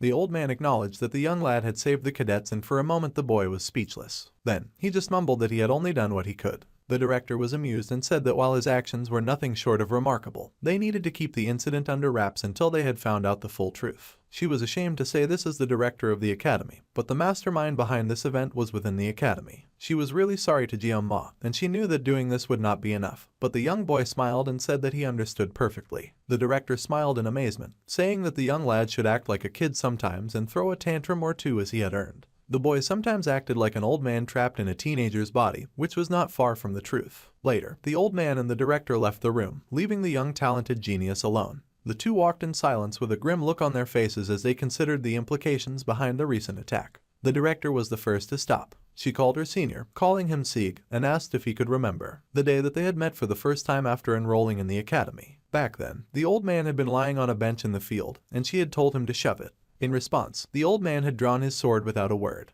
What was it that he had said? Something along the lines of telling her not to order him around, with typical 8th grader syndrome. The old man mumbled that he did not remember such an embarrassing memory. The lady smiled in amusement with the slightest of sadness coloring her eyes. It felt as if that encounter had happened just yesterday, yet she had already spent 60 years at the academy. Goodness, she really had lived long. Yet, it was laughable how she had not even filled a tenth of the Jokwon Academy's history. Back when they had enrolled, this place, the academy, was already ancient and filled to the brim with history. While there had been big and small incidents, the academy nurtured and protected its cadets for 700 years. Yet, Media colored green with rage, her hair dancing in her aura, and the glass of the window before them shattered. A protective shield protected them from the raining shards as she closed her eyes in concentration. However, the director still could barely hold back her anger, triggered by what had occurred to the students under their protection. Before the midterms had started, she had received reports that they had completed multiple preliminary surveys of the island. Even if it was rare, the Scopuli Island was known as a ground for mermaid sightings, so she had taken every precaution when it came to ensuring the students' safety. However, things had still ended up like this. Noticing her turmoil, the old man reached out and gently touched her shoulder as he called to her. The director smiled, apologizing for getting lost in thought, and the old man stared, knowing that her smile was fake. Then, the director switched personalities and cooed, saying that the young dark-haired student was so amazing though. He had taken down that mermaid all by himself, and she was very impressed by that, while the old man cursed and called her a dang old lady. The director cooed and asked the man what he thought of the young student, and the old man was speechless. In truth, the boy was a natural-born talent. They had seen countless names hailed as the chosen ones of their era, only for them to lose their light like a meteor, a temporary brilliance. In families of heroes desperate for glory and honor, the word genius was often recklessly thrown around when a child showed the slightest bit of aberrance or promise. It was a word that he had forbidden the use of, even for his precious granddaughter Abel. However, if it was the boy with a talent so unfathomable that he had decimated a mermaid solo, then the word genius could only apply to that boy. If Jeon-ma eventually accumulated experience, the old man could not help but wonder just how far he would go. If it was Kang Jeon-ma, the old man wondered if he could reach the place that he had dreamed of. The old man began to walk ahead, much to the director's surprise, but he just told her to stay put at the academy for now. The director smiled at his encouragement, and she agreed but reminded him that he was going to help her clean stuff up. He mumbled that he did not recall such things, and she rudely asked if he had suddenly gone senile. However, he insisted that he did not remember. Meanwhile, back in Wolf class, Jeon-ma went over all that he knew so far. The fact that he had severed the demonoid's head back on Scopuli Island seemed to have been kept under wraps, as per the headmaster's instructions. It was a bit awkward to say this, but it might be that his classmates were so carefree because he had stopped the mermaid. After his discharge, the first thing he had done was visit the school's forge to reshape and enhance Murasame. In truth, the sacred sword was just a metal rod to him, considering the sword god's blessing, so the reforging was necessary. The young student had asked for an enhancement of his weapon, and his request was confirmed. Since he had come during the 700th anniversary event, the blacksmith would not even charge him, and he asked the boy to return in a week. The blacksmith Vollander was brimming with enthusiasm, and the student had gotten lucky. He thanked the smith, and now he could only hope for a successful enhancement. Suddenly, someone called to him, and he turned in surprise to see his obvious #1 fan. Chloe was elated to see that he had been discharged, and she happily asked how he was feeling now. She hopped over with a crutch, and he asked her how she was doing. The redhead laughed and showed her broken leg, explaining that things had ended up like this, and thanks to the emergency treatment from Speedweapon. Though she could not really remember his name, the doctors said that she would be able to walk without crutches in a week. That was news worth celebrating, and the little assassin was pleased. She was also an auditor after all, so of course her body was built different. Then, she giggled and apologized for getting a little too excited. And the dark-haired boy was also glad to see that she was doing better. Even if it was true that he alone had taken down the mermaid, it had not been through his efforts alone. The boy asked if there had been anything unusual, and the assassin confessed to having heard that the director and the elders were at odds. Everyone had done their part in getting them out of that sticky situation. Chloe's rescue call, Rachel's merman clearing, and Speed's healing and blessing had helped tremendously during the fight. They could not say that Leon had contributed much, as he had successfully gotten incapacitated before the fight had even begun.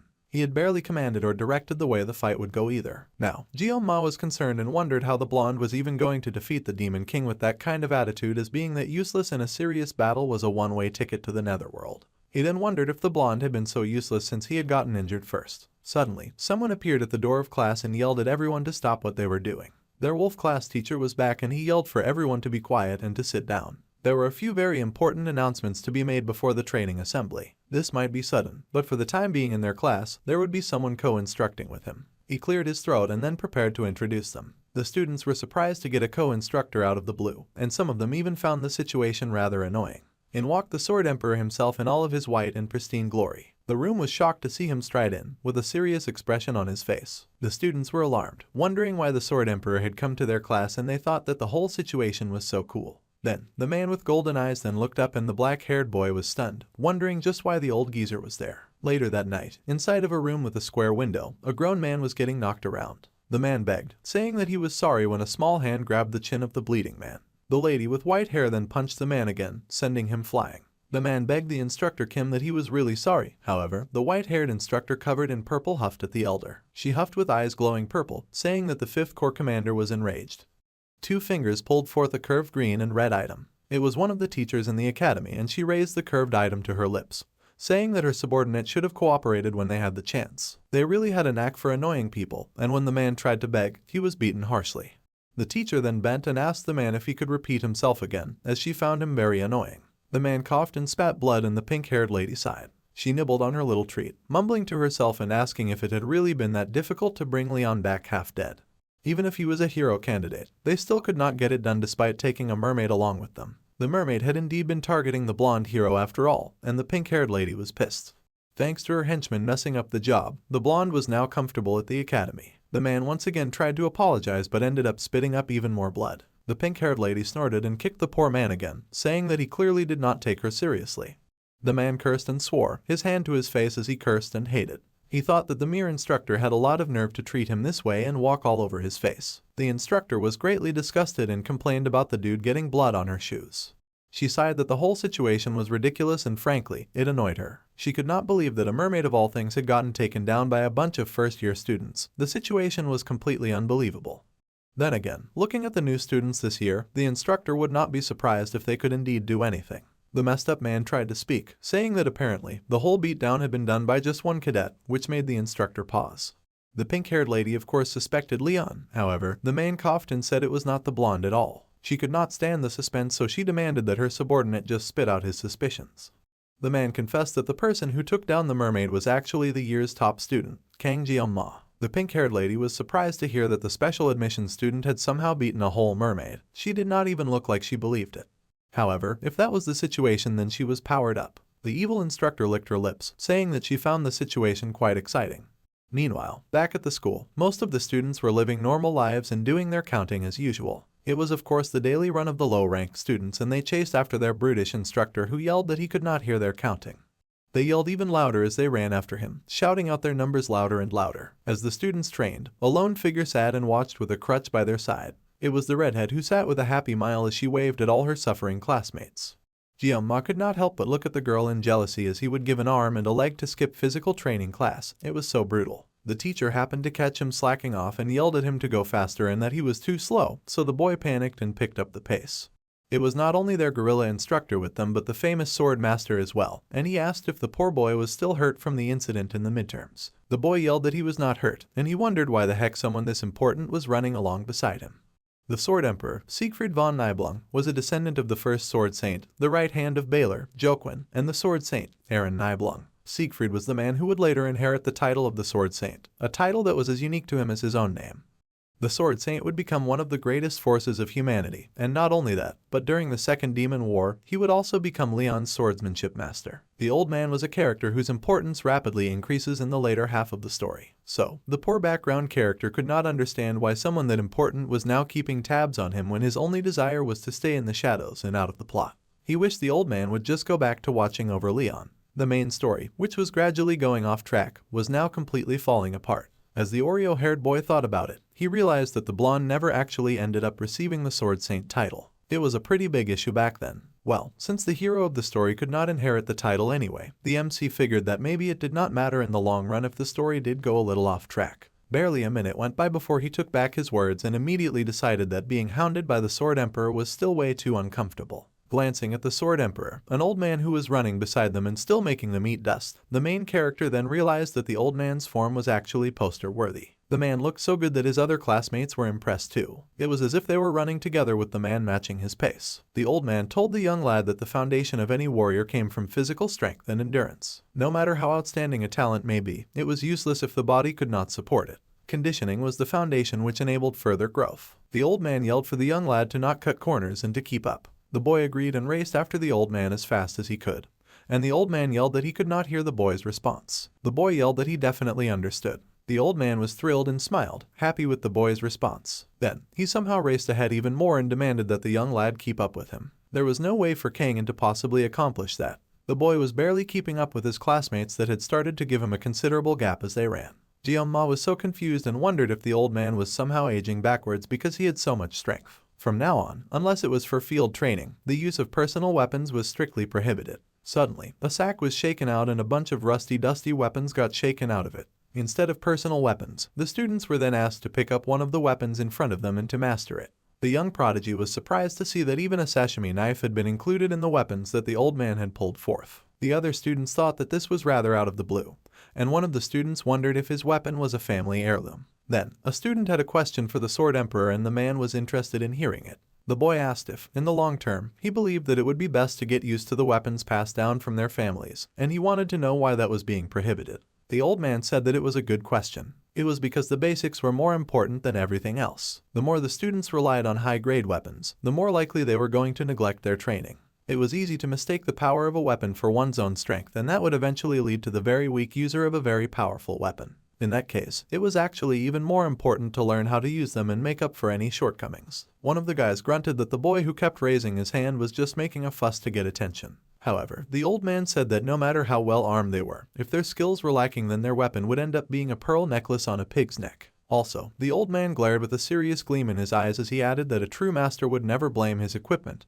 And that was the end of the story. Everyone was very moved by that intense answer and our guy recognized those words as the saying of his first teacher. The Oreo-haired kid nodded with respect at the Sword Emperor's words, saying that it was 100% true. So, the man slammed the end of his cane on the ground and said that once they had mastered the basics, they would naturally become comfortable with any weapon. That being said, cadets who could handle ordinary weapons skillfully also had a high possibility of receiving a higher score in the class promotion evaluation at the end of the year. This really excited the other students and they rushed forward, eager to claim a weapon and begin their training immediately. Even Jianma was kind of impressed at how the old man had a really powerful way with words. All of the students had become very inspired. The boy had already thought of the old man as just Media's punching bag, which was kind of mean. Then, the young lad noticed the knife on the floor. He had known that this would happen and he was a little nervous. The boy decided that he would just grab what he needed, and the old man focused on him at once. It was just as the talented youth had expected of the old geezer. Today, all the students were expected to get accustomed to their new weapons, and then they would implement pairing training between cadets which would involve one-on-one matches.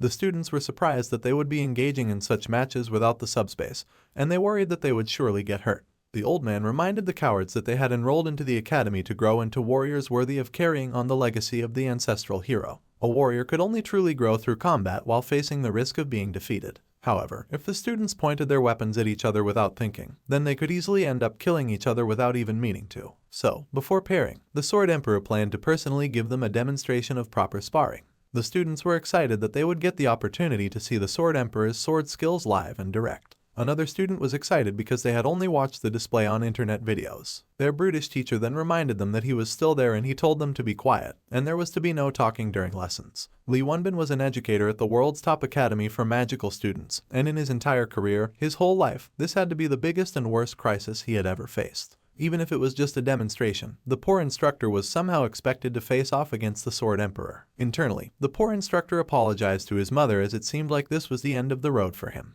The teacher tried to speak up to the Sword Emperor, but a hand raised to stop him. It turned out that the famous Siegfried had his eyes turned to another and he called to a cadet. The Sword Emperor called on Cadet Kang Jeonma, who looked horrified that he had been called at all. The poor student was then asked to come forward while the old man looked at him with a glare of intensity. The cadet Kang Jeonma found himself suddenly called forward by the Sword Emperor, and the talented old man drew his weapon. The other students were alarmed and shocked, thinking that the piece of junk sword wielded by the mighty Sword Emperor did look significantly sharp and intimidating. More importantly, they were about to be witnesses of a demonstration from the Sword Emperor himself. Then again, the other students also wondered why the Sword Emperor was challenging a noob. He even called the boy personally by his name and everything. They did not think their classmate was all that, and the classmate in question could hear all of the jerky things they were saying. It was not like Oreo Hair wanted to be in that position either, but the old man did not care and just asked the boy if his bones were healed, as he planned on re-breaking them. The boy admitted that his bones were indeed healed, and that he was fine. That was exactly what the old man wanted to hear because he immediately got fired up. If that was the case, then he demanded that the young student immediately pick up his sword. Even though this was supposed to be a sparring match, the MC felt that situation was just too much. His condition was perfect after a long rest, but there was no reason a student should be fighting the Sword Emperor Siegfried as his opponent.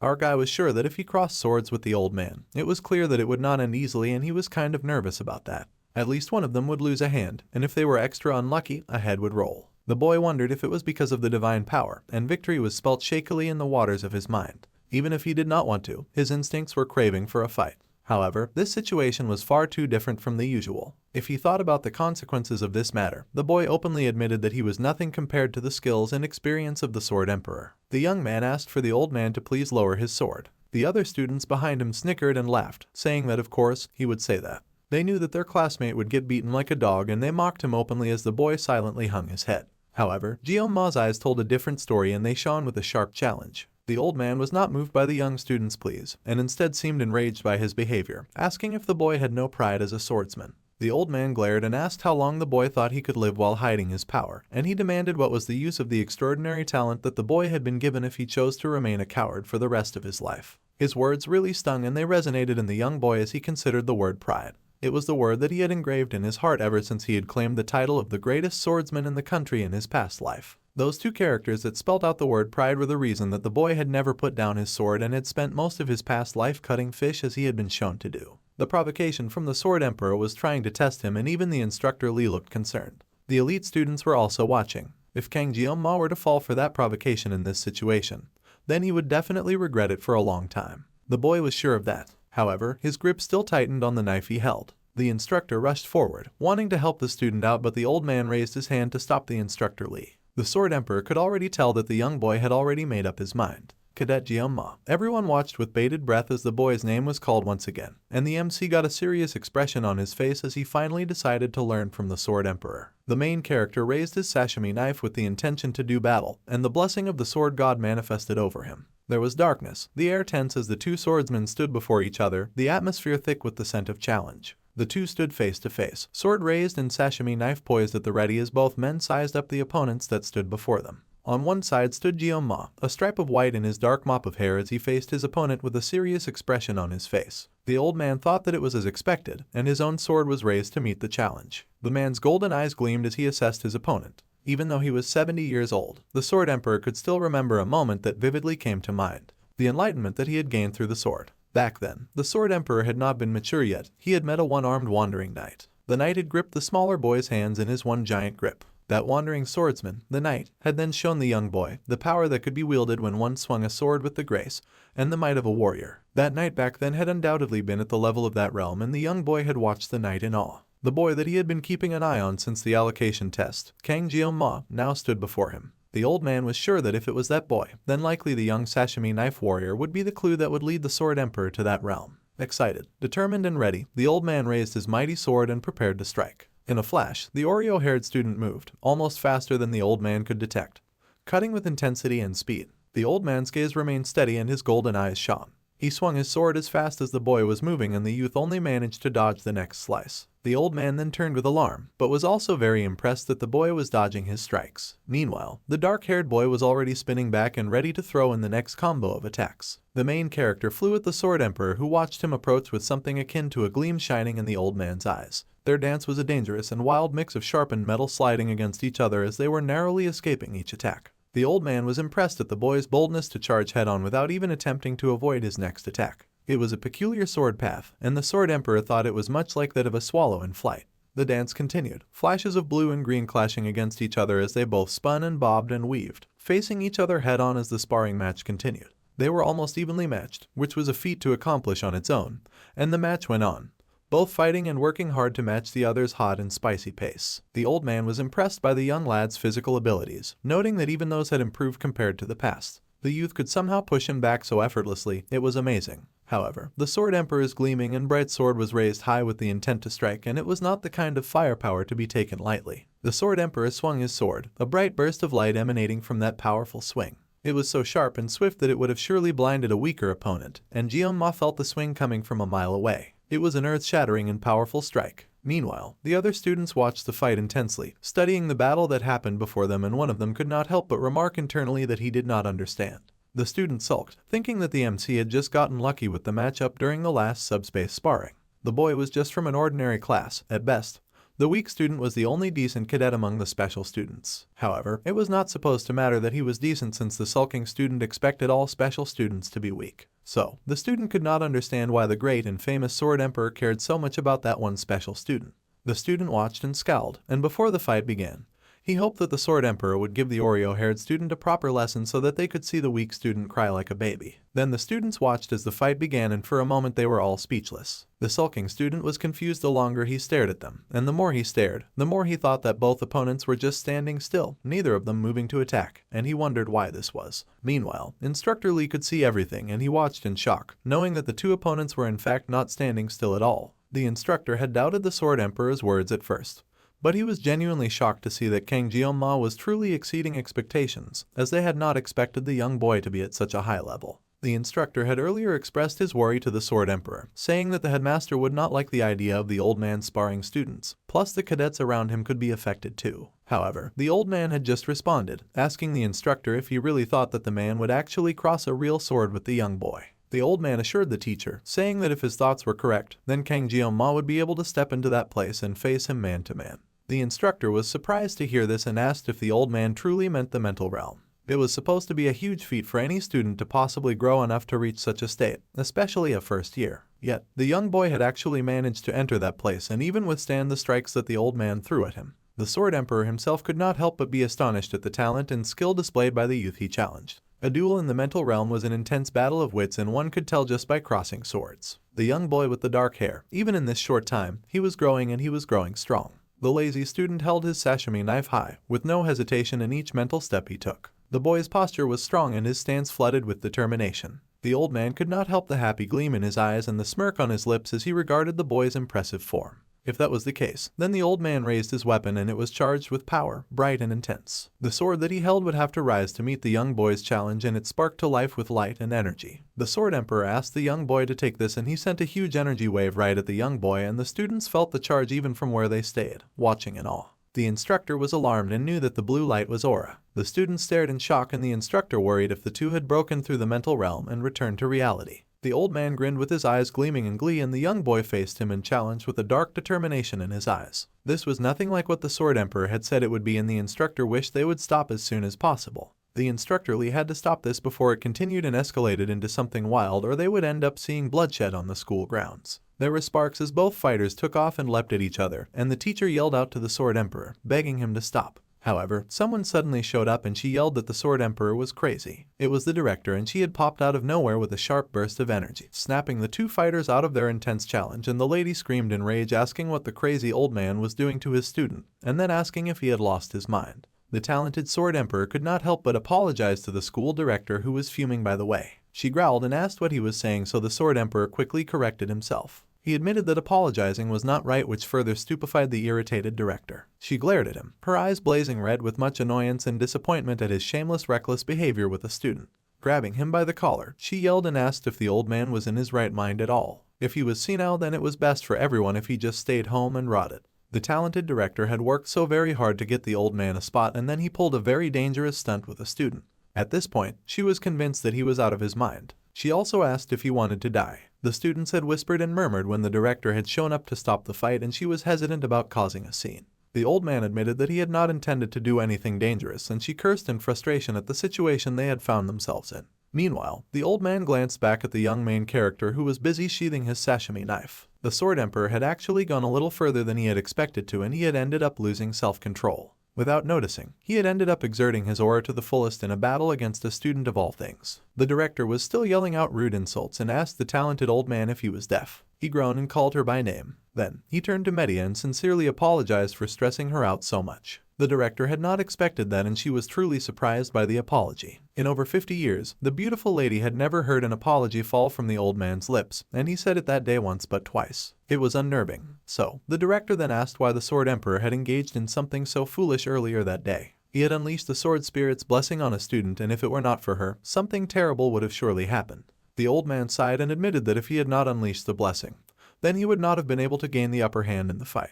This information shocked the director, and she gaped, unable to believe what she had just heard. Her old friend Siegfried had so much pride, and yet he had so easily admitted to near defeat in a battle against a student of all things. She knew well about the innate talent of Kang Jeong-ma, but she also knew better than anyone just how strong the Sword Emperor truly was. Someone like that admitting defeat was no small thing. The old man confirmed her suspicions by informing her that the young boy had already reached the mental realm, which was where they had held their battle. The director was shocked that such a thing had already happened. Not even the super talented old man had started mastering the mental realm until he was nearly 30 years old, and here he was saying that a 17-year-old had already done it.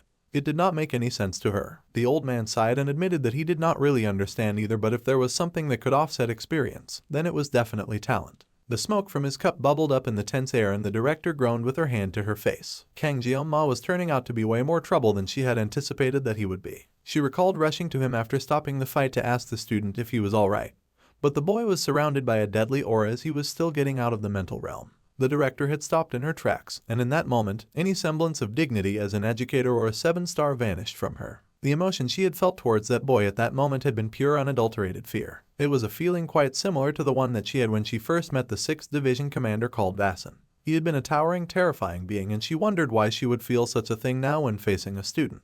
The director wondered if this was because the boy's name had the word devil in it. She was deep in thought, her hands partly knocking her glasses off her face as she considered the situation. However, studying her old friend, he seemed deep in thought as well, and it did not seem like anything he had told her was a lie. Then, she asked the old man if this meant that he had lost the fight in the mental realm. The old man was so offended by her words that he suddenly started yelling that there was no way. Even if the boy's talent was innate, it was still nothing to compare to a Sword Emperor who had trained and harnessed his skills for years. On top of that, the old man insisted that he was not even fully armed at the time, so the boy had not fought him at his full strength. The director was amused by this reaction and asked why her friend was busy overreacting. Besides, the one who always said that masters did not blame their equipment was him, so he was making all that noise for no reason. She grinned and asked if he was using his equipment as an excuse, adding that it made him look a bit ridiculous to do that. The old man trembled and twitched in rage and wounded pride, insulting the director where she sat on her haughty chair. The director was able to match his energy and cursed right back, asking her old friend if he wanted to die.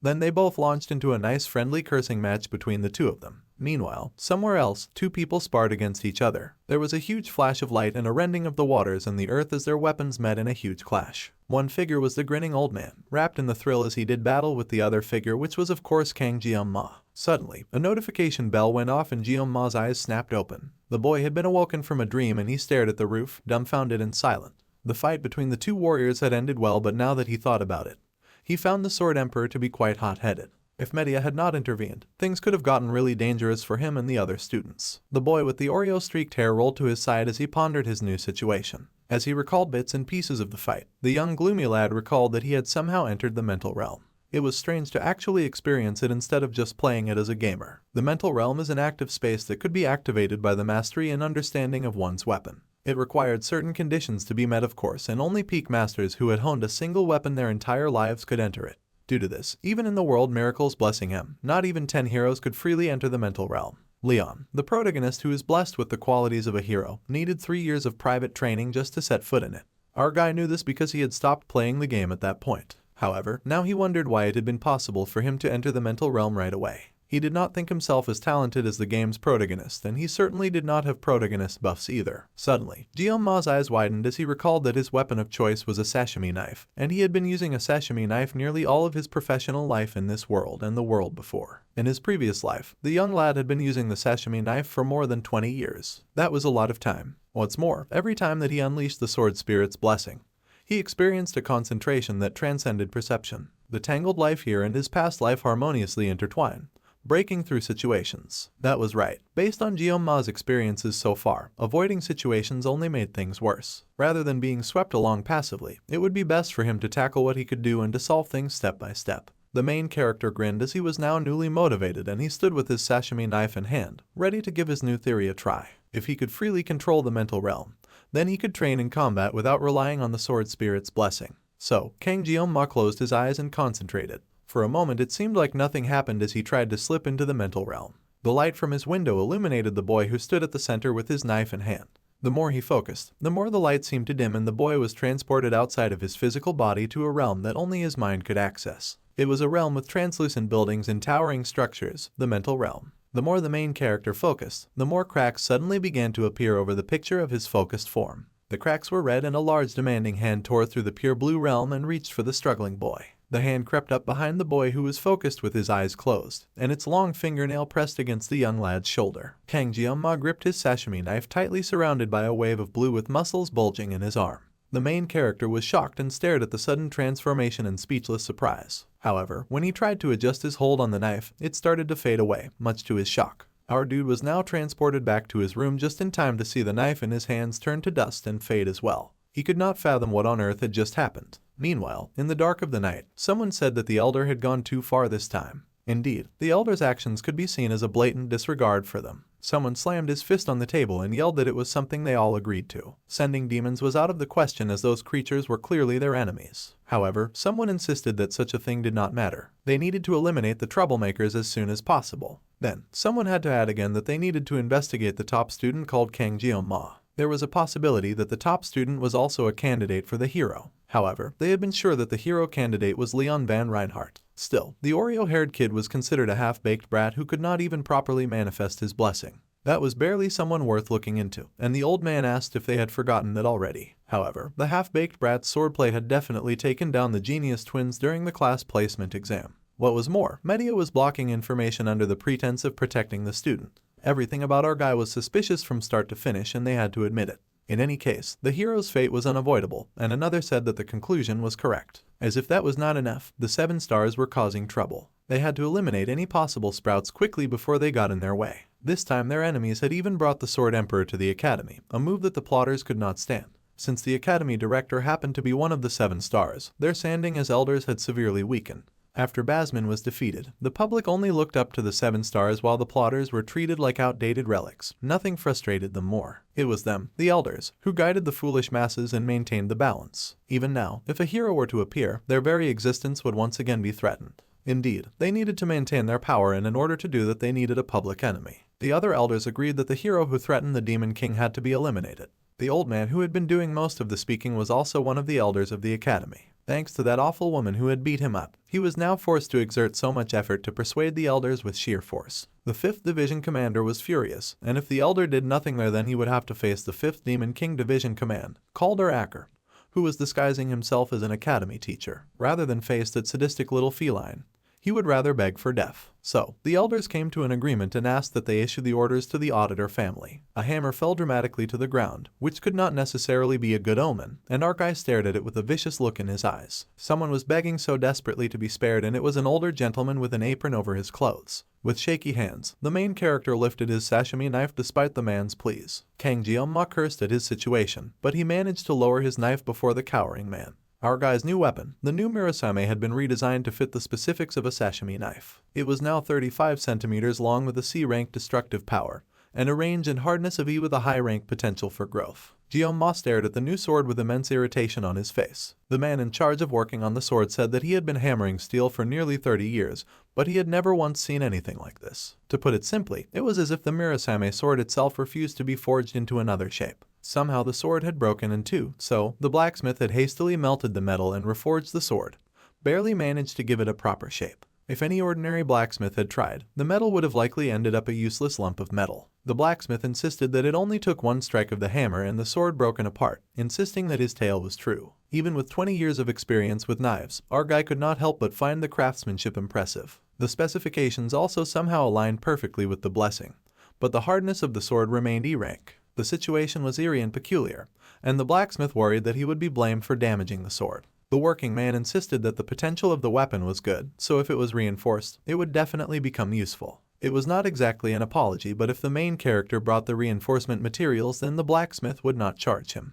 Then the angry student asked what the blacksmith intended to do if the sword broke again. The blacksmith panicked in response, saying that even if it was E rank, with a rank of growth potential, the weapon stood the chance to become a high rank. There was also the never fail material, but that material could only possibly be obtained from an A rank or higher demonic beast. There was no way a student could happen upon that type of thing. High-rank demonic beasts were on par with E-rank demonoids. Guillaume was not really into the idea of having to hunt something like a mermaid again. He did not want to risk his life to reinforce the equipment that he had won, and even low-ranked demons dropped reinforcement materials. Despite how careful he had been, the main character's wallet was crying again, and he could not afford all the things that he so desperately needed. Finally, the young lad asked if the blacksmith truly promised. The man swore on his honor as a blacksmith. That aside, the dark-haired boy also added that the blacksmith should refund half the cost of the leftover scrap metal. The worker was shocked. Meanwhile, Guillaume reminded the man that it cost 10 million won. The blacksmith protested that he had made the sword exactly as the young lad had ordered it. Besides, as the man had said, he would not charge for enhancement costs. However, the main character easily pointed out that the B-rank sword was reduced to scrap considering the market price, and that seemed fair. The blacksmith was furious and asked what kind of person was our dude for trying to swindle an adult like this. Then Guillaume growled that he had been planning on testing the performance of the new weapon anyway, so this worked out perfectly, and he waved the sword threateningly at the blacksmith, much to the man's shock. The man leapt back in horror and quickly began to apologize, begging and saying that he was sorry. The blacksmith begged for 500, saying 500 should be fine. However, the main character was way greedier than that and he asked for 1,000.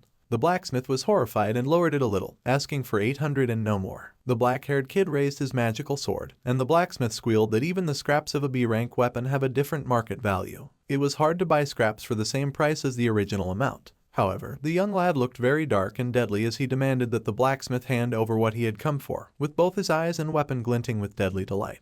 The blacksmith was horrified to be faced with such a menacing customer. The man screamed and fell on his ass on the floor, finally agreeing to our guy's demands. Later that day, Kang Guillaume read through the usual screen explaining the blessing of the sword god. He had a bit of supper as he read through the usual list of abilities and limitations. After obtaining a new weapon, his armament increased and additional options became available. The biggest reason he hesitated to use the sword god's blessing was the excruciating pain, but now the blessing was finally offering to reduce the pain. He needed to level up that skill no matter what. Actually, the young lady had tested that earlier and it went from feeling like he was going to die to being able to breathe. However, the pain was still darn unbearable and it hurt a lot. Still, if just one level reduced it this much, then perhaps after consistent leveling he could use the sword god's blessing without the pain. It seemed armament increased when one obtained a new weapon or enhanced it. Now that midterms were over, he would make weapon enhancement his top priority. As long as the main character went on growing like this with a lot of great determination and hard work, he might finally understand the weird demonic power that he had been given. Maybe then he would even figure out who threw him into this crazy world. The black-haired boy was very lost in his thoughts and was busy munching his salty anchovy when Chloe suddenly showed up and greeted him with concern in her eyes. It had been a while away from his temporarily disabled Yandere and he greeted her. The redhead wanted to know what he was doing as he was taking his time with his meal, and the boy admitted that he had lost his appetite while eating. Then, he realized that she had finally taken off the cast and he was rather happy for her. Guillaume asked if her body was okay now and the little assassin happily showed off her skills, saying that she still needed crutches but she felt stronger than before. She did not even fall over on one foot. The girl beamed and said that broken bones healed stronger after breaking and mending after all, and the main character did not know how to tell her that bones were not muscles and she should not be so casually breaking them in the first place. Suddenly, the main character leaned in when he noticed something on her face. Pink filters flushed over them as he plucked away a grain of rice from her face. He was surprised to see it, oblivious to Chloe hitting ecstasy, and nearly fainting from the immense satisfaction of having her crush touch her face. The girl's legs did indeed give out and she hit the ground with a squeak to her surprise. The boy stretched out his hand to help her up, asking if she was okay, and the redhead admitted nervously that she had tripped. Suddenly, they both looked back where our guy had been sitting and the little assassin asked about the wrapped up weapon. He showed it to her and his happy classmate was excited to see his first weapon. She thought that it was very cool. He did not exactly share the sentiment and watched a little anxiously as she handled the weapon.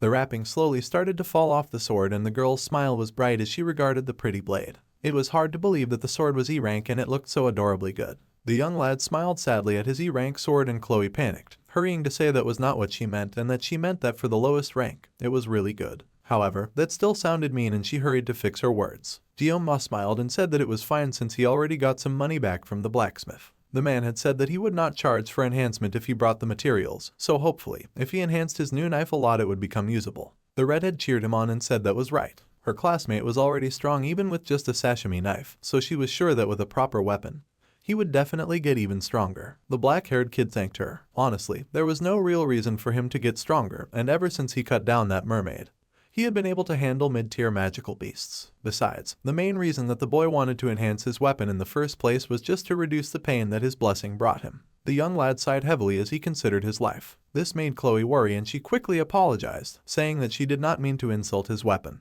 The boy assured her that he was not upset about that. The problem was that seeing the Murasame he got as compensation made him sigh. The redhead stared at the broken weapon with intensity and started mumbling about the blacksmith messing up Jianma's weapon. Those who made her beloved crush suffer also had to suffer and she started glitching and switching to Yandere mode. She began to pledge to kill all of them but that would just get in the way of the freebies he was supposed to get. He called her name and the redhead snapped out of it in surprise. She apologized and our guy was speechless because there was no correct way to react to your friend threatening murder and meaning it. Suddenly, Jianma sensed something and got serious. This aura that he felt was strong and he wondered why Chloe did not feel it. The redhead then happily skipped after her crush and asked where he was going. The main character stood and stared darkly at the nearby tree. Then, he kicked the tree and demanded they tell him what they were doing. The poor older brother of the little assassin came rolling out of the tree with a groan. The redheads around him were all the same and the older assassin slid back with an annoyed tongue click about how careless he was. Chloe was surprised to see her brother was still skulking and hanging around. Later, our guy set down his sashimi knife while his Yandere friend clung to him like an angry overprotective guard dog as she glared at her brother. Since there was no smell of blood, it seemed Chloe's brother was largely unarmed, and our guy asked if there was something the male redhead wanted from him.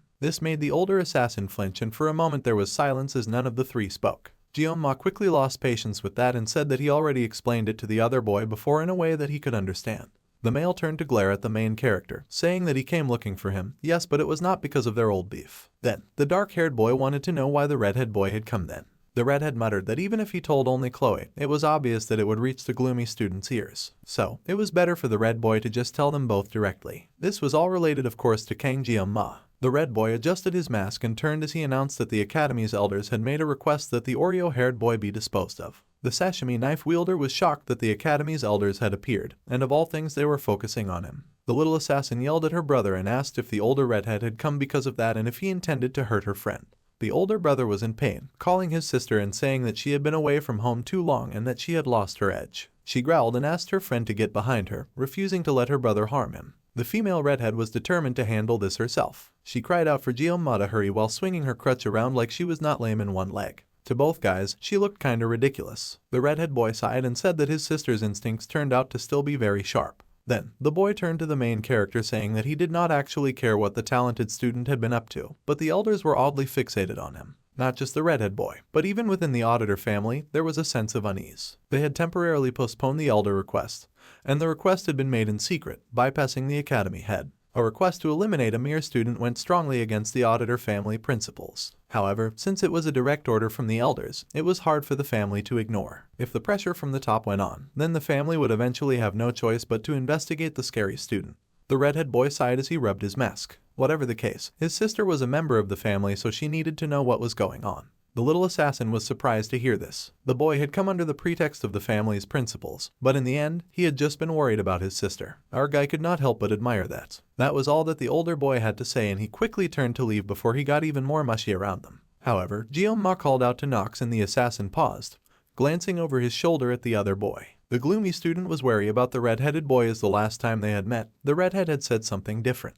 However, the older assassin interrupted and muttered that his sister was happiest when she was by the weird student's side. So, the brother would not debate the truth. Even he, her brother, had never seen his sister that happy. The girl was shocked to hear her brother speak in such a soft way. Even the main character was shocked to see Nox openly speak in a soft way. The brother made a request that Jianma not let Chloe get hurt anymore. This was surprising to Jianma and he wondered what the assassin boy was even talking about. It was not like it was his fault that her leg had gotten hurt.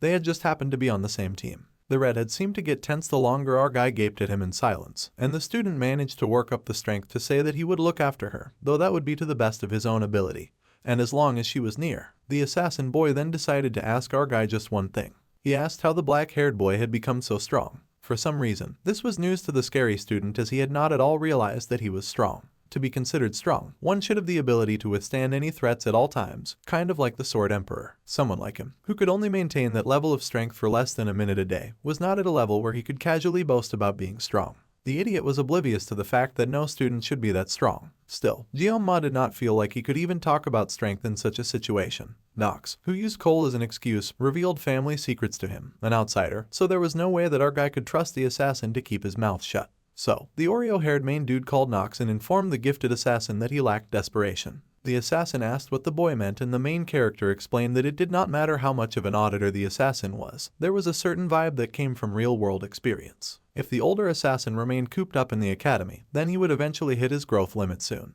So, the youth advised the assassin to go out and gain some real-world experience. With a lot of hard work, Nox would surely eventually gain something. The redhead was shocked at these words of wisdom, but our main character was already scurrying away after acting cool. He knew he was not entirely wrong, but he had spent enough time hanging around the assassin and it was time to leave. Meanwhile, someone was busy writing on a chalkboard and explaining, including order and prosperity, above all things, there were countless gods in the heavens. The really important lesson was going on, but our guy couldn't care less. He was busy pondering what he should do about the situation with the academy elders targeting him. The academy elders descend from 5 of Balor Hayakin's 7 disciples, and he remembered them as a group with immense influence, not just in the academy but in the whole wide world. However, since their role in the game was to constantly obstruct the protagonist for the sake of their own power and safety, they were called corrupt remnants by the players. Now, Jeonma wondered why on earth he was such a thorn in their side that they would decide to get rid of him. Instead of paying attention in class, he was busy doodling on his notes, and he wrote down all the things that he had done so far that were of note. Looking at what he had written, it turned out that the main character had actually caused a lot of trouble. He had wanted to practice peace, safety, and stability, but that was seeming impossible by the day. At this point, it was like he was trying to stand out. Still, no matter what he had done, it made no sense for the elders to target him, as he had not done anything bad. He then glanced down at the last point he had written that involved saving Leon during the midterms on Scopuli Island when they had encountered the mermaid. That is when he realized that they were not after him, but the protagonist of the story. Jeonma had just happened to be in the way, and now they wanted to remove that obstacle. No matter how well Media covered it up, the fact that he had been the one to defeat the mermaid must have reached the ears of the highest ranks of noble society. Plus, the fact that they were targeting Leon, the hero candidate, suggested that someone among them, or perhaps all of them, were colluding with demons. Now that was a very serious situation. They did not just try to obstruct the hero, they had tried to kill him. A young student who was just a boy. It was frightening just thinking about it. No matter how corrupt the elders were, this was way too much. They were not supposed to prioritize preserving their own power over the safety of humanity. And the academy. The main character had not expected the elders to be so darn rotten. He could storm into the chambers of the elders and cut them all down. But it was not yet the right time for them to die. When the time came though, the dark-haired boy would not hesitate, and he would surely cut down all of those nasty old men. Meanwhile, the teacher told all the students to take notes, and our dude internally groaned as he was having issues focusing in class. He was too busy focusing on cutting people down. He scribbled a bit more on his notes and figured that he could try some weapon enhancements, and he would have to go to the dungeon to do that. First, he would need to gather a party, as the dungeon was too hard to conquer by himself. Chloe would definitely help, and instead of getting a brute like Rachel, he would prefer to team up with someone a bit more strategic. The teacher went on babbling and teaching about future generations while our guy stayed making plans. A wonderful idea came to his mind, and he realized it would be great to get Speed Weapon on his team. He would go and ask the odd boy for help. Later, the main character made his way to the dragon class, and someone cracked their knuckles as they greeted the famous dude. The ugly-looking student grinned, saying that this place was not for lowlifes like him to come and go as he pleased. The MC had almost forgotten that he was still a special student and that discrimination was still a thing. Jeonma sighed to see a third-rate extra get in his way. With 20 years of experience in the food industry and customers he had dealt with, someone like the teenage lump before him was just really annoying to deal with. The main character asked the dude not to bother him before he cut off his jaw. The angry brute yelled in anger and surprise. He raised his fist and got ready to swing in rage, and Jeonma saw him coming. The big brute was moving way too slowly. Suddenly, his eyes widened as someone jumped in front of him. The big brute got knocked back instantly with a huge hit to the jaw that threw him back. Some of the other students wondered what was going on and if there was a fight. Fortunately, the coast was clear and the big brute lay flat on his back, knocked out cold. The orange-haired hero muttered in annoyance that the brute's jaw was so darn hard that it hurt his hand. The main character had heard of strength mages, but a strength healer was something completely new. Speed Weapon groaned and wondered if he had hit the jaw too hard. Then, he happily turned to face our guy, asking if he had come to find him. The healer then asked if they should take the conversation outside. So, they did take the conversation outside and the boys talked. So, it turned out that the black-haired boy needed to form a party as soon as possible. Weapon was happy to help Jeonma recruit members and the clear rewards would be split among the rest of the team. In exchange, the dark-haired student got to keep the materials from the magical beasts. That seemed to be the entire agreement. The main character admitted that if he tried to gather a party, it was likely that only Chloe would join him. Bro was really out here underestimating his riz. So, Jeonma asked Weapon to help with the dragon class as that would be much easier. The orange-haired healer sipped his drink and agreed that our guy would need at least 4 members to get a dungeon clearance permit. If it were not for the academy rules, someone like the gloomy youth would likely clear 5 or 6 dungeons alone. The black-haired boy wondered where on earth the healer got that confidence in him from, as he did not think he could clear a dungeon alone. The healer laughed and pointed out that the impressive student had taken down a mermaid by himself, and now he was saying that. The healer laughed that being too humble was annoying. Then the main character realized that others seemed to think that he was being modest. The orange-haired kid smiled at our guy and said that it seemed he was doing better now. The dark-haired boy was surprised but admitted that it was thanks to the good treatment. He had rested for a few days and then got better. The healer smiled and agreed to take the boy's offer as he saw no reason to refuse. Plus, he had the feeling that working with the guy would be a fun new experience. Jeonma was grateful to Weapon and thanked him. Then, the healer asked if the main character had any dungeons in mind and he immediately replied with a C-rank Buffalo dungeon. That was the one in Chiaolin. The orange-haired boy pondered the choice, saying a Buffalo dungeon was pretty classic. Then, him, Chloe and the main character made 3, so he asked if our guy had any preferences for the last member. The boy admitted that he would prefer for it to not be Rachel or Leon. The healer laughed that those two would not come anyway. Rachel had been in seclusion since Jeonma was hospitalized, and she was practicing in the academy training grounds. Meanwhile, Leon was preparing for upper-grade dungeon raids with 2nd and 3rd year students. The main character was very pleased to hear that both troublesome students would be too busy to join up with him. Meanwhile, Weapon pondered their other options. Suddenly, he had an idea as there was one person who did come to mind. By now, they were probably already sleeping, which surprised Jeonma. He wondered who on earth could be sleeping at this hour, but Speed Weapon said that was just how the person was. He tossed the empty can into the bin and said that they needed to go to the cafeteria to buy something first. Later that evening, someone said, "Excuse me." The door was open so they were allowed to enter a traditional Japanese-looking house. The main character was surprised as he had not known that the academy had such a place. Even during his time playing Miracles Blessing M, he had never come here. In his past life, he was a Japanese cuisine chef, but he never actually went to Japan. He had always wanted to visit Japan, but it was nice to have this vicarious satisfaction by entering a Japanese-styled house. Suddenly, they appeared at a shooting range with multiple arrows hitting their center target. Finally, they found who they were looking for, and it was someone dozing nearby. Weapon asked for the girl to wake and our guy was speechless as he happened to recall this character. Weapon bent and asked the girl to wake up already, but that was not working. So, he whispered to the sleeping girl that he had bought it. That immediately fired her up and she sat up, though looking rather dizzy. The orange-haired boy grinned and pointed at Jeonma, telling the girl to look at him. The girl suddenly leapt to her feet and bolted towards the surprised main character. Fortunately, she was just aiming for the bag in his hand. The bag was swiped immediately, and the girl tumbled in the air like a little whirlwind, much to the boy's shock. She looked like a spinning demon as she snatched the bag, and then there was a loud thud. The next moment was the girl happily munching on some treats as she lay on top of the fallen dark-haired boy who had been flattened to the ground. The girl happily said that the treat was delicious while Jeonma was struggling to get his bearings. Suddenly, the girl spoke and beamed at Jeonma, asking him if he had any more yongi. One time, back in our guy's previous life, when he was working in the kitchens as usual, they heard a very loud alarming click that had all the chefs immediately raise their heads. It was here, it had finally come to them, the thing they had been waiting for. The only pastime after living a life of nothing but work, the Miracles Blessing M. It was a really big deal in our guy's former life. In both the game and real life, he was barely holding on among the stench of men, so at last the game had come to comfort him. The main character trembled in the work bathroom in his former life, and laughed that it had popped up right after he spent some money. The game brought him his angel who made him spend money, the beautiful Abel von Nubel. However, instead of seeing his angel, a similar-looking girl casually called to him and asked if he had any yongi. Her name was Saki Ryozo and she was not able. The main character was frozen in horror and confusion as he stared at his phone and he realized that he had gotten scammed. Miracles Blessing M was a narrative centered around the protagonist, Leon, and it featured numerous heroines. Among them, the character officially designated as the main heroine by the game developers was Abel von Nibelung. Though each heroine flaunted unique charm and abilities, Abel and Leon were often the ones to come and get everyone else out of a very difficult situation. The story in the game depicted Abel and Leon overcoming hardships, and it also showcased the blossoming of their love. Even the main character had been captivated by Abel's charm when he was just a player, and he had opened his wallet like he was under a spell. He ended up spending over 141 just to get Abel. As a result, the other heroines gradually faded into the background. Among those defeated heroines, the one who faded the fastest was Saki, the blue-haired Abel lookalike. Our guy's first 5-star, the daughter of Jialgan, Saki Ryozo. That just happened to be the girl that he was facing now, and she had just flattened him to the ground, so they were not off to the best start, and she was somehow still asking him about Yongging.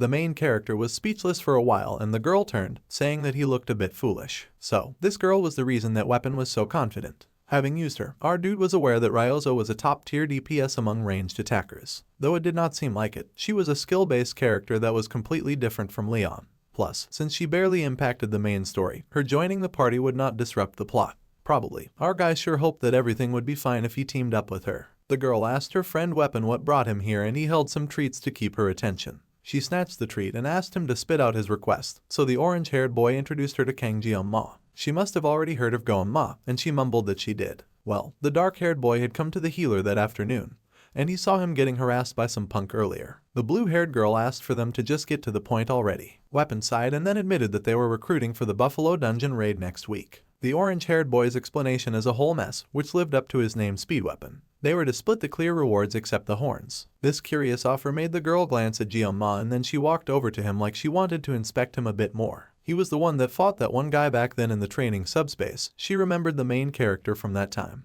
Jeon-ma admitted that it had been him, and the lady stared intensely at him. Jeon-ma stared back with concern. The girl then whipped away, saying that since dungeon clear rewards also reflected on their grades, then there was no real reason to refuse. However, the Oreo-haired boy seemed less determined than she had expected him to be. The main character wondered if she had room to judge considering he had found her half asleep. Then Saki apologized, but she did not want to work with someone who seemed so unmotivated. However, Speed Weapon insisted that she had seen his duel, and that Jeon-ma was no ordinary guy. The girl refused to back down so easily and just shrugged that perhaps his opponents were just weak. The orange-haired boy could not believe that Defense's his opponent was someone from the Auditor family, and during the midterms. Well, the orange-haired boy had to quickly stop himself there as he had nearly given away a very important secret. The girl noticed and our guy darkened intense. Speed Weapon groaned and said that he could not explain it, but he wanted the girl to just listen. However, she was not his family dog and she had no intention of listening. The healer pointed out that the archer had the tendency to drool over Yongjings like a mutt, so she did not have much of an excuse. The girl yelled that the healer had bragged that he was a Yongjing expert, and he insisted that was why he had brought some with him in the first place. Meanwhile, the main character was wondering what the healer's deal was. A party member could be greedy or rude, but not both. If she was just gonna cause trouble, our guy did not see a reason to stick around begging someone like her to join them. So, the black-haired boy called to Speed Weapon, saying that the begging was enough. They would go as that kind of uncooperative attitude was poisonous to a party anyway. They would go and find someone better. This immediately offended Saki, who growled and said that she guessed that the dungeon raid was clearly not that urgent after all. The Oreo-haired boy did not know what to say in response to that.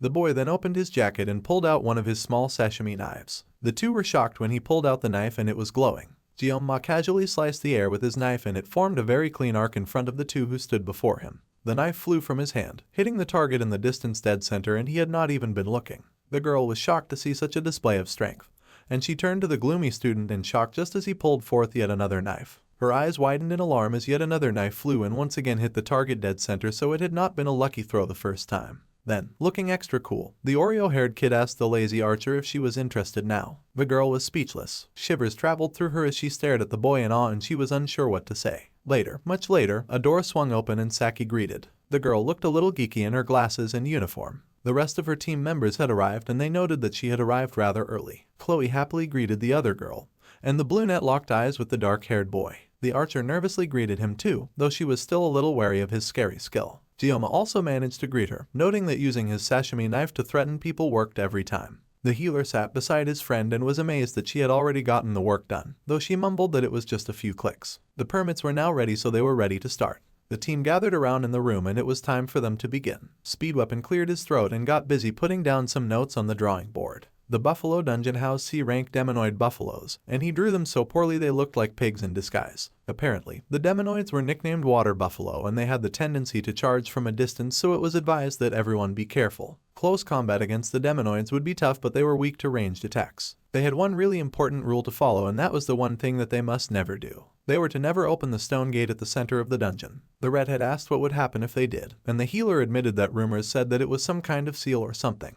It was just a hypothesis and nothing had been confirmed. The academy's permit required them to leave the gate closed, so there was no reason for them to disobey. So, Kang Jeong-ma smiled and noted down the rule that they were to never open that suspiciously dark and locked door. The other 3 members of his team went silent as they stared at him. The boy was surprised at the sudden tension. Then, Speedweapon asked the dark-haired kid if he happened to know what was behind that door. The boy hurriedly denied having such information, saying that obviously they should not touch it. However, he actually knew there was a hidden boss behind that door and he wanted nothing to do with that hidden boss. The healer was relieved and mumbled that he thought the worst, which made the dark-haired boy mentally sigh in relief as everyone went right back to what they were doing.